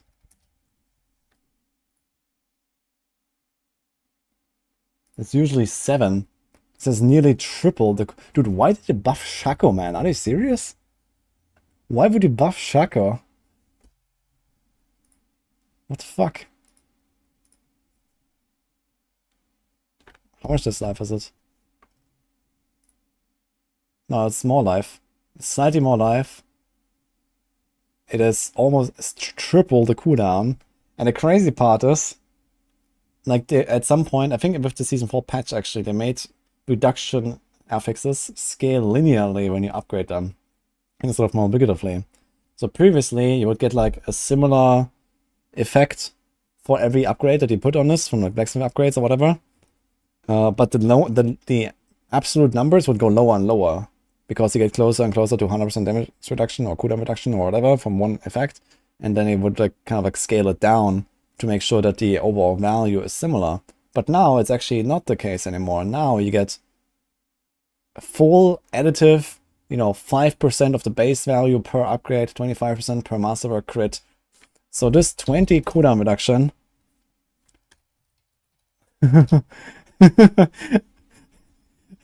actually goes to 54% when you get a greater and a triple crit.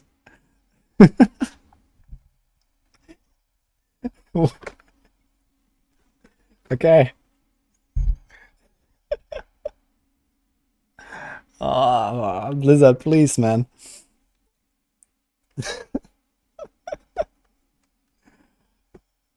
Okay. 54% cooldown reduction. Even without a greater FX. Even if you just like do this, I mean, it's still 44 cooldown, man. Like 44 cooldown is more than an entire build usually has, if you try, you know.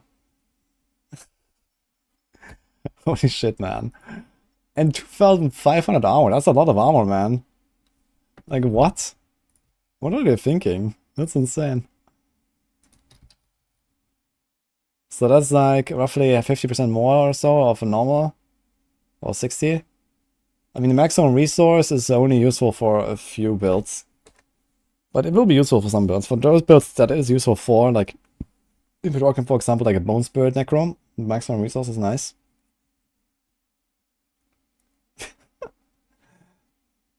Maybe they're gonna change the armor cap again.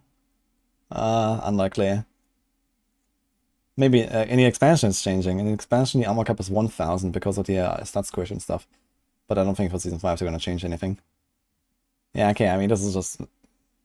That's just insane. This item is just insane. 20 cooldowns straight up, with no upgrade. Okay. That's ridiculous. Okay. Okay.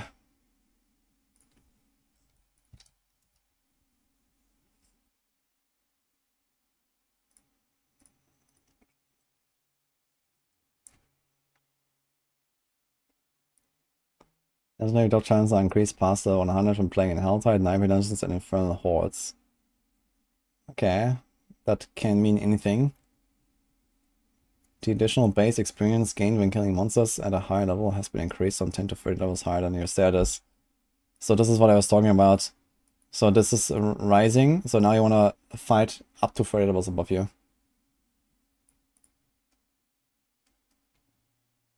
10,829 new armor cap confirmed. Where's that confirmed? Where's that coming from?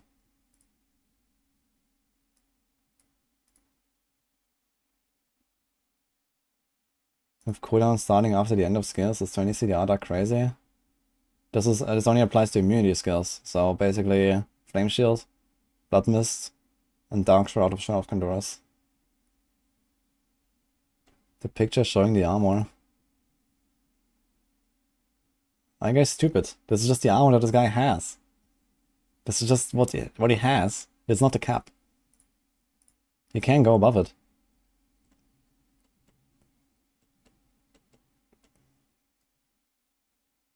It's called a joke. Okay. I was wondering for a second. Sorry, I didn't want to be mean. Anyway.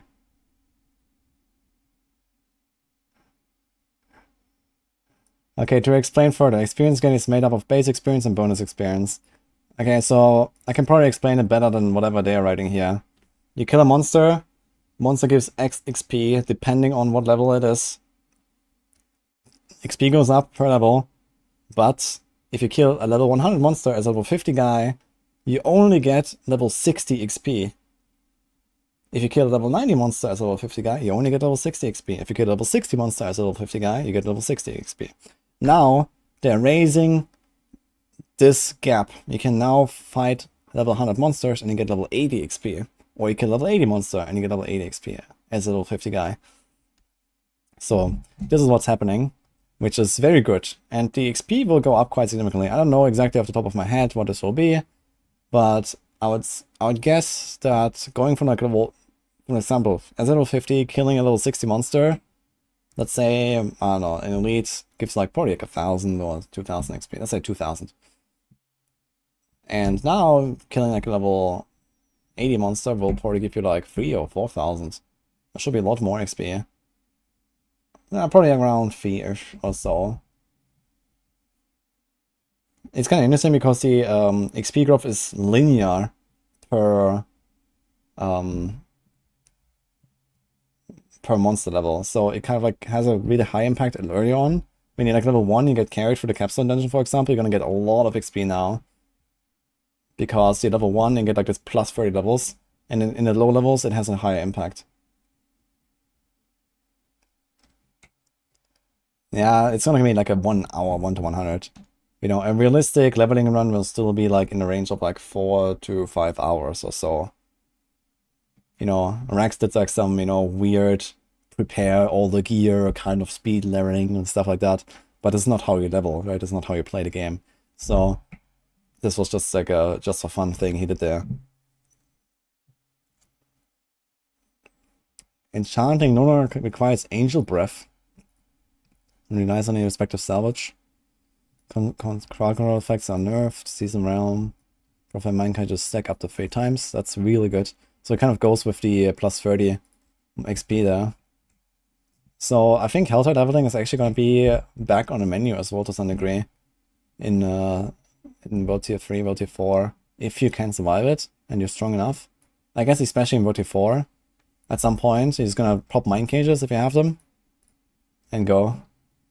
You just need to kill 3 Hellborn in 1 hour to get 3 Mind Cages back. Gonna be not too hard. Earn rewards of the season journey and battle pass. Okay. Get new aspects. So Scar of Amnesia. Okay.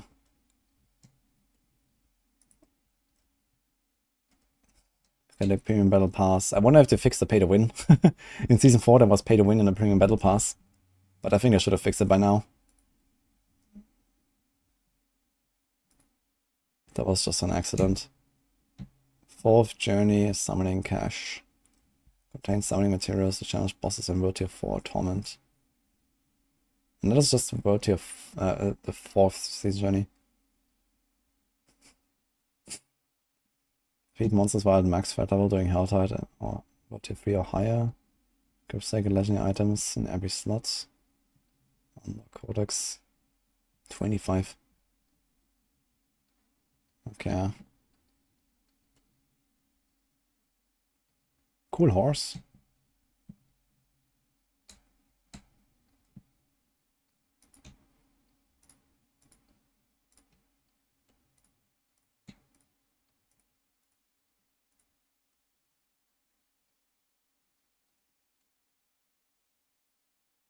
There are 2 new blessings for Season of Eternal Hordes. Earn of Spoils, boost the chance to receive a legendary item from Spoils of Hell chests. And boost the chance to receive an Abyssal Scroll from... Oh my god. Okay.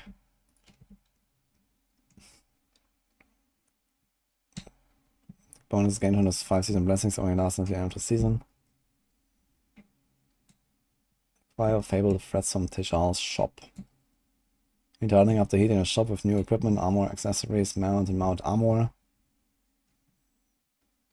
Okay.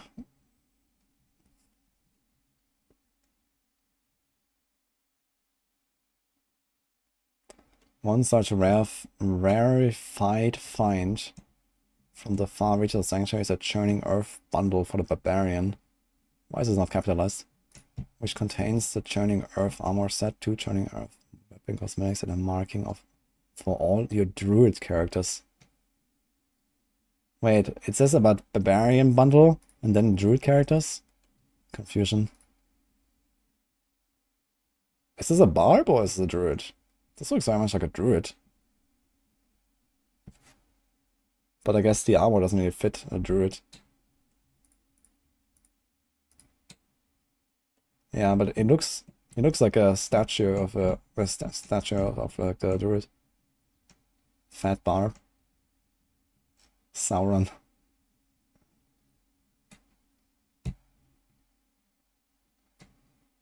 Community guides for Season of the Infernal Hordes. Okay, hello. Stay up to date. Okay, 11 AM. So this is at 9 PM in that case. Okay. Marcus Kretz. I'm not sure if, have we seen him already publicly? I've met him at BlizzCon. Marcus. But I'm not sure if he was on any of the campfires. Alright. Well, that's kind of interesting here with the Shaco. This means they probably updated the other mythic uniques as well. It's kind of wild to me that they're updating the Shaco. And not just that, but it's crazy. It's fucking insane.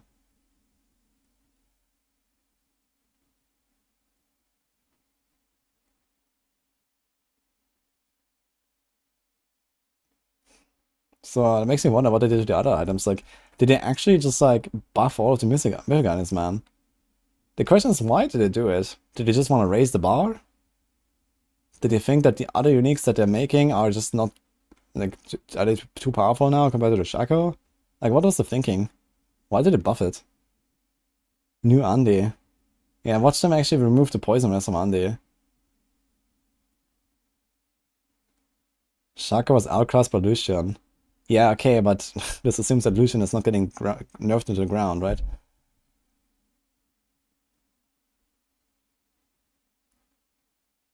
Like, the thing is that Helm slot is usually, like, not a very powerful slot for, like, anyone. There's not really much to get on a Helm. There's cooldown, A lot of unique helms already have cooldown. Now we have triple the cooldown on this helm. That's ridiculous. How much is a normal helm?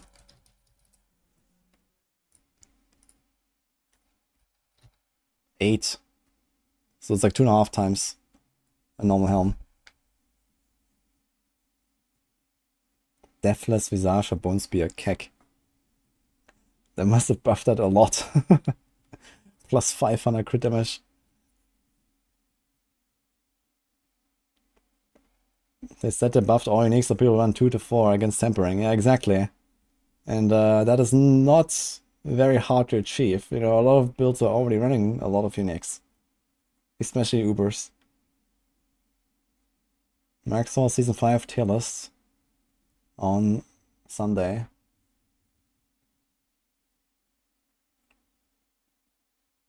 If uniques are overpowered is a bit of the point. Yeah, but they keep making more and more mythic uniques. And everyone's gonna run the same uniques. You know, and they're so available that they're not really much different from normal uniques at this point. So what exactly is that whole goal of like people wear 2 to 4 items? Like some builds only have 9 slots. You have 5 armor slots, 3 jewelry, and then a 2-handed weapon. In some builds. And that's it. And you have a Shaco, you have a Tyrael might get buffed. You know, maybe they're even buffing a Melted Heart to a point where some builds might even run it, but probably not. I guess Melted Heart will remain a pretty standard choice for like defenses, but not really any build runs it. Star Disguise though goes into many builds, so that's already like 1, 2, or 3 slotted in.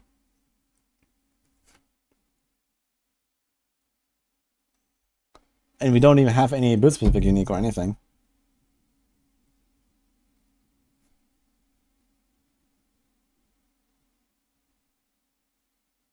There's no patch notes.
Yeah, too much digital power, didn't know what to do with it. Now we also have infernal compasses.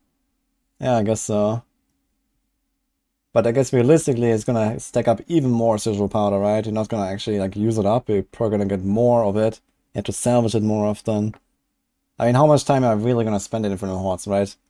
I mean, some people that, you know, mostly like a Zeph and stuff, yeah, sure, they're gonna spend some time there, try to get their uniques. They even try to get a great Alphix on a unique or something, right?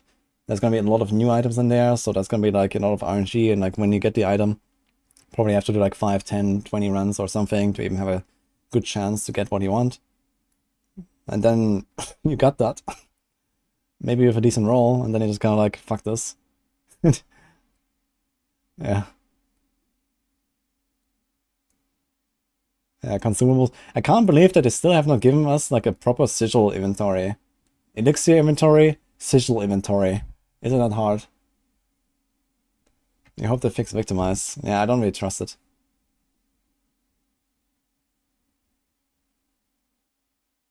Gotta put some criticism in there.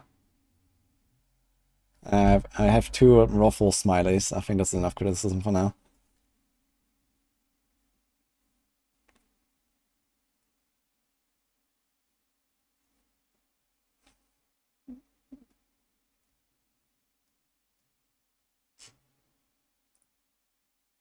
I saw a guy on the Pass Radar tweet saying he put 700 hours into Season 4 and never found a Mythic. Pass Radar responded they'll fix that in Season 5. I mean, you can, you know, you can try to race, you know, from one end of Europe to the other end. Let's say from Madrid to Moscow, right? So you can do that with a car, with a train, with an airplane, or by foot. And this guy probably chose by foot, and then he complains that he spent 700 hours and he didn't arrive at the destination when I was there in 7 hours. So I think that's entirely their own mistake.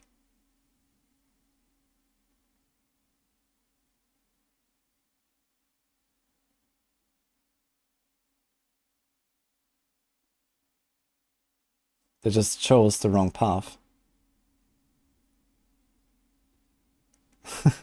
I mean, if you spend 700 hours and you want to get a Shaco, you will have a Shaco. Not just one. You probably have like 10 of them, if you really want. And I'm not saying this as someone who's like very, very good at the game and knows what to do and everything. If you just follow some basic rules, you will get 10 Shacos in 700 hours. This guy was just not following the basic rules. So, I mean...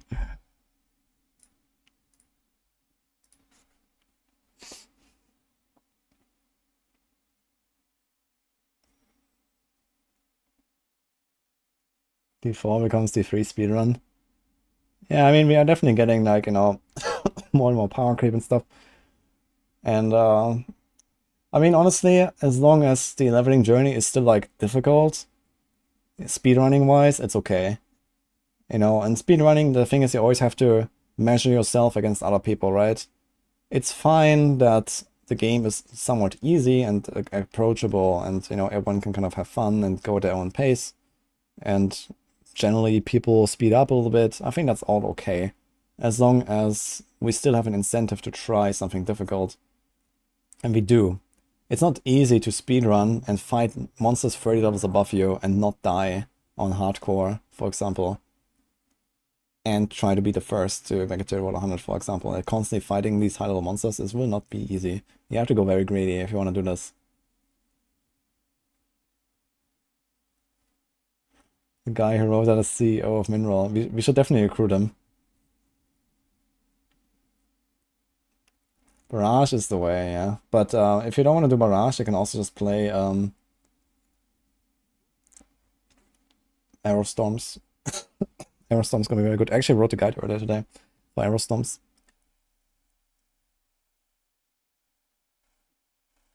If I read his post, he did 40 Duras and then quit. If that's normal that was certainly normal Durils, not tormented Durils. So we did 40 Durils and then quit.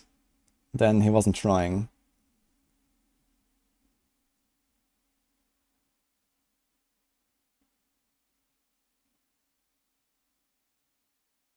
I lost respect. You can't cry about neat balance between classes in a mainly PvE game. Of course I can cry about balance in a mainly PvE game. It's very important that you balance even PvE games, because else everyone is going to gravitate towards the same meta choices, or they will feel bad for playing off meta choices. And you have to prevent both of these cases, you know? It's important to produce balance across the classes and across the builds of each class, to make sure that you don't run into a situation where people only want to play the same thing, either consciously or subconsciously. Just because there's no direct PvP for most people in Diablo 4 doesn't mean we shouldn't just balance. Or like should not balance, you know, at all. Like what is that argument?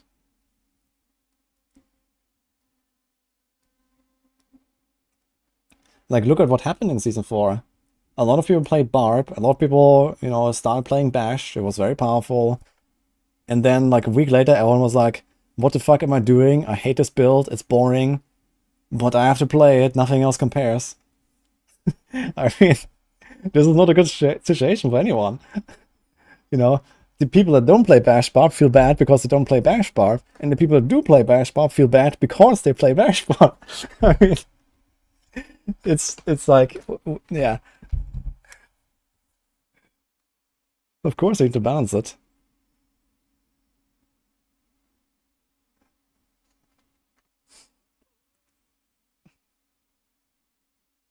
How is this different power level than 4 LP rings in LA? The thing is that 4 LP rings in LA just don't exist. But the Shaco, you know, the people that really try will have it on day 2.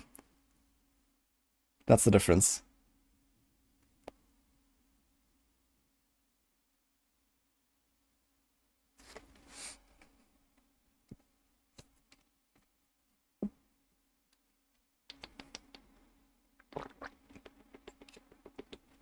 One GA Shaco is super common.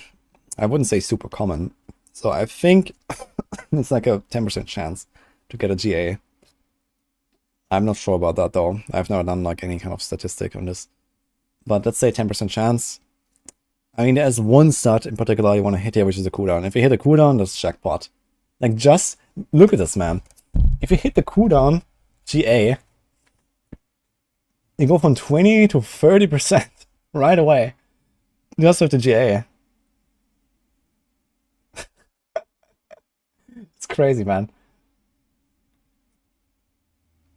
And then you can start masterworking it. It's not masterworked.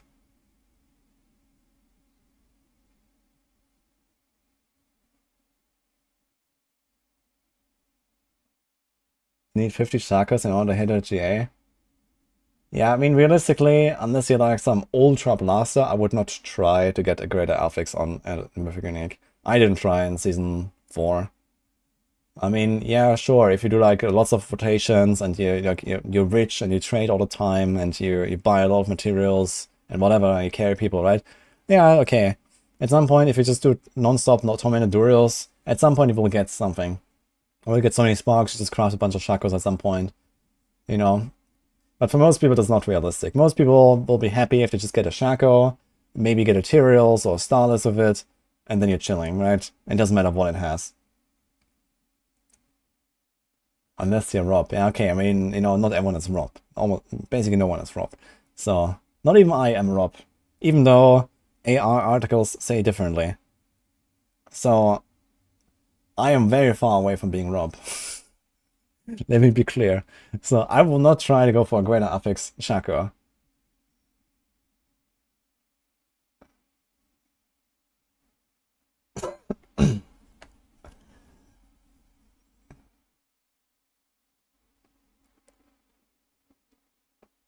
Guys, be a bit respectful. This is not a political stream now.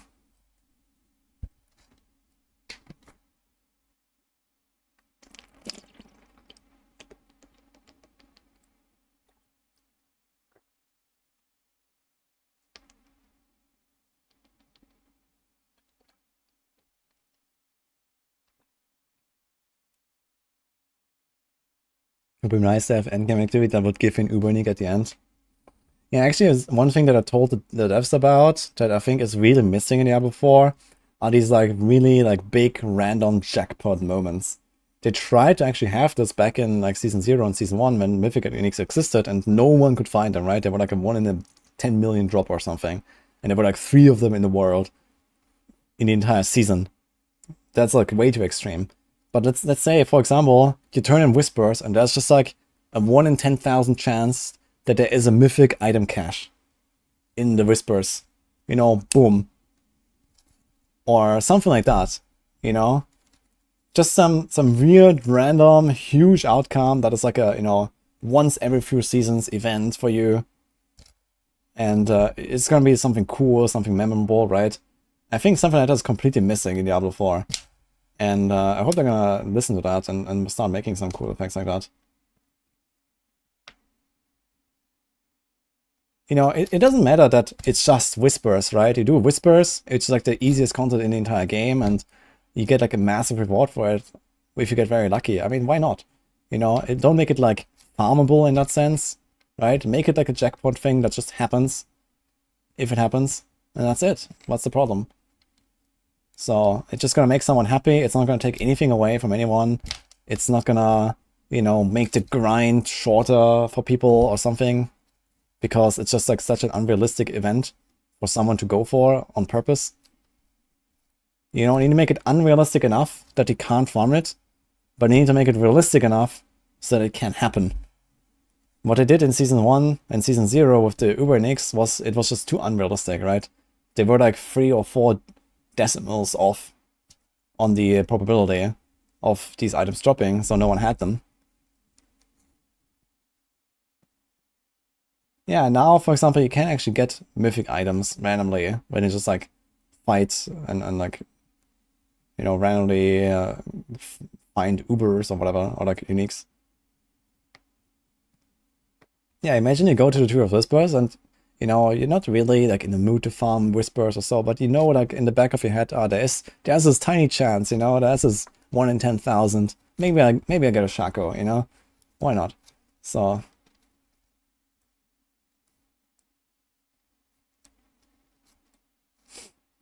the big issue is that anything you drop it until World Tier 4 and Ancestor is useless. Yeah, that's not really a big problem. I mean, it's literally like the first 3 hours of the game, and then you have endgame items all the time. If you're not a speedrunner like me, maybe it's 5 hours or 6 hours, but it doesn't really change the fact. In fact, you can actually get a bunch of like, you know, interesting items already. You can get materials, you can get temper manuals, and so on. You can get glyphs. A lot of stuff that you need later that doesn't just mean items while leveling up. Got a 2 GA starter from a Helltide chest. Yeah. The random outdoor unique drops definitely are now common enough that people see it in Mythic sometimes. That's cool. But I think we need more like that, you know? We need like, you turn in the Whispers, you get maybe a really, really rare outcome to get like uniques or even mythic uniques. You can do the same with like, maybe there's like a special, you know, Doomsayer chest that appears once every 1,000 times you click on the Doomsayer that has a mythic item or something like that, right?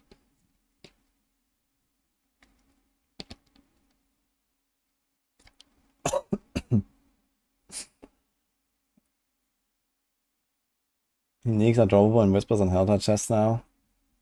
And Obels. Yeah, true. I think it's also implemented on the PTR yet. Only the Helltide chests.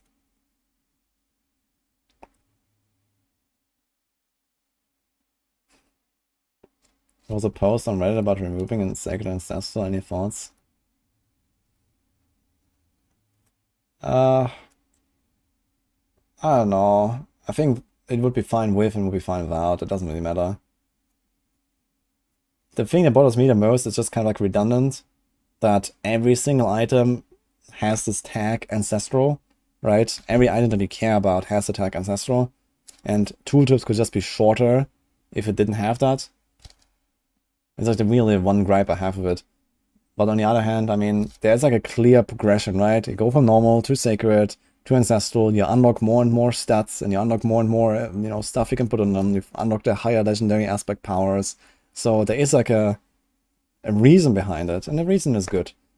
So it's fine, I think.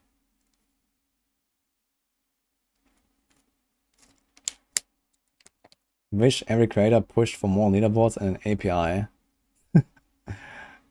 Yeah, you don't think that we're not doing that, huh? For like a year already, or 2.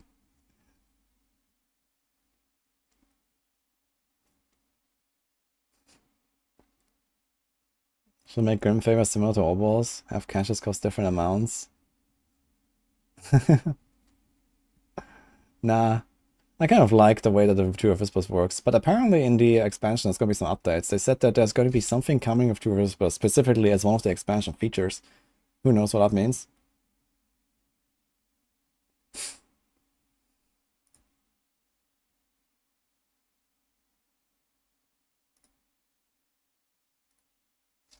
Is there gonna be a race again? For Season 5, I'm not sure what would be the objective for the race. I mean, we can just do like the boss race again or something like that. I mean, it's gonna be just like the typical, okay, race to 100 and whatever, and we could make like a boss race again. I liked that last time a lot. Especially now with all the stuff we know, it's gonna be kind of funny, like how fast you're gonna do it. And also like the pit, Abyssal Stones drops have been buffed and stuff.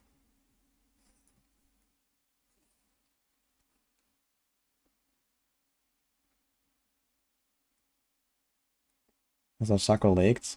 Nah, this was in the blog post actually.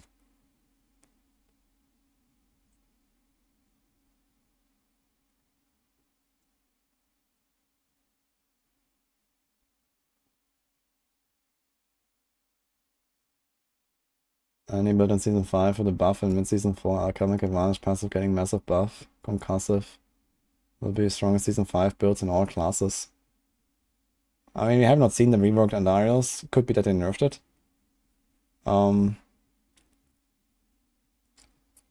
Let's say Andariels is unchanged.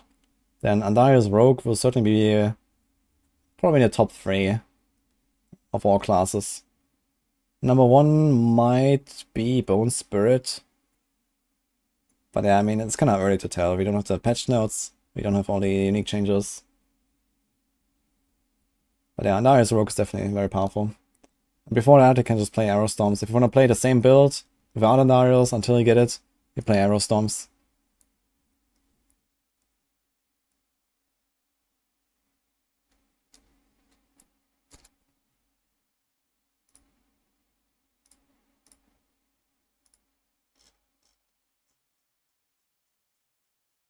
Okay, unfortunately not really more details here, so we just have the Shaco. Shaco is insane.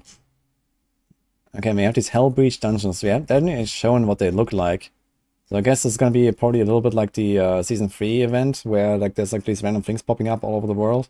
And you just go there and then go into the dungeon. So we'll see how good that is. Arrow Storms is Flurry. Yeah, it's similar to Andaria Rogue. It's just like Puncture. You have Flurry just to like move and give you the attack speed buff. But you don't really Flurry much.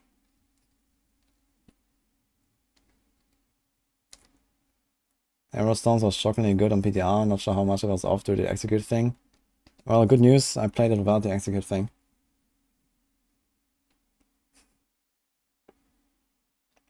You've seen Andariel Sorc using charged bolts, blasting 101 in 2 minutes. Yeah, I've played like an entire week of Andariel Sorc. That was with Chain Lightning, but charged bolts is basically the same thing. You just swap out the generator, or the spender. I think top 3 will be Poison Rogue, Flay Barb, and Bone Spirit. Yeah, no chance of Flay Barb, I think. Gushing Wounds got its nerf. And that nerf is significant. That nerf is like, you know, 1000% damage nerf or something. So, Flay Barb is not gonna be the way, I think. Deathblow Barb is looking pretty good, I think, with the Deferred Blade. Bone Spirit is gonna be pumping. And then who knows what happens with the Sorcs and the Druids. This new Windfall is good. It is probably going to be used for Mirages.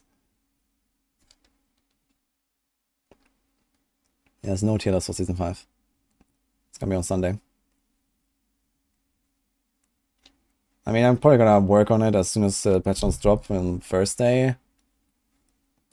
So I can make like a preliminary list or so until we have the maximum list, probably on Sunday.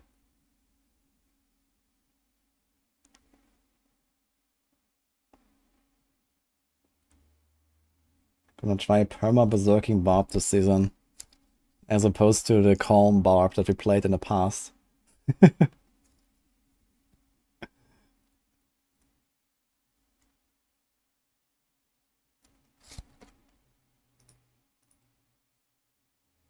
This item, man. Kind of strange, this maximum resource. Yeah, but to Shaco. 2 to all skills, 2 to all attributes. 130 life, 130 mana. So I guess it kind of makes sense that the resources. Damage reduced by 10. So, dude, it's literally, they took this item and then redoubled it. The R is 20, 4 skills, bunch of all attributes that is now removed. Oh man.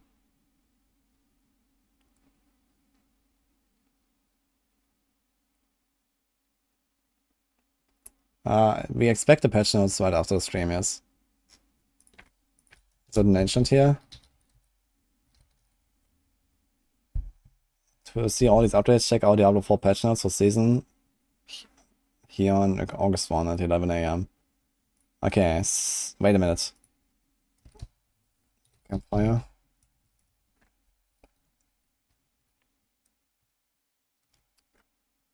Wait a minute. They're dropping the patch notes before the live stream this time. Oh shit. They're dropping it 1 hour before the live stream.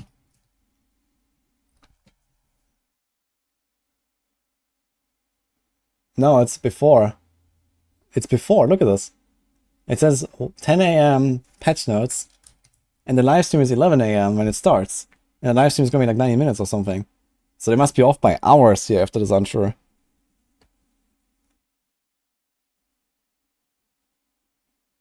Interesting. Oh, Nino, thank you, man. Partner comms say otherwise. Oh my god. And let me check if there's any news there.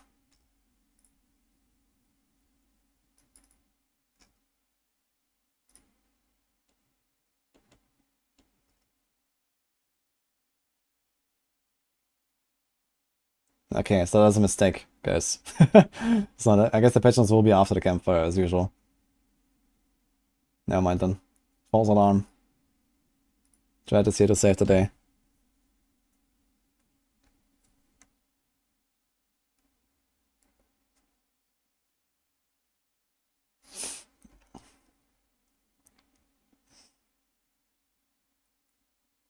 I want to hear feedback live from people. Yeah, I'm sure they love the feedback they get whenever they have live streams in the Twitch chat.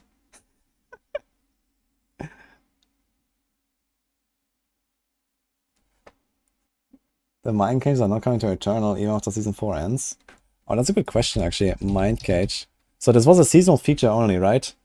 Yeah, it says Season Realm. For those who feel an increased challenge for Mind Cages to return and stack up to 3 times. Kind of strange. Like, why is this a seasonal thing anyway? Not that anyone seriously really plays Eternal, but it seems like kind of really weird way to screw over Eternal people for no reason. Why is this a seasonal thing?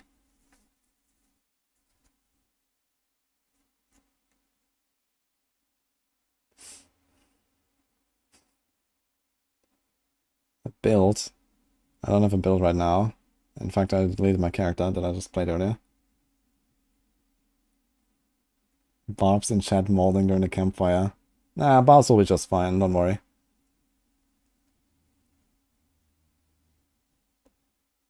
Everyone plays Eternal, so many people there. Says, oh, lost child. Okay.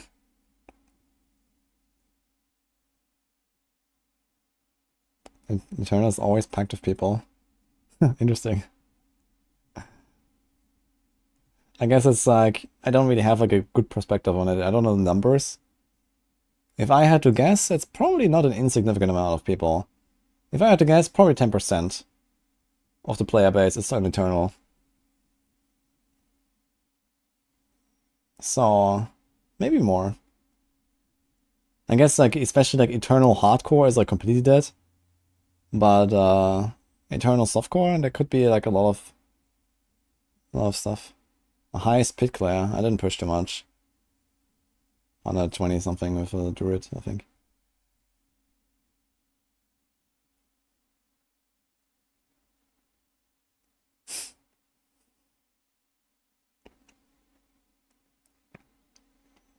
When loadouts come out, you play a bit of Eternal to merge all the characters.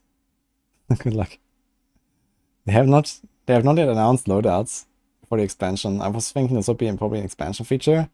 That they announced the expansion and didn't mention loadouts. I was like, okay, it's gonna be a Season 5 feature then, right? And here we are, and there's no Season 5, no loadouts. No expansion loadouts. Fuck. When are they doing it?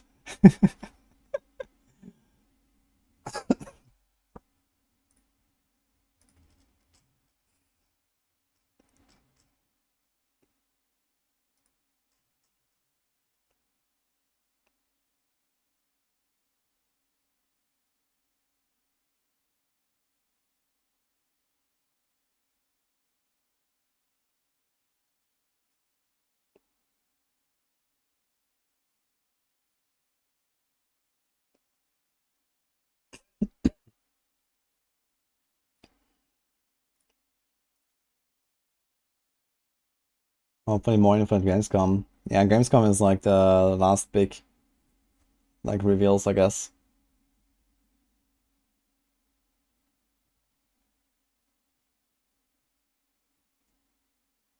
$39 DLC for loadout and stashes. Dude, if you give me double the stashes, I would gladly pay $39. So like never have to deal with that headache again. If you had like double the amount of stash that we have right now, I think it would be in a relatively good spot. Surely they will announce loadouts at Gamescom. I mean, to be fair, they have not really talked that much about the expansion features. We know the Spiritborn, we know the Hunter, the campaign, whatever, right?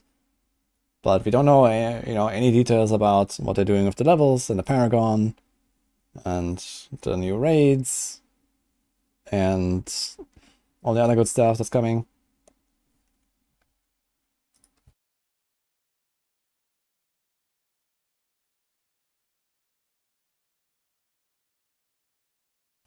We bought another D4 account for stash space. That sounds like a struggle.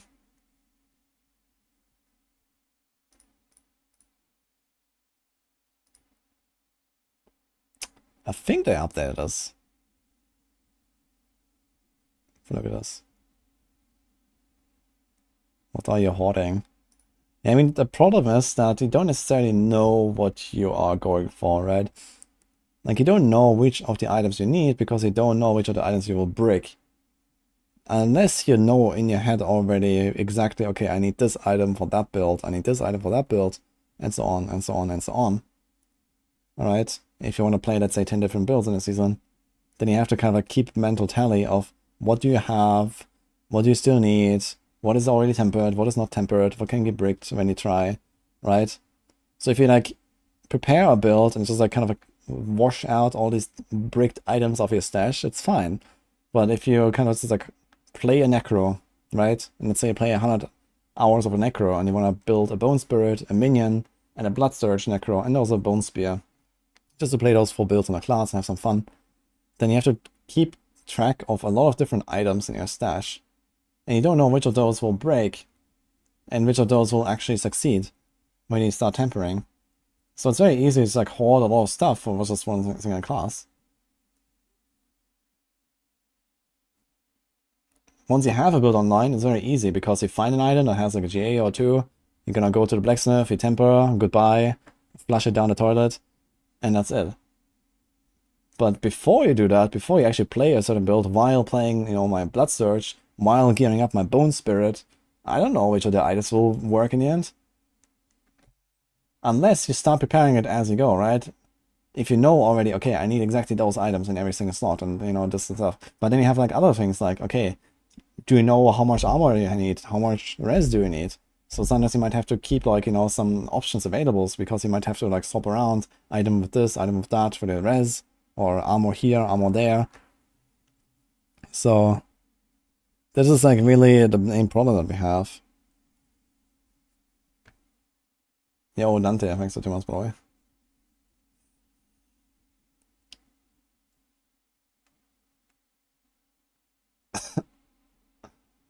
One tab for one item slot.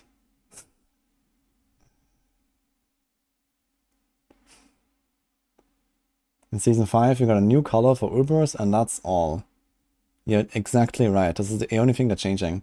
They've been working on this for like the last 3.5 months, and they even had a PTR for 1 week just to test this color, to make this the best color that was ever.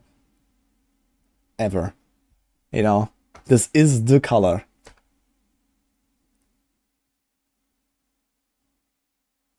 One of the colors that ever was.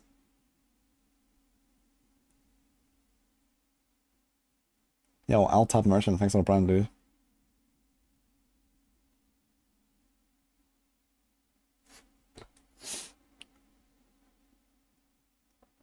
And now, after the PTR, they took another month just to make this the best color change ever. You know, to make really sure that this is the color. And it is. Look at it. Look at that color.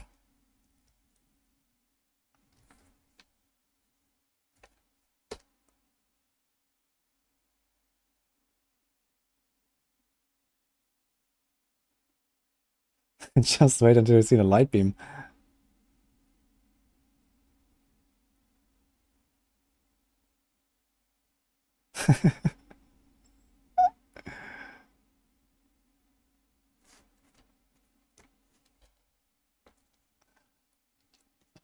You paint your bedroom walls with this purple.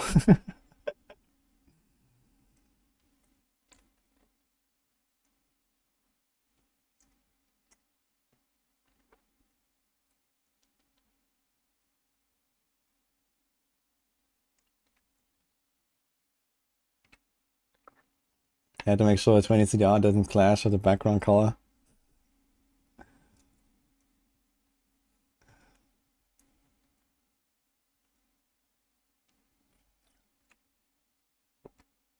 Beam effect is the same as on a PDR. That's because they are so good. They made it perfect before it was even tested by the players. Look at that beam. It cannot be improved.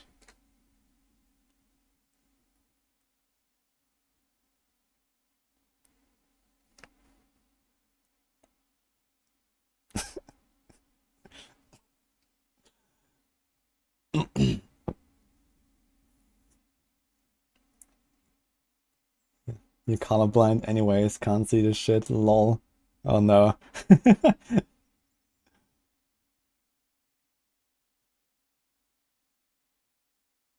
And pink does look cool. The beam. The sound as well. I actually have a short on it on my YouTube.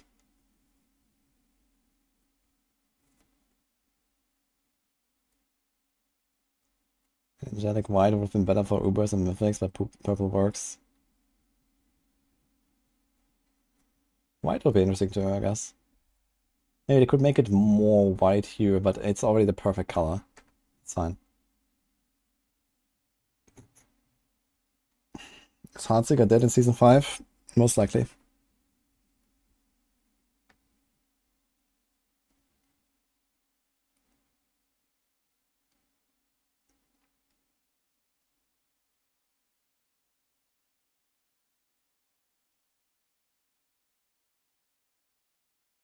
Imagine seeing that purple beam or running around Helltide, it's gonna feel amazing.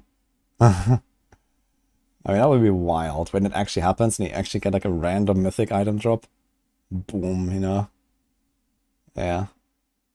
It's just kind of sad that, you know, they are so farmable, right? From the bosses.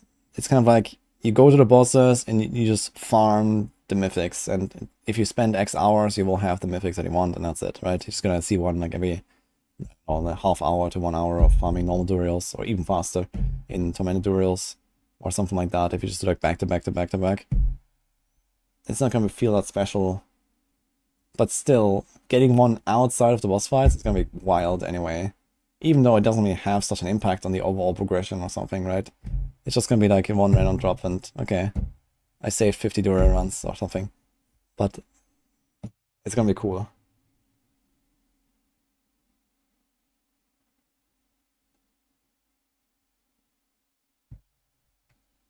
Hope you'll start Rogue on a 6. I will probably not start Rogue. I'm probably going for Druid or Sorc.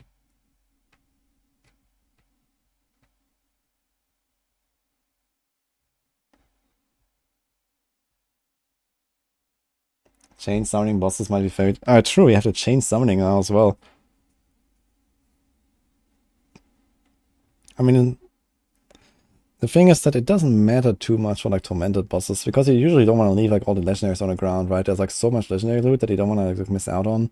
You want to usually go and salvage it or sell it or something. So it doesn't really speed up much for the tormented bosses, but slightly still.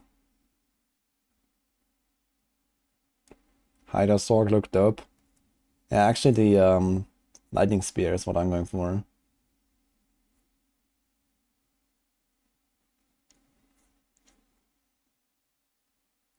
Yeah, 0.5% chance for mythic drops from a normal boss.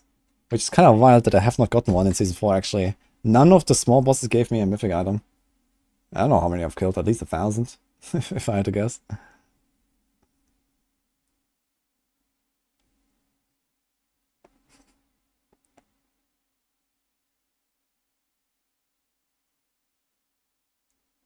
let's say at least 500.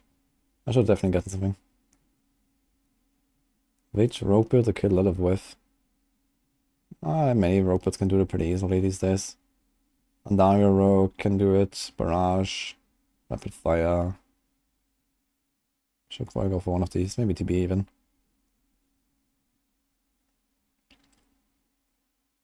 Heartseeker. Heartseeker's pretty easy.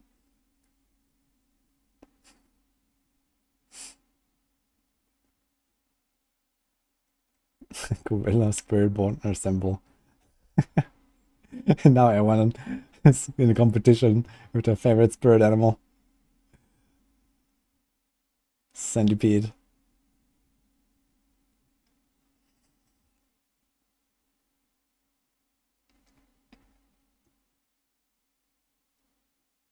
Can't wait to test the cold immune Heartseeker. That's gonna be fun.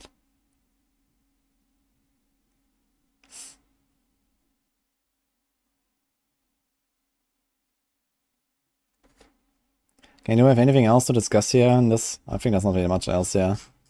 Might make like a short summary on this, but that's about it. Yo, Boiler. Thanks for the 17 months.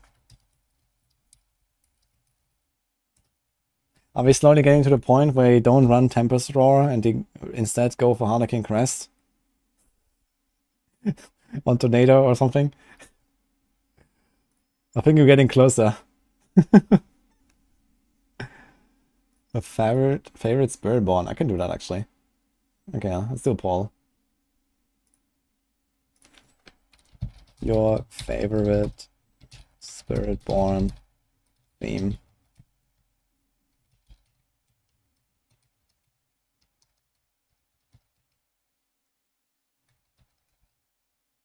Let's do it. Let's do a 5-minute poll. Why not?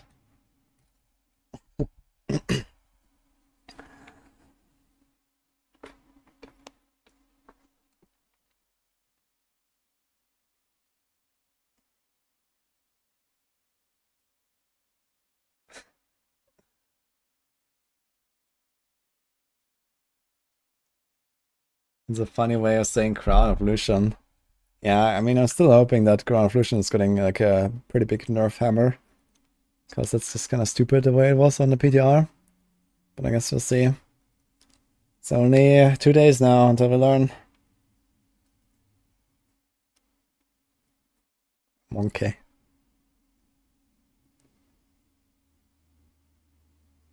Poll is quite equal.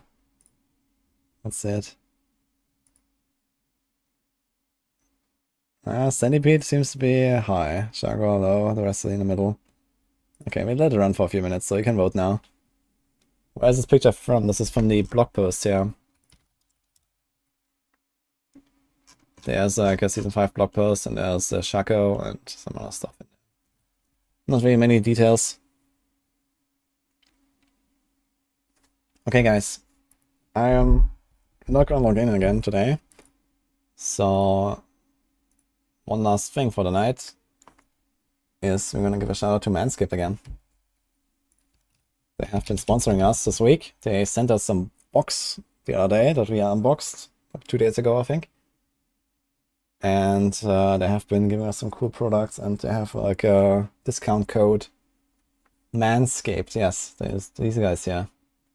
They make hardware, basically grooming devices and stuff like that, and you know, creams and beard trimmers and you know, shaving machines and these kind of things. I have been showing them off yesterday and 2 days ago. For the smoothest balls ever, exactly. I tried it out. Very good, can recommend. Yeah, they sent me this one, the Perfect Package Ultra. This is kind of like a bundle that we have here. Looks like that. It was like in a box and stuff, so I don't have that right now. But it's basically 2 of their devices. The this one here on the right. What is it called again? Let me check. The Lawn Mower 5.0 Ultra. And the Weed Whacker 2.0. This is another device that we had here. So I'll show that off in big cam again. Actually, let me turn on the lights,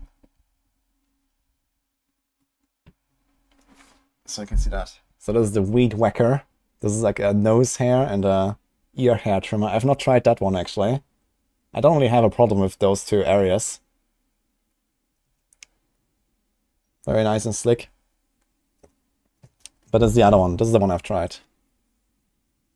This is the Lawnmower 5.0. You can actually take off this head here at the top. And there's a second one that allows you to shave it and just like click it in again. Easy clap. Looks like this. Can turn it on. There's also a light, I think. Yeah, I see here, LED, and you can also change it to a different color. Has a bunch of other functionalities, like there's like a travel lock if you hold it. So now I can't like accidentally turn it on. Kinda cool. And you just have to hold this button for 3 seconds. Now we can turn it again. Very nice stuff. Vibrate function, and this is kind of like how you know, a shaving machine works. It vibrates, you know? Or like kind of, because it's like the razors here, right? They're like going like this. So yeah.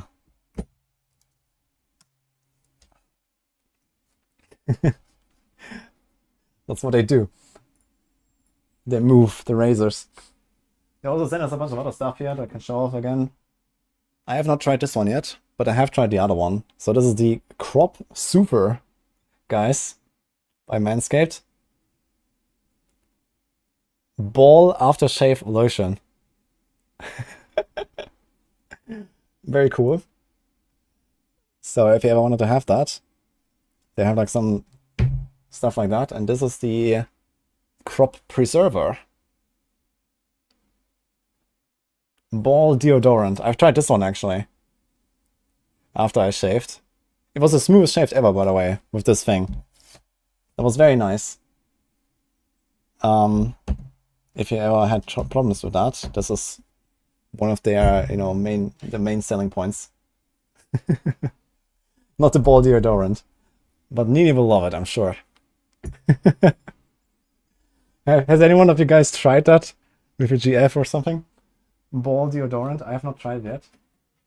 Okay, that was the box. Alright, here's the other head. So I have that here. So for this one, you can switch them out. Just like, you know, I moved this here, and then you click this in. This has like a razor here and here. And then, I don't know what this is exactly. It kind of like smooths it out basically, and you can't really cut yourself very easily. So I was fearlessly weed whacking away basically. Nini will love this, yes. Let's see. Plus 10% to male Sorc ball lightning damage for sure.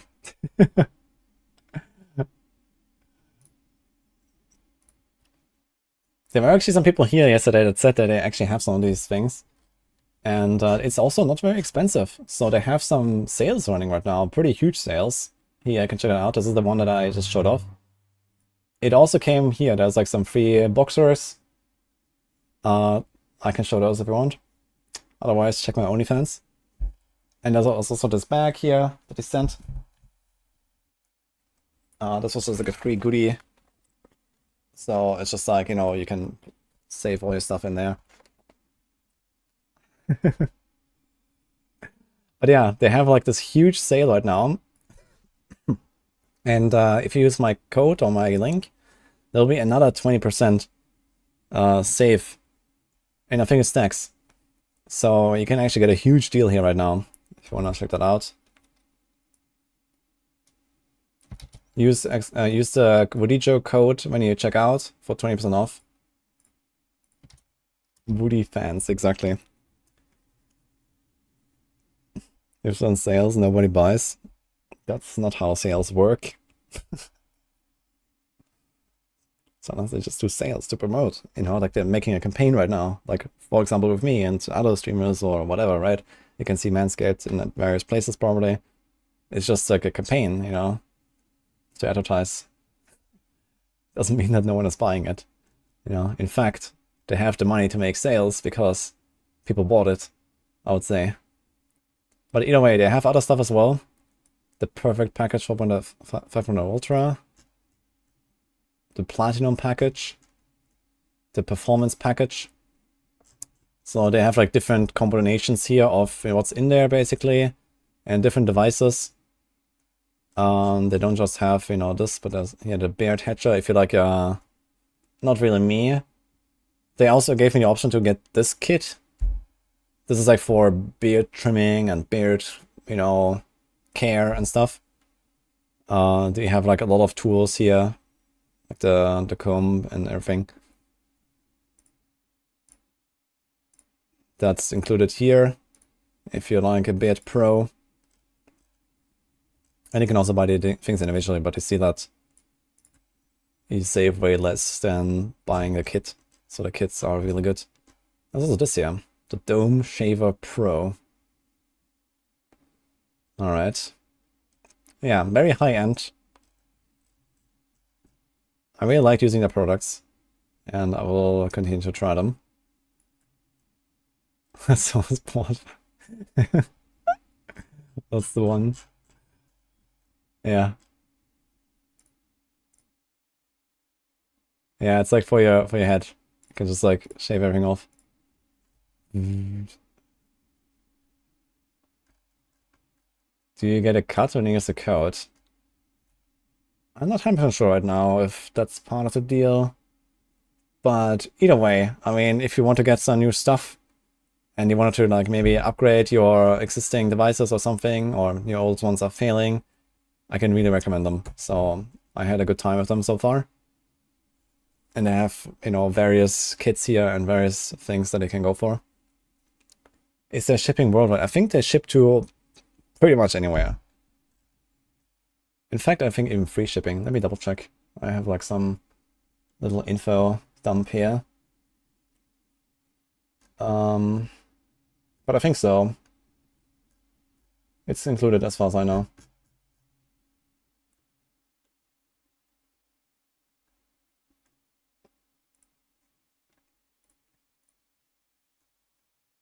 It says free shipping there. Oh, yeah, right here. And 30 days money back. And free I mean, what else do you want? Yeah, below the add to cart, so here you go. Also, where is it?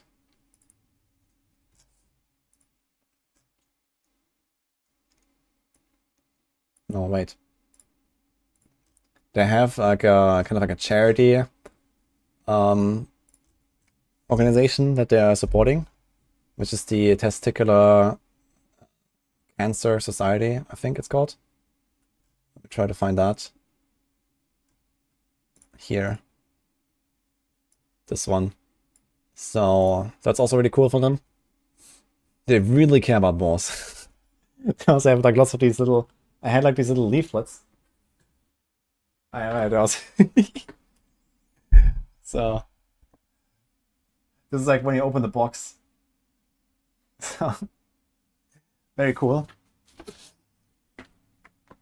And then lots of funny little stuff in there. We shave balls. They will carry the next generations, exactly. So I just want to give them a shout out for that as well. So they're supporting cancer research and stuff like that. They even have like some tutorials here how you can check yourself and stuff like that. So apparently I didn't know this before, but this was the most common here. If you didn't know that. The most common form of cancer among men aged 15 to 35, guys. Have you even heard of someone who's cancer at that low age? But man, apparently it exists. So don't underestimate it. So that's kind of cool that they're raising awareness and, you know, helping the research and stuff like that.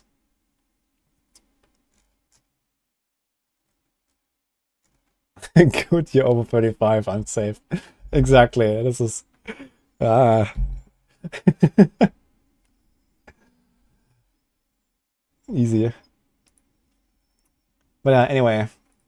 Go check them out, guys. Use a discount. I'm not sure how long the discount will last. So this is like, you know, the promo for my campaign here and stuff. With the 20% off.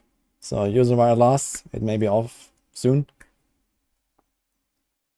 It actually says here at the top. You get 20% discount off when you click the link. Alright, and that was Manscaped here, guys. So very cool company. Very, very cool stuff.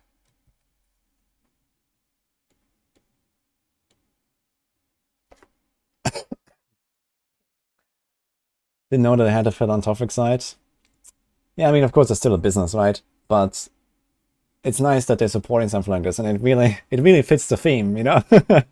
I gotta give them that. I like that. So, you know, I really like when there is like some kind of connection, or like what the company does, and you know what kind of, you know, green or like activist choice or whatever, you know, they're supporting or something. Most companies do something like that.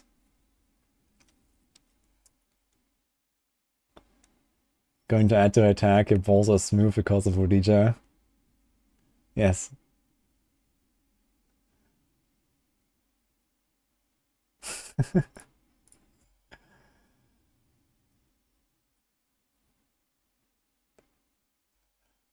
Anyway, guys. Oh yeah, I wanted to check the what was the poll? What's the poll result? Did I close it? I don't see the poll. It says poll ended.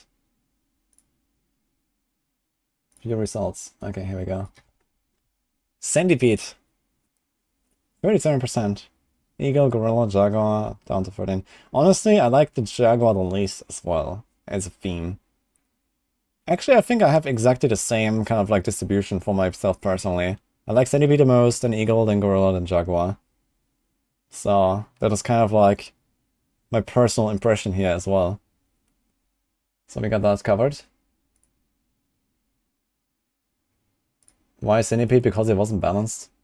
No, centipede is just badass. That's why. It just looks cool. I don't know. Like Rex kept telling me that centipede was like one-shotting everything and was super OP and whatnot, and I was like, yeah, it was kind of fine. But I played at least three different better builds, I feel, in those few hours. So I don't know. For some reason, he told me it was really OP, and I don't understand why. But yeah. Anyway, there's lots of cool stuff on Spiritborn. I've been starting to write the guides actually as well. So you're probably going to see some of those soon. I'll be doing a lot of Spiritborn in the expansion. Okay, let's close all the stuff. Hope you enjoyed the stream, guys. I'll be back tomorrow. Actually, I will not be back tomorrow. I'll be driving for 14 hours tomorrow. So that's unlucky. And I will be back on Thursday for the campfire.